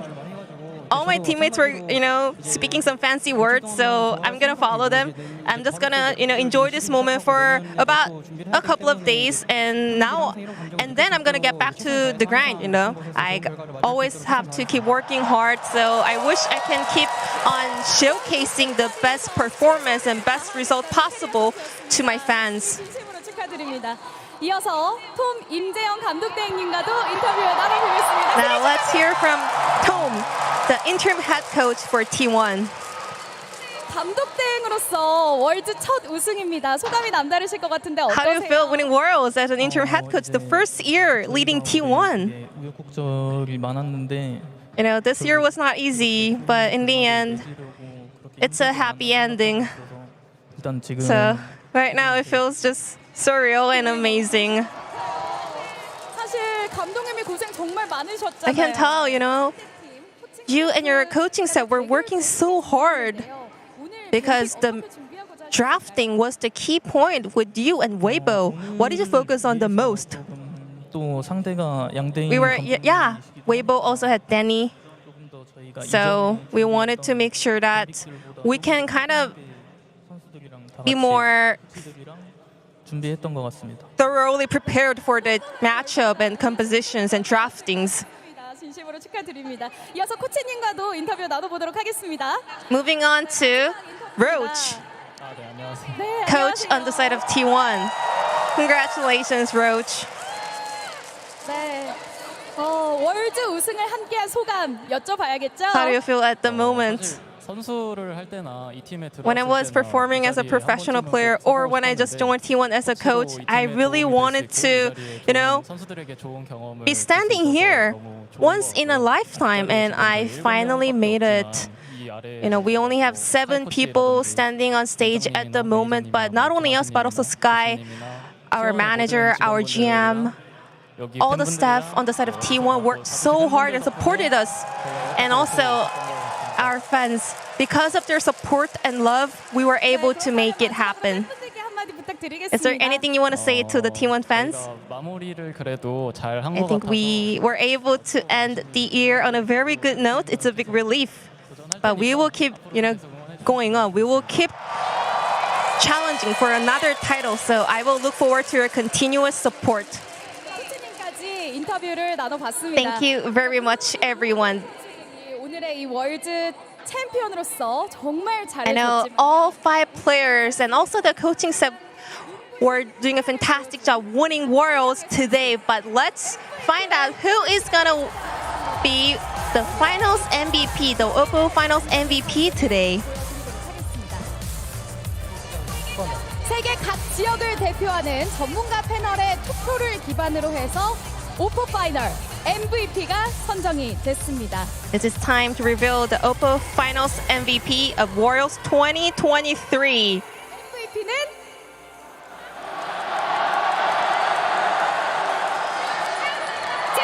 It's going to be Zeus on the top lane. Congratulations.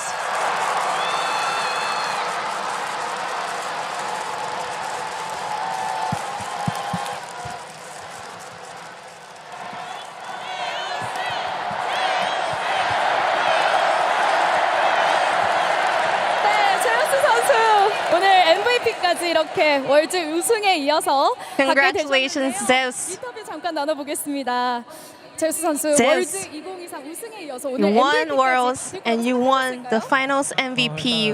Were you expecting this? 이제 제 상대 말라이너가 Last year, my opponent laner won finals MVP, and I was watching him winning the finals MVP in the backstage. It was another year of me ending up being a runner-up. I was like, well, this happened again, but I was like, maybe if I just keep working hard, there will be my moment. And somehow, I was able to make it happen in the end. I want to say thank you to my friends and family, and also Khan, who helped me so much during Asian Games. And also, of course, T1 and my players. And also, Bengi, who used to be the head coach of T1. 벤기 감독이 보고 계시면 또 너무 기분 좋아하실 것 같습니다. 그렇다면 우리 또 팬분들이 엄청난 환호를 And 보내주셨는데요. also, Zeus, 팬분들께도 한마디 would you like to say 부탁드릴게요. anything to the fans?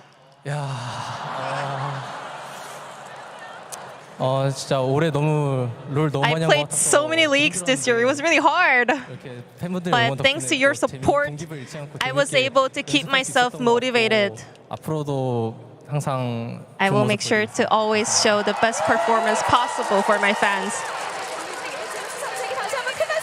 Once again, this is your 2023 Worlds Oppo Finals MVP, Zeus. 자, 이렇게 해서 월드 우승 V4라는 대기록을 세우면서 다시 한번 세계 최고임을 입증한 T1입니다. 승리 다시 한번 진심으로 축하드립니다. 2023 리그 오브 레전드 챔피언십 한 달이 넘는 긴 여정 동안 정말 많은 일들이 있었습니다.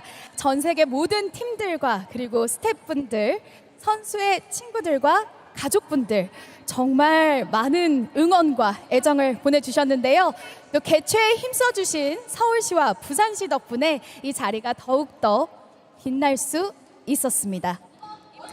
이번 월즈에 보내주신 전 세계 팬 여러분들의 응원과 열정, 그리고 리그 오브 레전드를 향한 변함없는 애정 역시도 진심으로 감사하다는 말씀 드리고 싶습니다.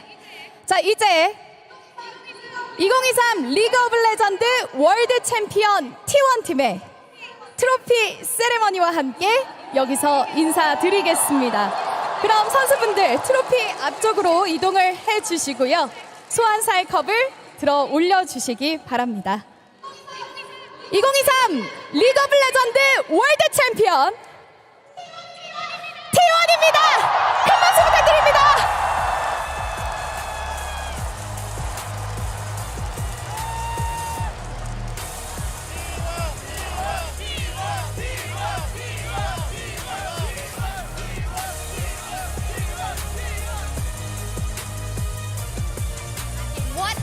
Absolutely monumental showing out of T1. Emily called it at the top of the day, 3-0. They are not going to let anything to chance, and they did not. Out of all the predictions I made, I think this is the only one that was actually correct. Important one. In terms of game score, and but no, like I can't stress enough just how awesome it's been to watch this team. I really fell in love with them in 2022 spring, when they were just absolutely dominating in LCK, and watching them for so long kind of go to these international finals, fall just short, especially after, again, this split. I cannot stress enough how much criticism players like Owner and Zeus were getting from the community, and how, honestly, like, poorly they looked for a lot of their condition throughout summer. Money shot. When Faker was out with an injury. It's so amazing and cathartic to see this moment for this team. That's what makes it so much sweeter, that they did drop and have to pick themselves back up again. We called it the grind, the glory for this year, and I think they've deserved it. We saw Faker there, of course, with the trophy, and just, 10 years ago, he did it for the first time.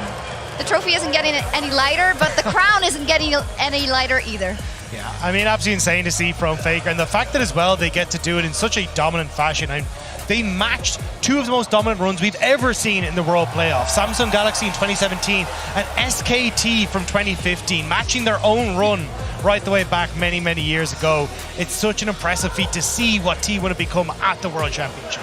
And they only dropped a single game to the LPL. All 4 seeds beat every single one of them.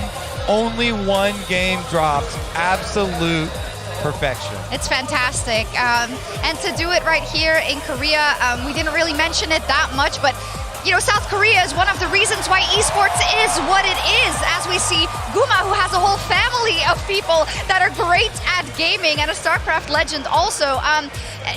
In general, it's just such a beautiful moment, and I almost think, was it all for this? You know, the 2 years of the heartbreaks for the T1 fans, for the organization, for the players themselves, even on the biggest stage. But this is what you get in return for all your hard work. And it's the fact that every single one of them stepped up at different times over the course of this playoffs. Obviously, we were talking a heap about Gumayushi and Kerry in that bottom side. But I mean, the fact you saw Zaya step up here today to clinch that World Finals MVP, when you look towards how good Owner was in the jungle, not only here, but over the course of playoffs as well. And obviously, you could talk at length about Faker. But every single person on this team had their moment and had to do it to get here. Yeah, and I think the other thing that I still want to stress about this team is like the fact that they came in, you were looking at how they were going to play, you were looking at JDG. A lot of people were like, JDG has the golden road, the meta hasn't changed at all. Basically, this team said, no, like, we will dictate the pace of the meta, and as it evolves, Keria was there every step of the way, kind of being a pioneer. So when even other teams kind of took a lot of the support and bot lane picks, it was T1 who were still dictating the pace and what was happening, and you saw they had really good answers and thought behind so many of their moves throughout every single series in this tournament. I think if you're looking at the tournament overall, Keria might be my overall MVP. Okay, yeah. Zeus definitely deserves it here for finals. Him and Owner had really big games. Faker, as you said, popping off in the last one as well, especially.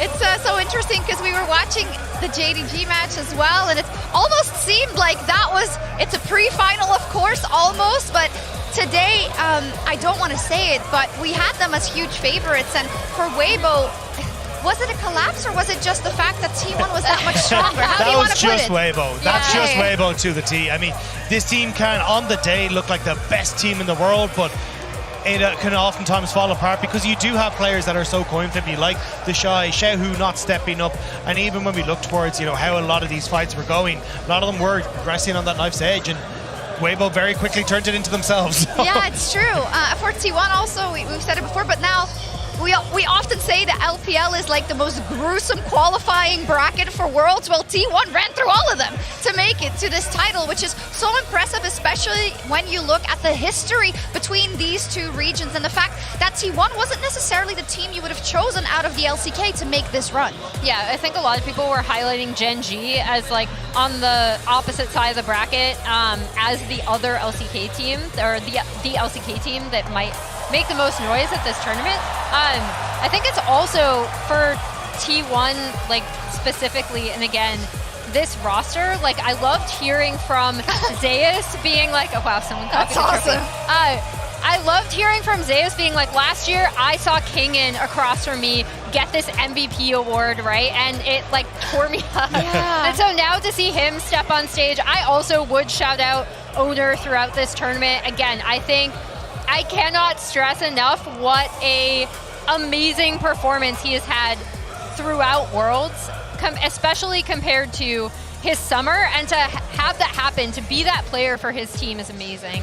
And I think it's been incredible to see that, like, we had the T1 obviously from spring that was incredibly strong, and we did see that shift back in towards this meta, but like every single time T1 took to the stage, they were massively prepared for their opponents. I mean, you can see it up against JDG where they were forcing these like picks were missing, has to go into the Alistar, into these terrible matchups, so that then they're prepared. They come into today and Faker's able to bring out the Akali and have an insane performance because they're ready for what Xiaohu wants to play. There is so much work that has gone into this, let alone the fact that every single part of them has been incredible.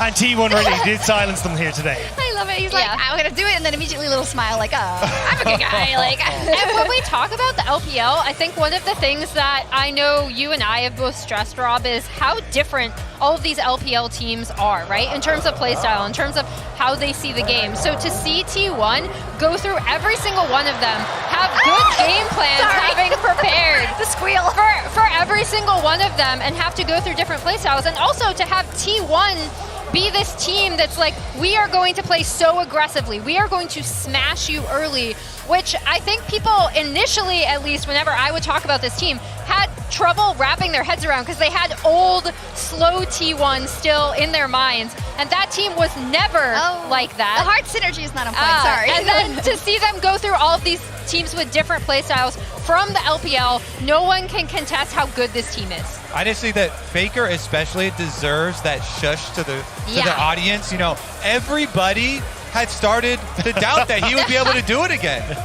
People were like, okay, Faker, is he ever going to be able to get back to it? And he worked his way all the way back here to make it so complete now with a 4th World Championship on top of it. It is crazy. There's no one who can ever catch him. No. At this stage, I mean, a 10-year-long career with a 40% win rate in World Championships is kind of nuts. Like, that stat in its own sake is just mind-boggling. People are still like, okay, yeah, he's the GOAT, but the GOAT is getting old, you know, maybe he doesn't have the hands anymore. He had the hands. Yo, the volley game. It was magnificent. It was crazy. It's so cool to see, and as we've discussed also before, it's those purely the numbers.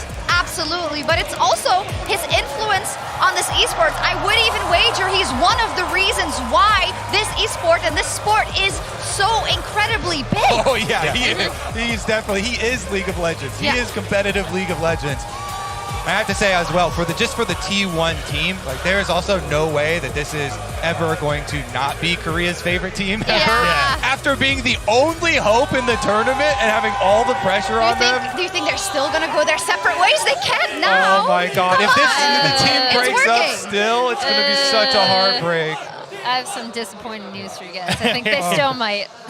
I mean, either way, We'll see. I think it's still an incredible moment for T1 and for Faker. 10 years ago, the LPL got their first ever finals at the World Championship stage against Faker and against SKT, and they couldn't overcome them. And 10 years later, it's still the same final boss that they can't overcome. And it's incredible to see that T1 have been able to keep what has been such a world-class level for such a long period of time.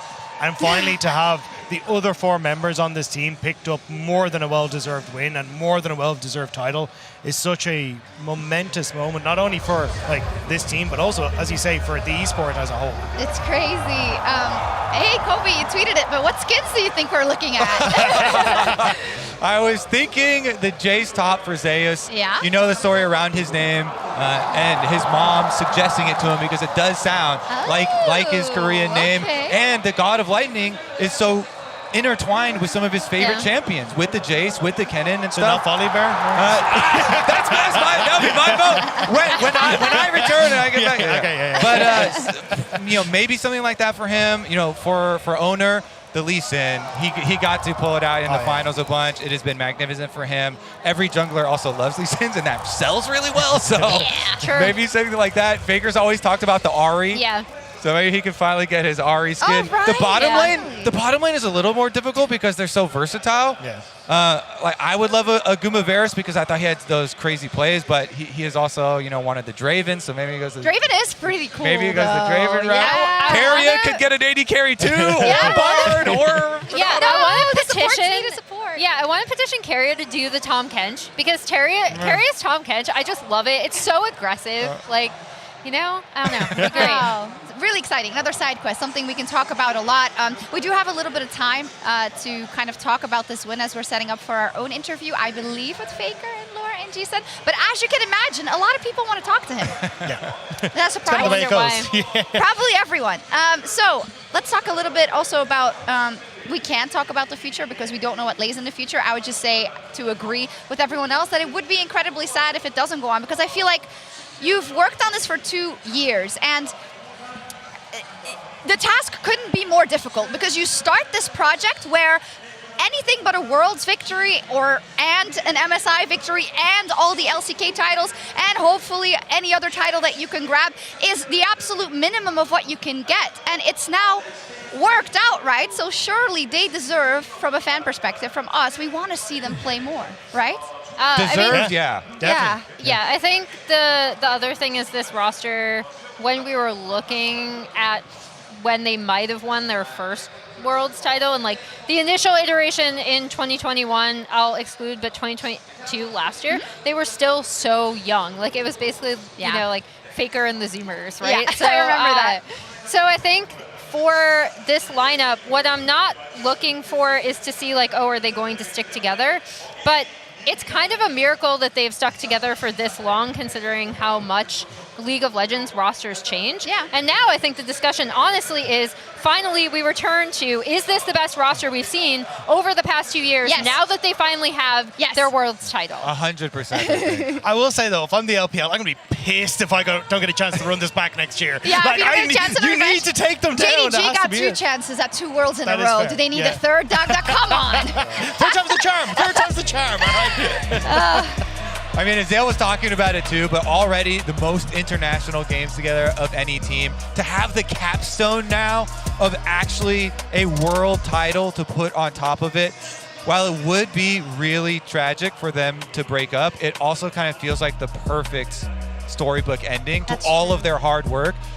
The grind and the glory, the writers set this in motion. Yes. All of the grind has paid off in the glory of this year. You can't do any better than this. Not in League. I think, across esports, one of the most hardest titles to get, and they did it with flair. As we take a look at some of the